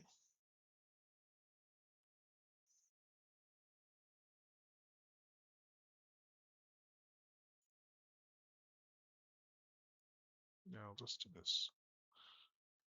There we go. I got that there. Put a little bit over here, I guess.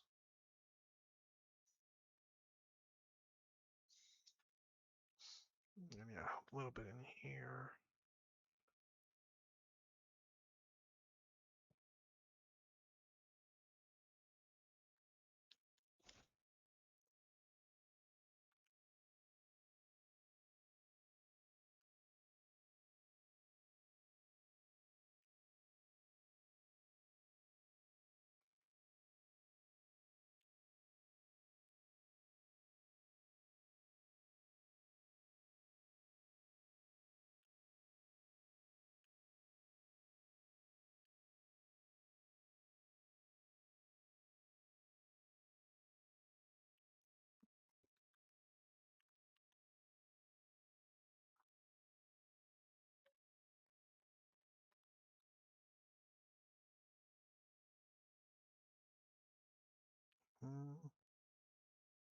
Let's see what else. Oh, there's still some lines I'm missing.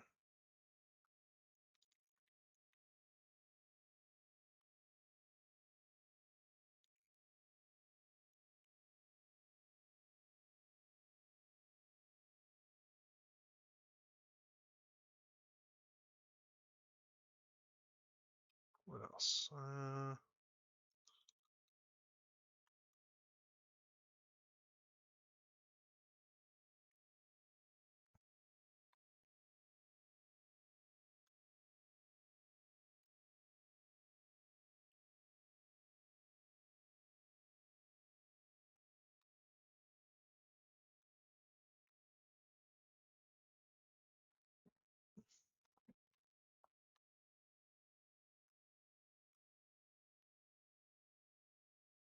Okay, let's see. So shockwaves, titty. Let's see. Gonna go up over here. Something like this here. Let's see.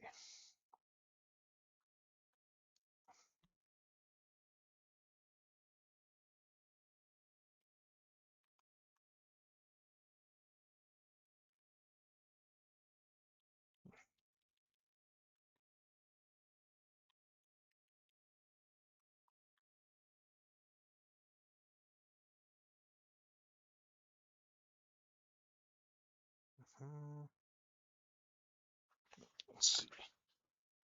There.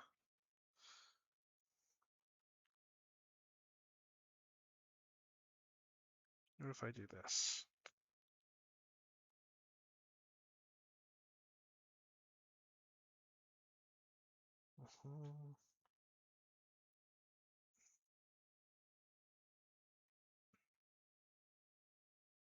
Probably should do this too, because that's out in front.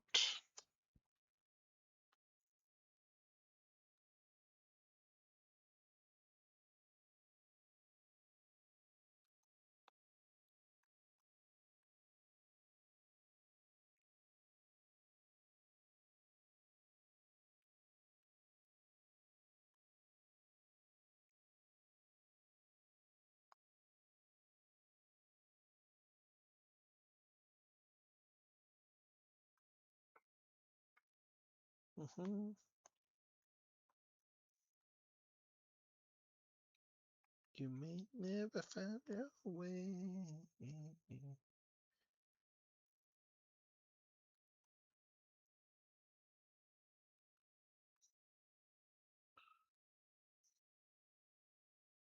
God, that is still amazing to think about. Just the fact that we got friggin' Live and Learn in a movie.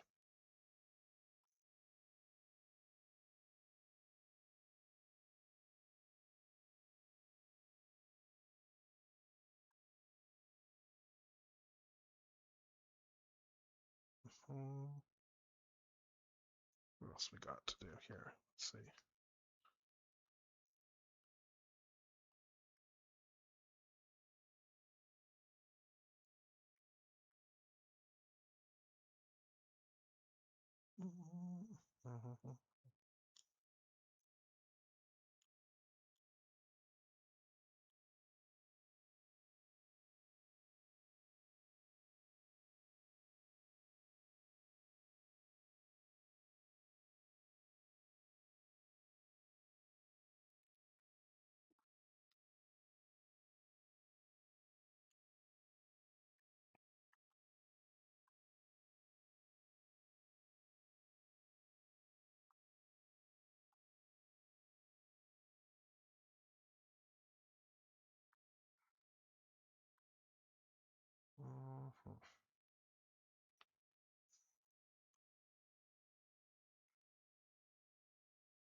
Let's see.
Okay, let's see.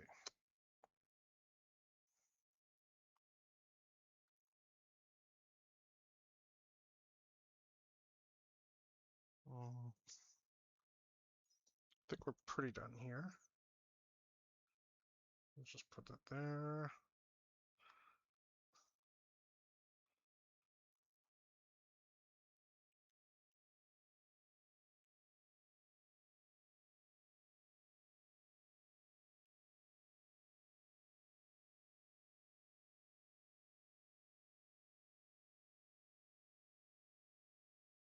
And then, yeah, then I add all the black to the background. Then I want to homage all that. Let's see. Let's turn this off here.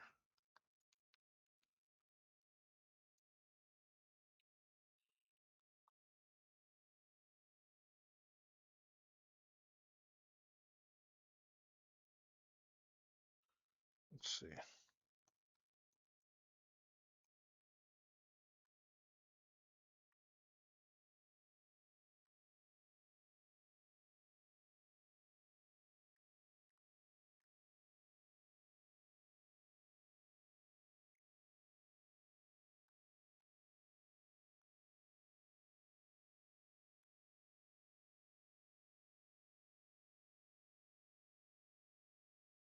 Mm,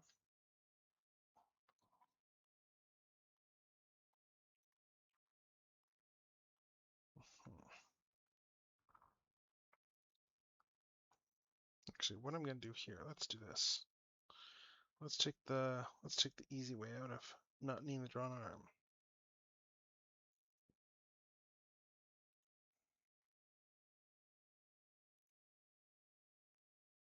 Mm,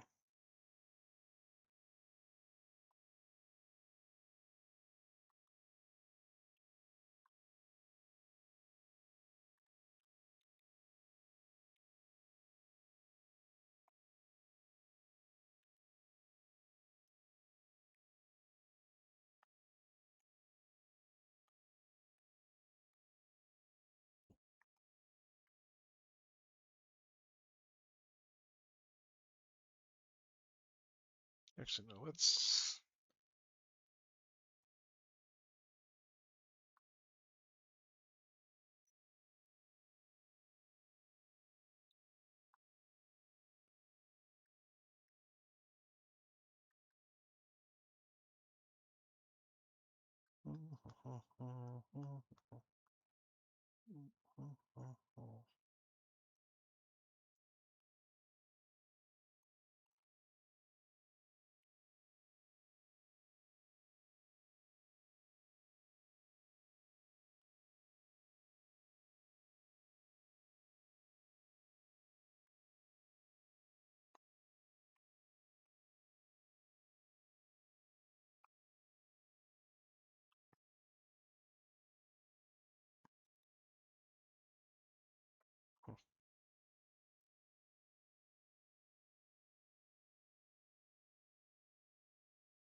Let's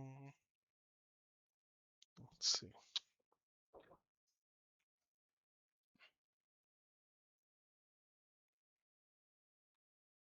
Actually, how did they do the lettering in? Well, let's just do this.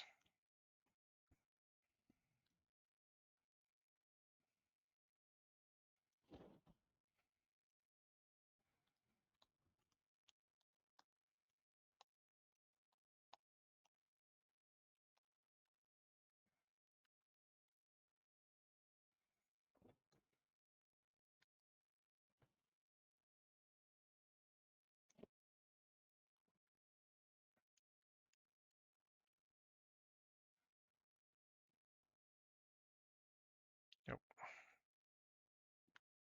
Yeah, that's why it didn't actually create text.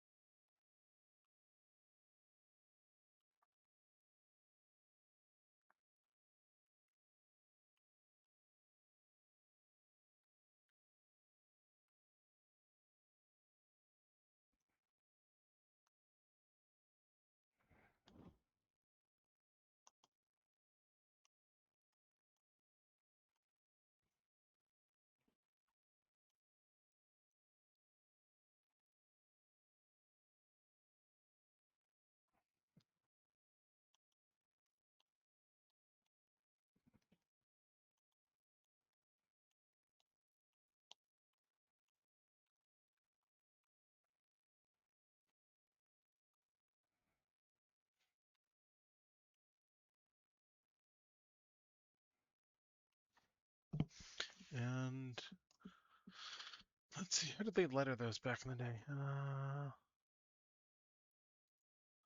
Let me just check. Let's see.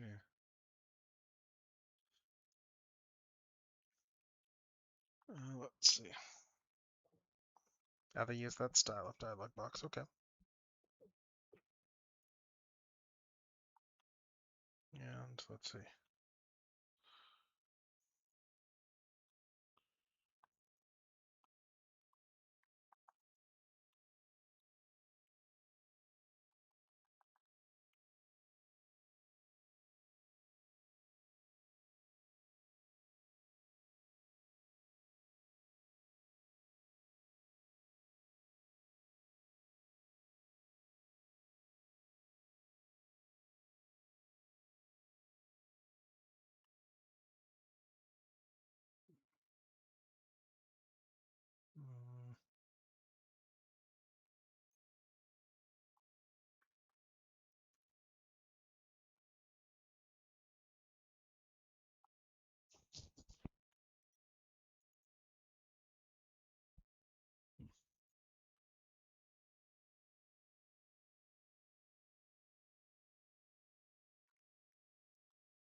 Mm, hmm. Let's see.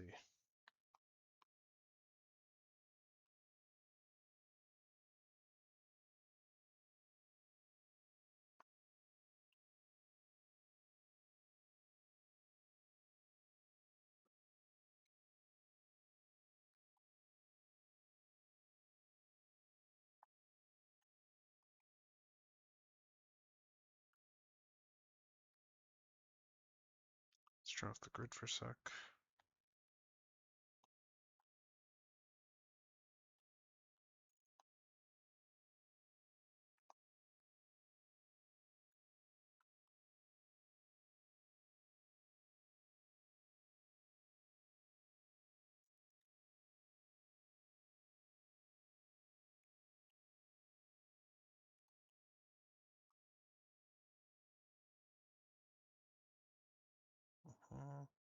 Are we coming up on ads again? Sweet. That we are. All right, but yeah, we're making some good progress here. I've got a lot of this done.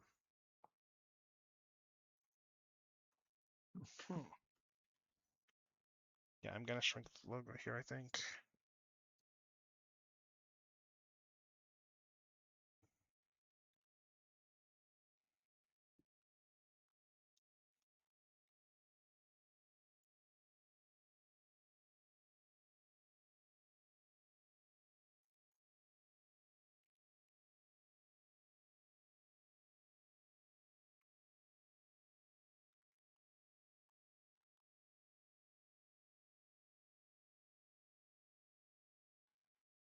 All right, so let's run the ads, and we will be right back after these messages.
All right, and we're back, and I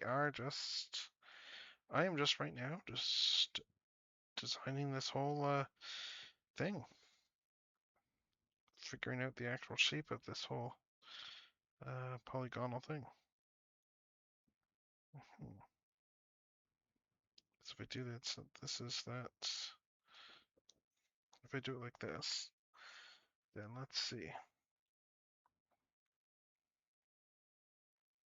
Because I want to just try and cause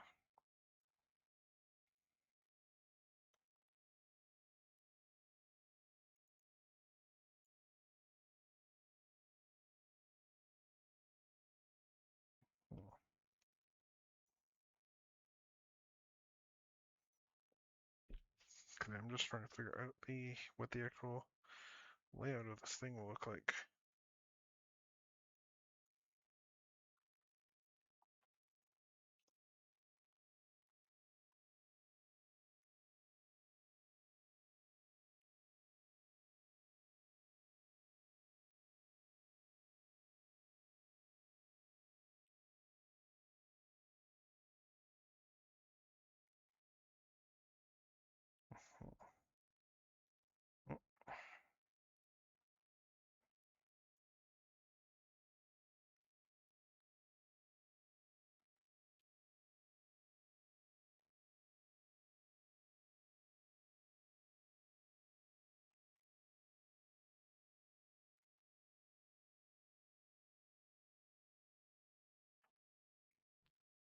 Maybe if I put this here.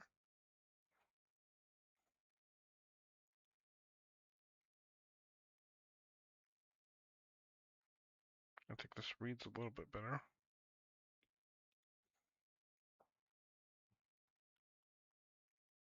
Bring this up a bit. And then just add, using the same pen.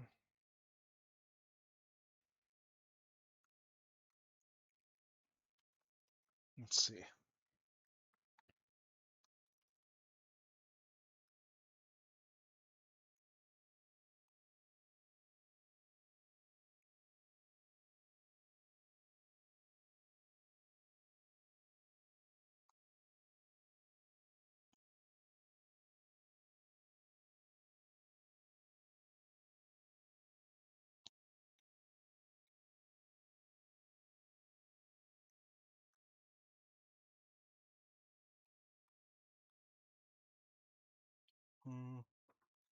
I think this works. Let's see.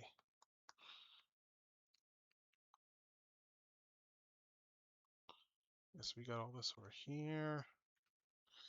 Let's see.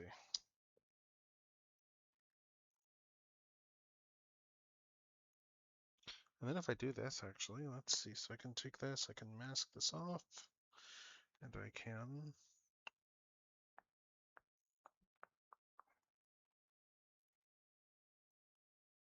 do this over here.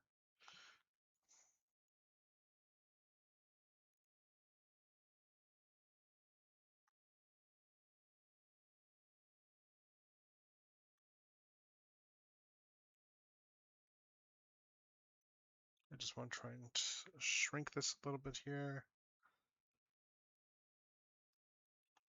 Let's see, so we got this.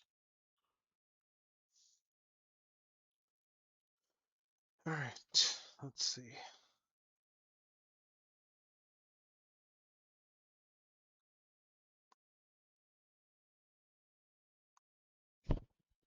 Yeah, I think I need to shrink the logo size still a little bit.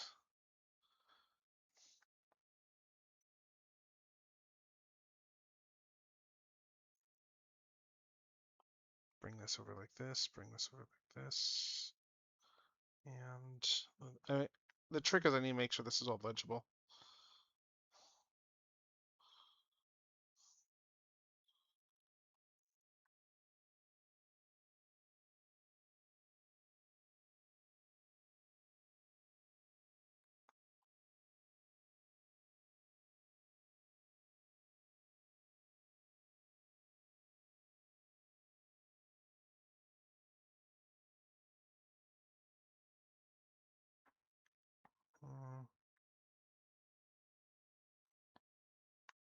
And then yeah, take this here, come around, and start trimming this down a bit. So something like, this is looking good here. Just move you up. Oh.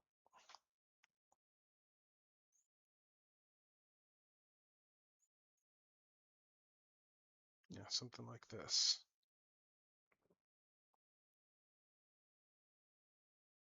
They're going to keep it like this, that, there, and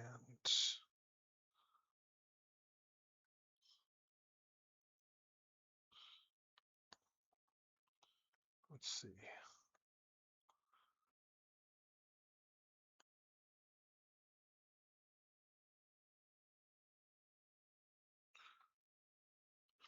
Actually, where's the UK logo again?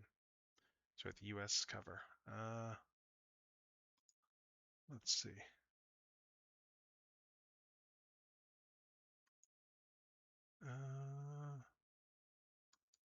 Let's see. I think this is supposed to be like this color.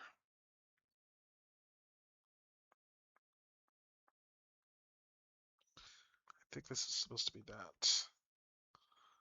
Bring this over like this and then outline this layer. I think this is right.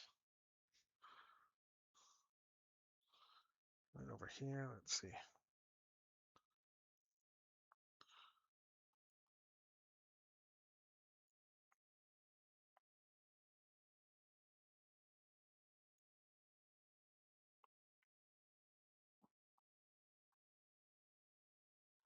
this down.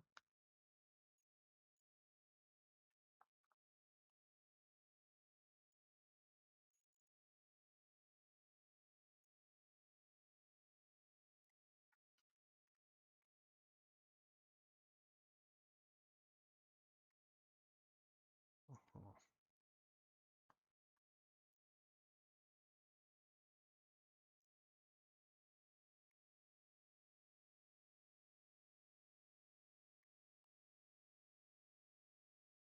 Actually, where's the look? It's a let's look up an image of that again.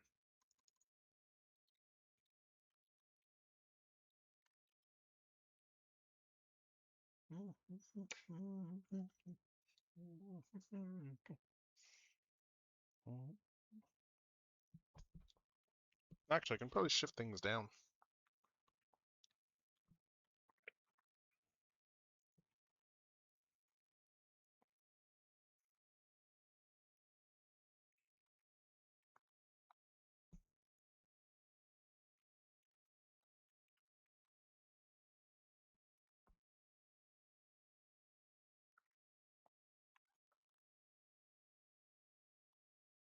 Do something like this here.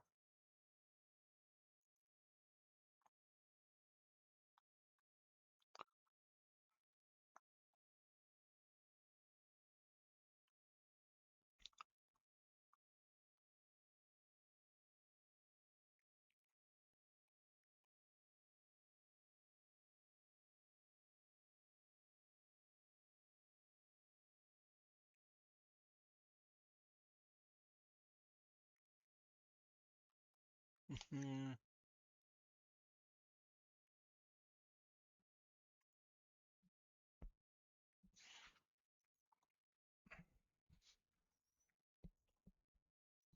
Actually, I'm just looking at the actual cover here and I need to adjust the text a bit.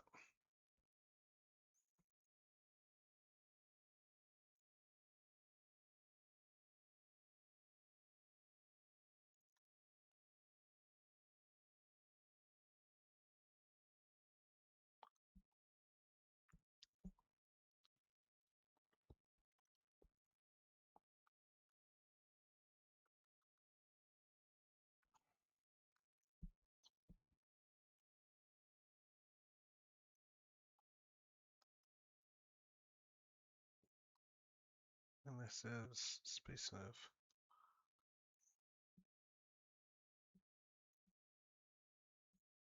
Let's see, so this and then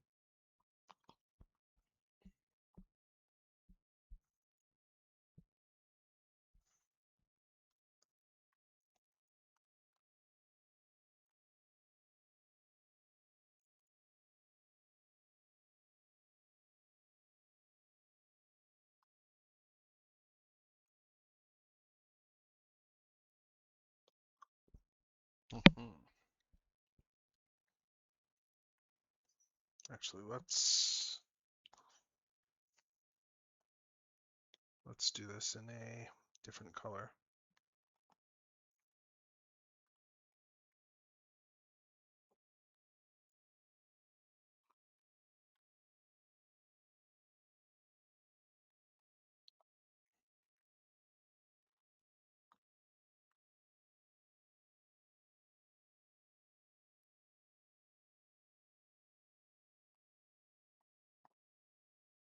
Mhm.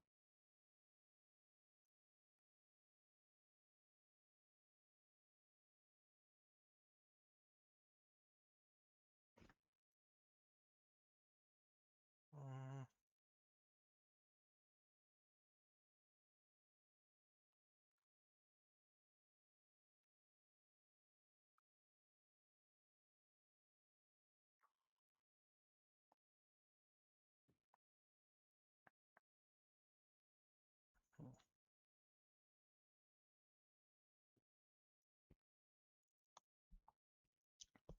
Let's see.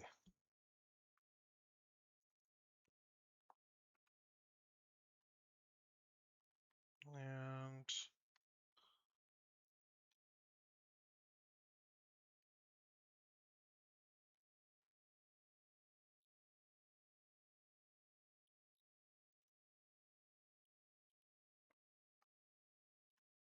Let's see.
Hmm.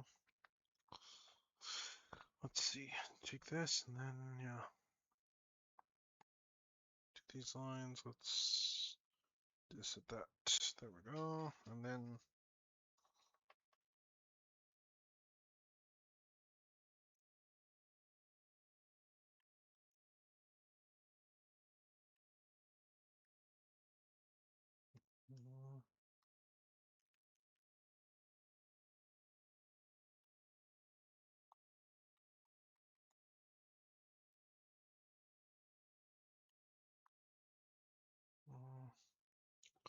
yeah, and then just put a layer over top of this. Let's see. Just do something like this here.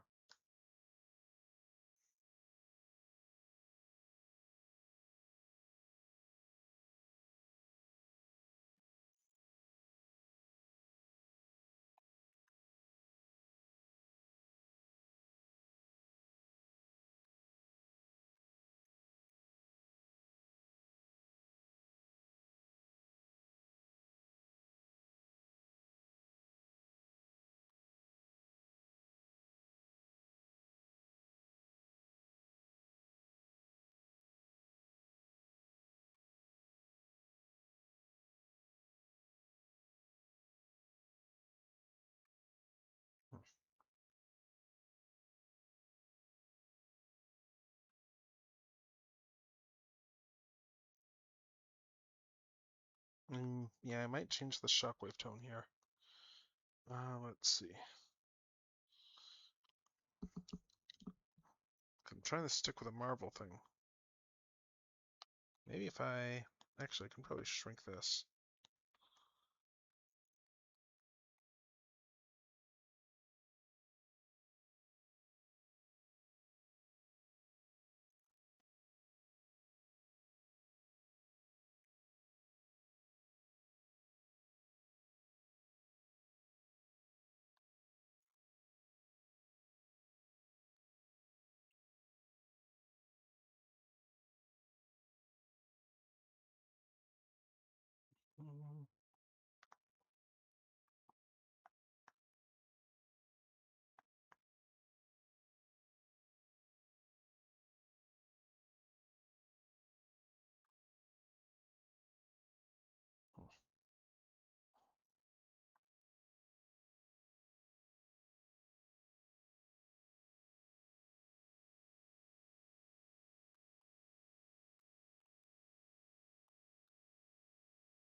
This is looking pretty good so far, though. Oh. Let's see. I want to just do an inner border on this too. I'm just deciding what the best way to do that is. Actually, let's try. Let's see if this will work.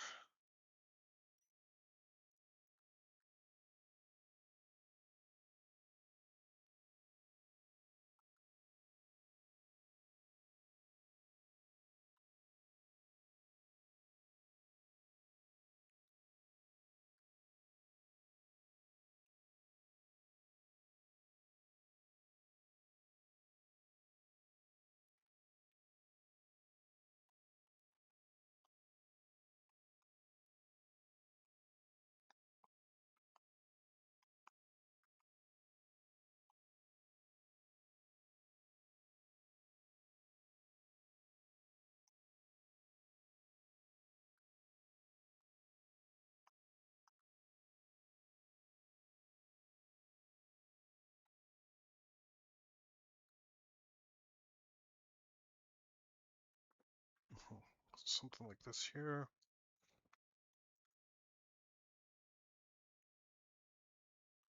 And then just adjust the spacing on the text.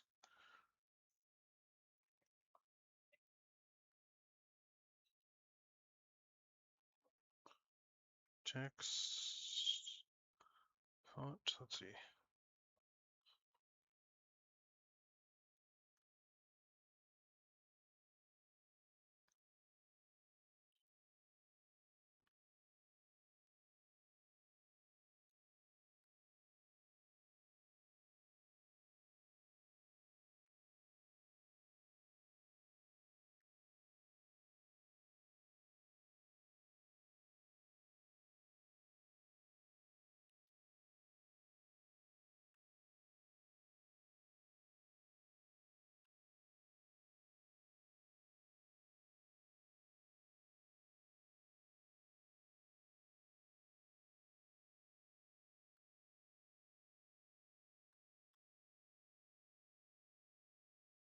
Something like this.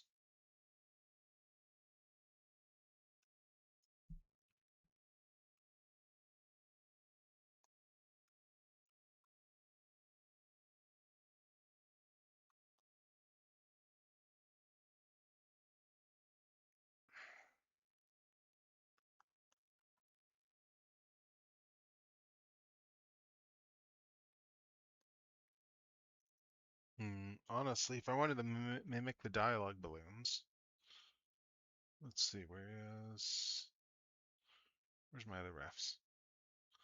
Because I could full on just try and mimic the dialogue balloons themselves. Let's see. Yeah, the dialogue balloons are the style. Let's try this.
Mm.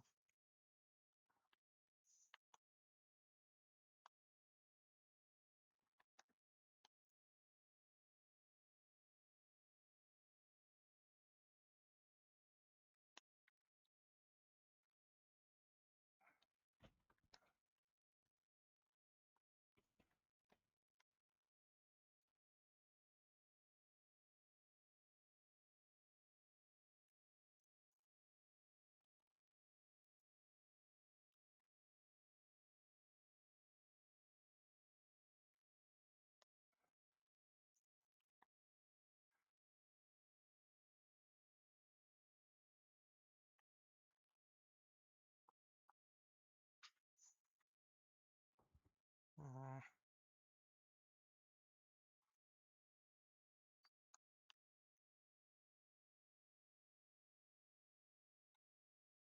Hmm.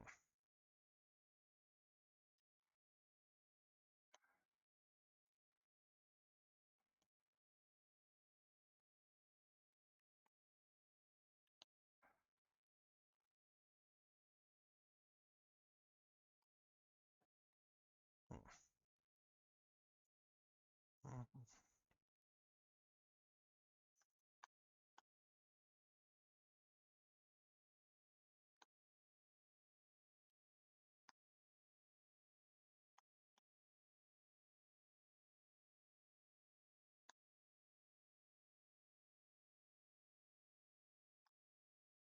Hmm.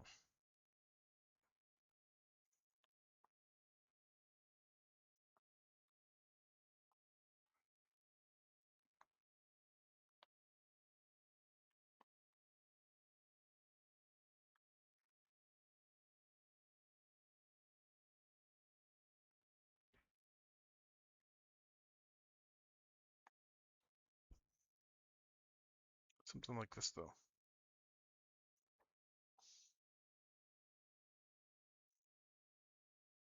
Actually, what if I?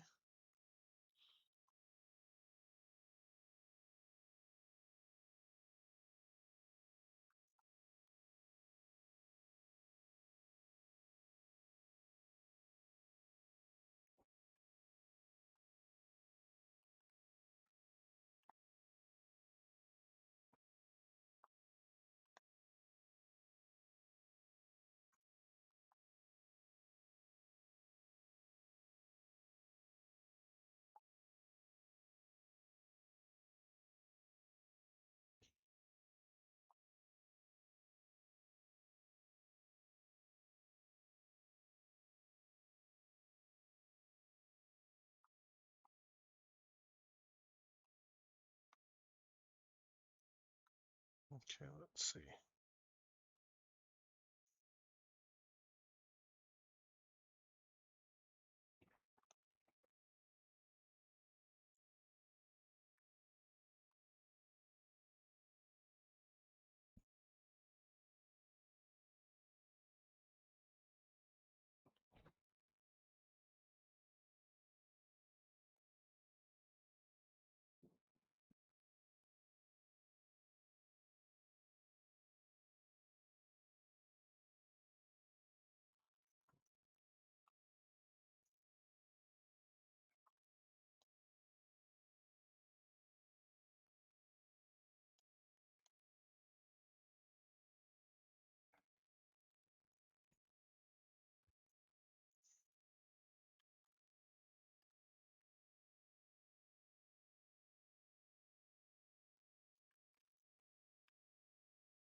I think this works pretty well.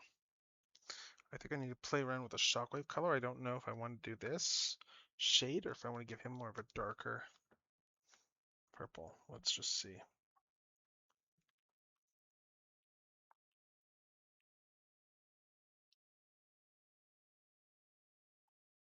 I could always do more of a toy colors one. I don't know.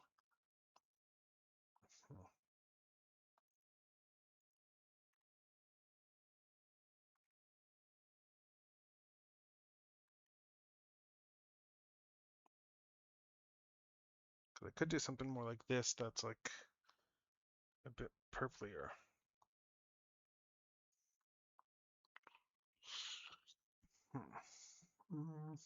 I mean, this one fits the original Marvel cover a bit more, I think, in terms of actual colors.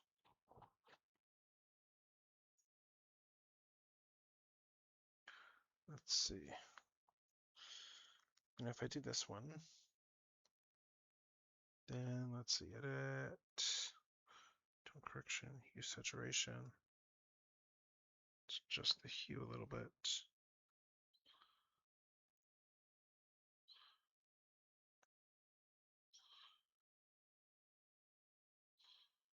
Shift it.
Mhm.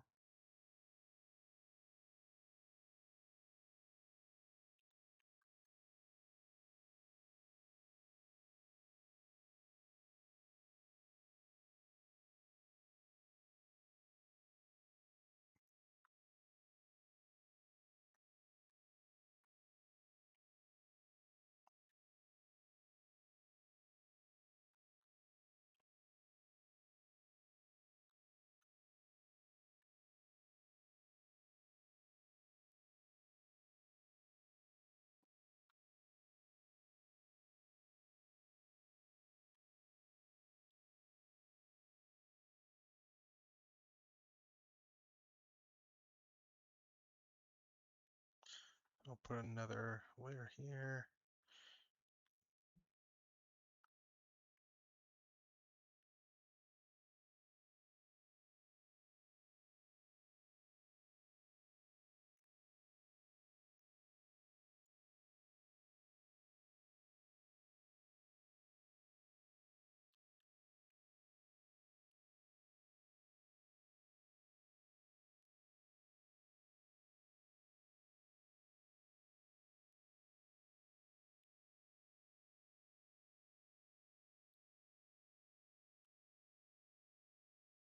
Hmm.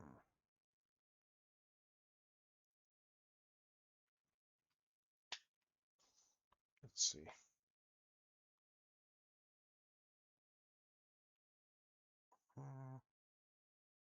So I take this here and then, let's just change these outlines a bit.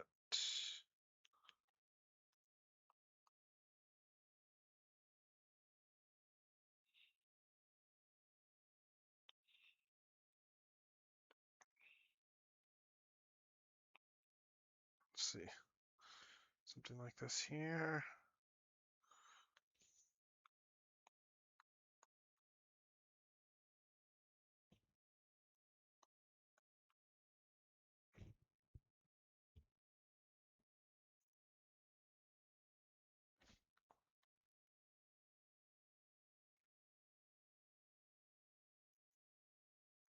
something like this year. It's gonna happen to us. Mhm.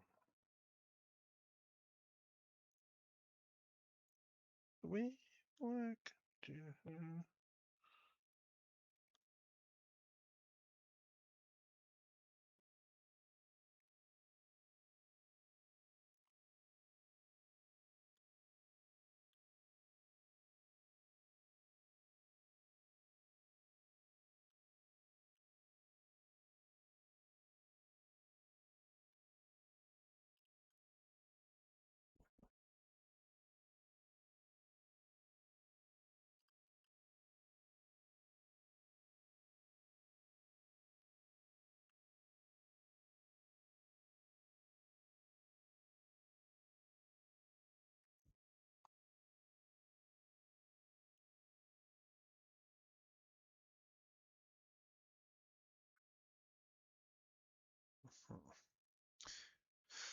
Let's see.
Okay, let's see. I think this works pretty well.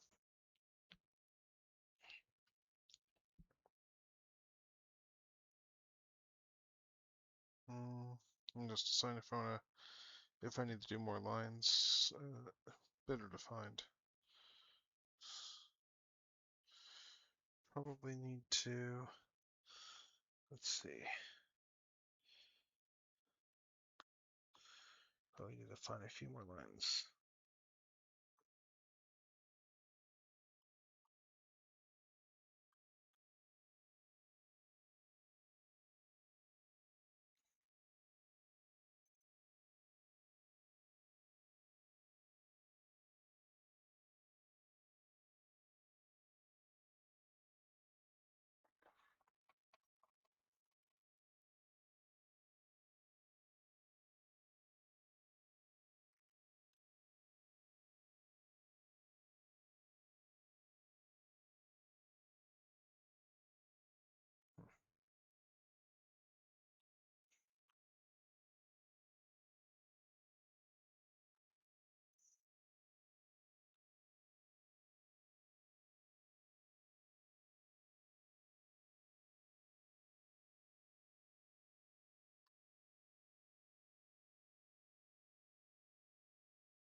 Let's see. Oh, hello, Paxi Prime. How's it going? How's your evening going? We are working on this art.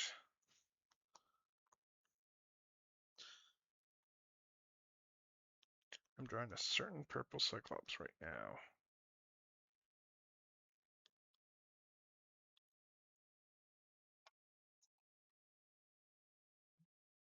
Let's see.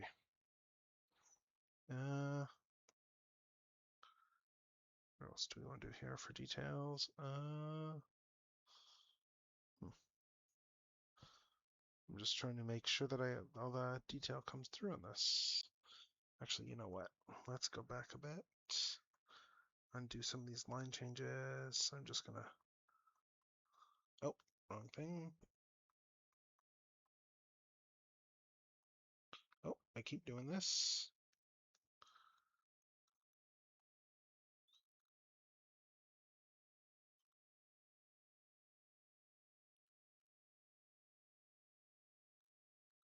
I forgot where.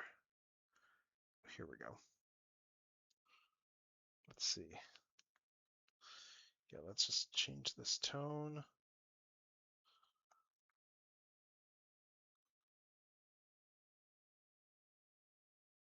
There we go. That's better.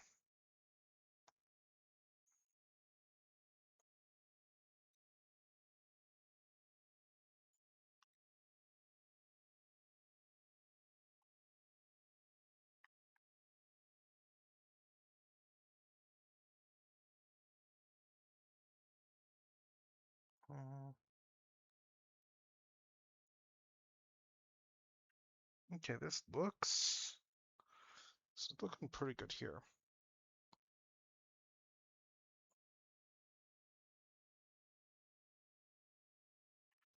Like, I'll have to see how this actually looks like when I actually print it out there. Because my main concern is just this purple might be a bit too dark and might be washing out detail a little bit.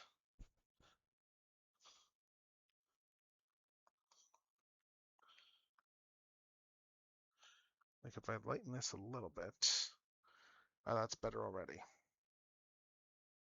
I just want to make sure that this isn't so dark that it loses all the detail. But I think the basic thing here is, I think we got the gist of this here.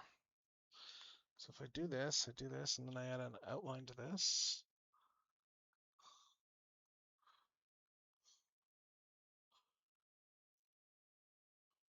Do something like this here. Add a border to this. And that's basically the sticker that we have here. I think I need to lighten this text a bit still.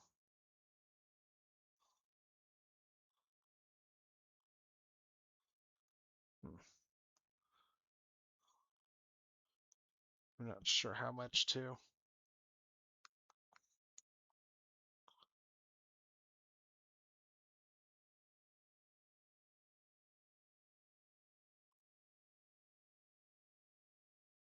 Hey, I hope you're having a good night.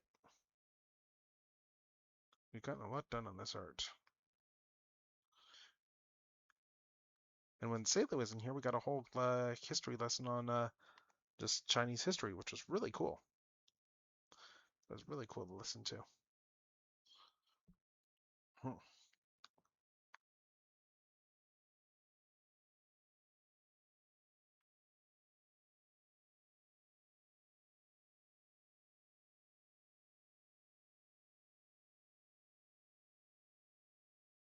I think something like this works.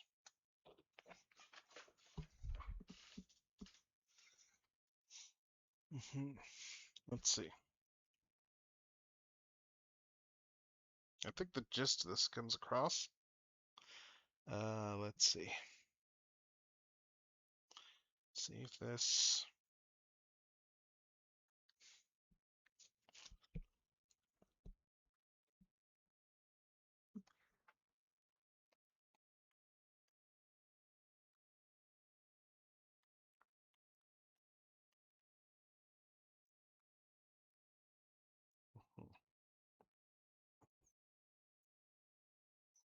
Oh, actually.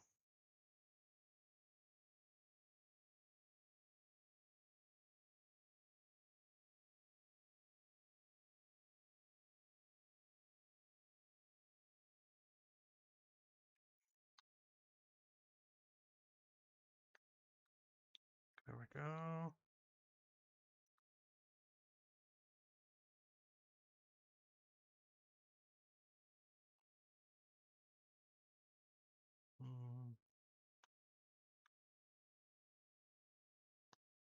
Put that over there.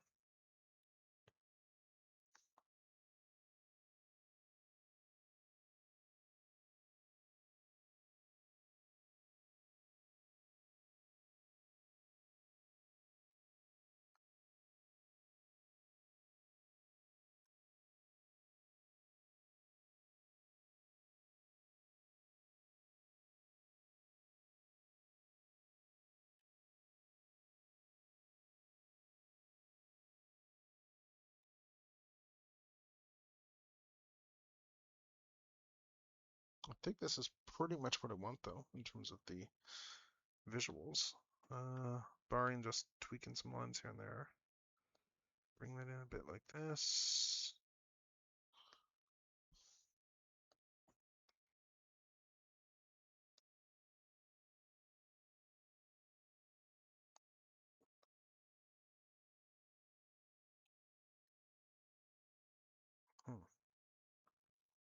I think we got the general gist of what I want here.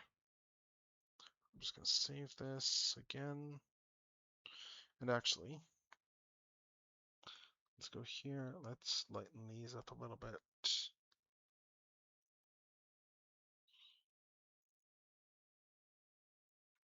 Hmm.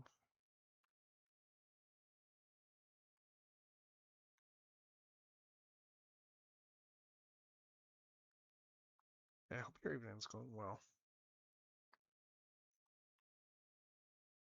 Oh.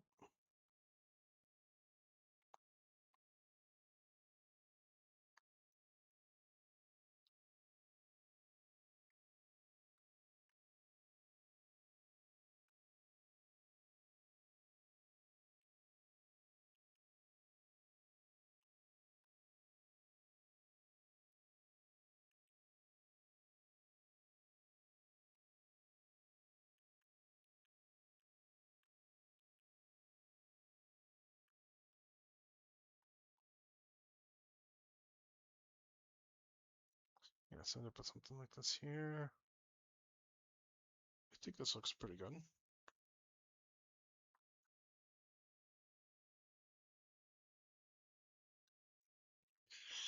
All right. Let's see. I mean, that's the main gist of what we've been working on tonight. Let's see.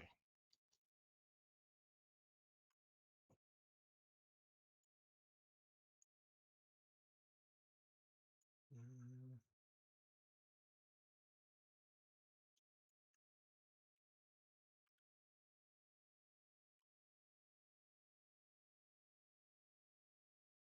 What else? Uh,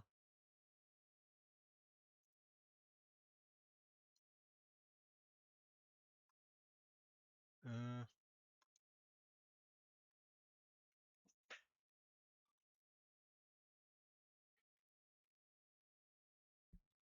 I'm just looking to see if there's anything else I want to tweak on this thing. I mean, it's feeling pretty done to me. Maybe I'll rough up the edges of this gradient here. I don't know. That's just.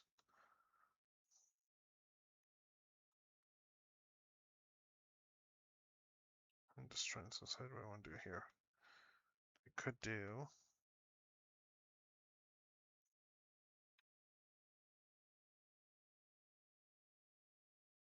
No, that doesn't look as good.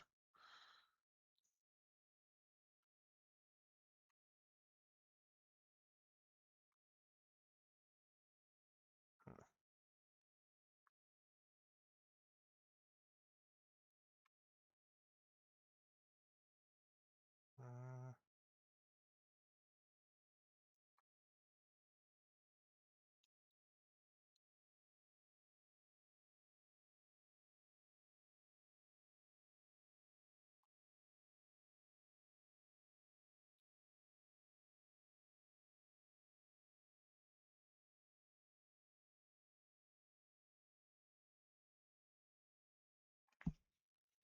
hmm. Yeah, I just want something to just.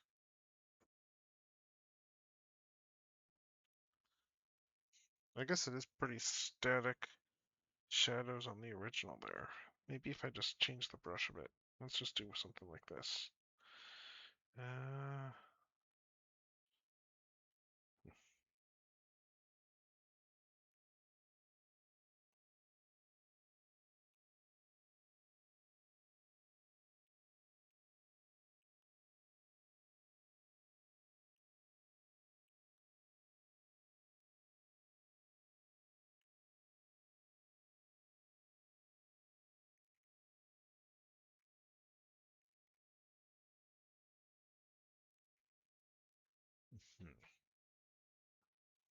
Yeah, something like this here.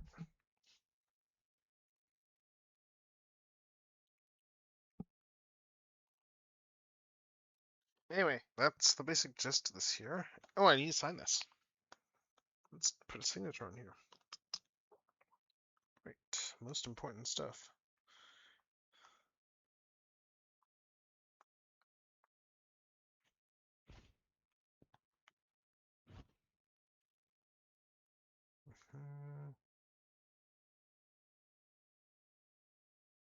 Let's slap a signature on.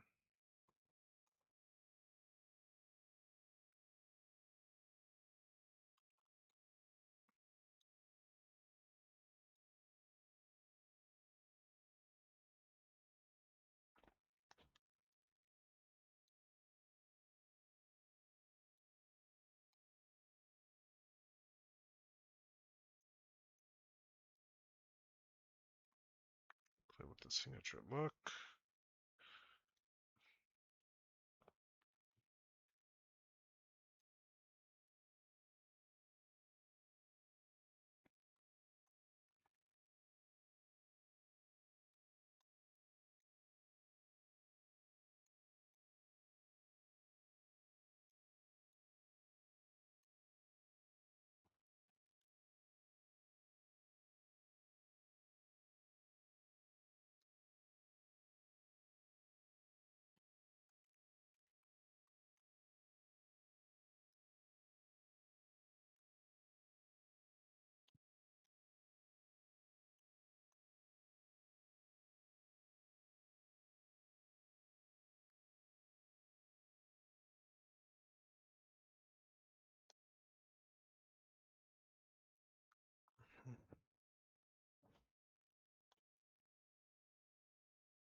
Unless I put the signature on the wall.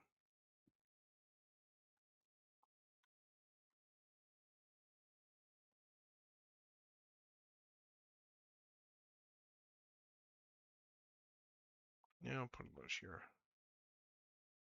It's not very obtrusive there. And let's see.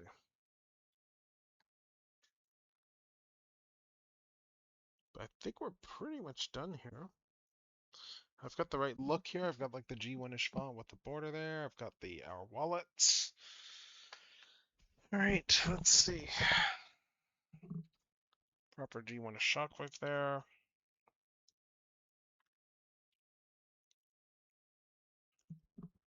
Although I could always.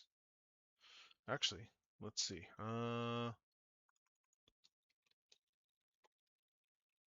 just trying to see if I can. I'm just looking up some stuff with dialogue balloons and some of these issues. Just seeing if there's anything in particular with how they did the lettering on those.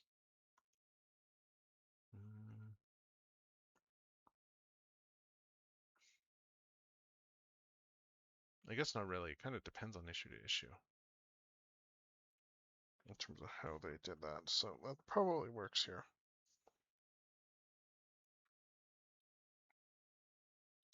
Let's see.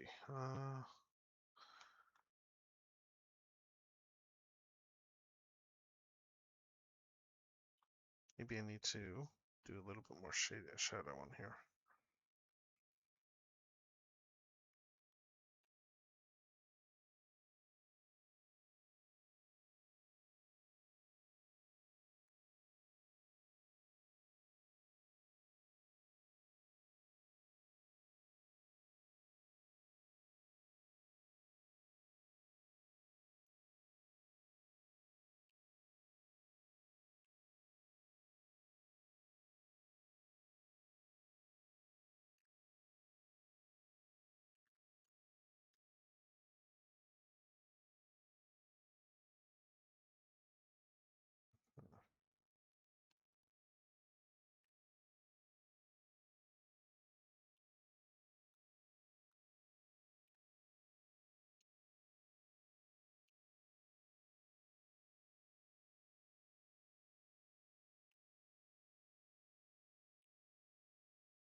something like this here. There we go. I think we're pretty much done with this. I'll have to see how this prints as far as stickers go.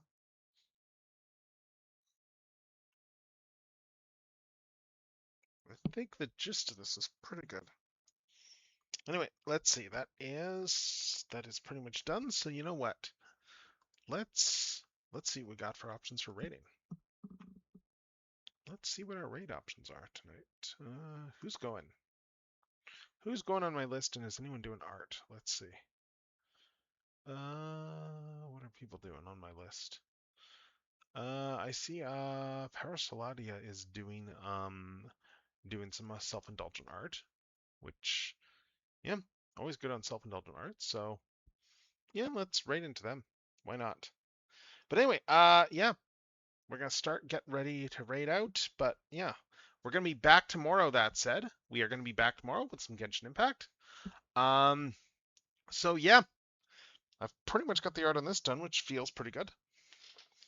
And yeah, thank you everyone who came by. Again, a huge thank you to Sele and Strideways for hanging out here. Thank you so much for this history lesson, Sele. Like, it was genuinely very, very fun stuff.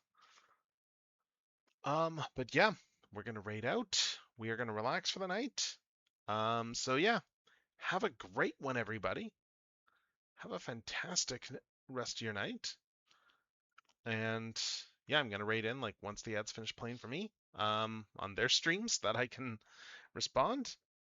Oh, and speaking of ads, looks like my ads are about to start too, actually. So we're gonna raid out like right before those ads start, I guess. So yeah, I've spared you some ads. Awesome. Anywho, again, thank you all for coming in tonight. And with that said, this is going to be Techno signing off until next time. And this, honestly, this feels like a really appropriate song to end on.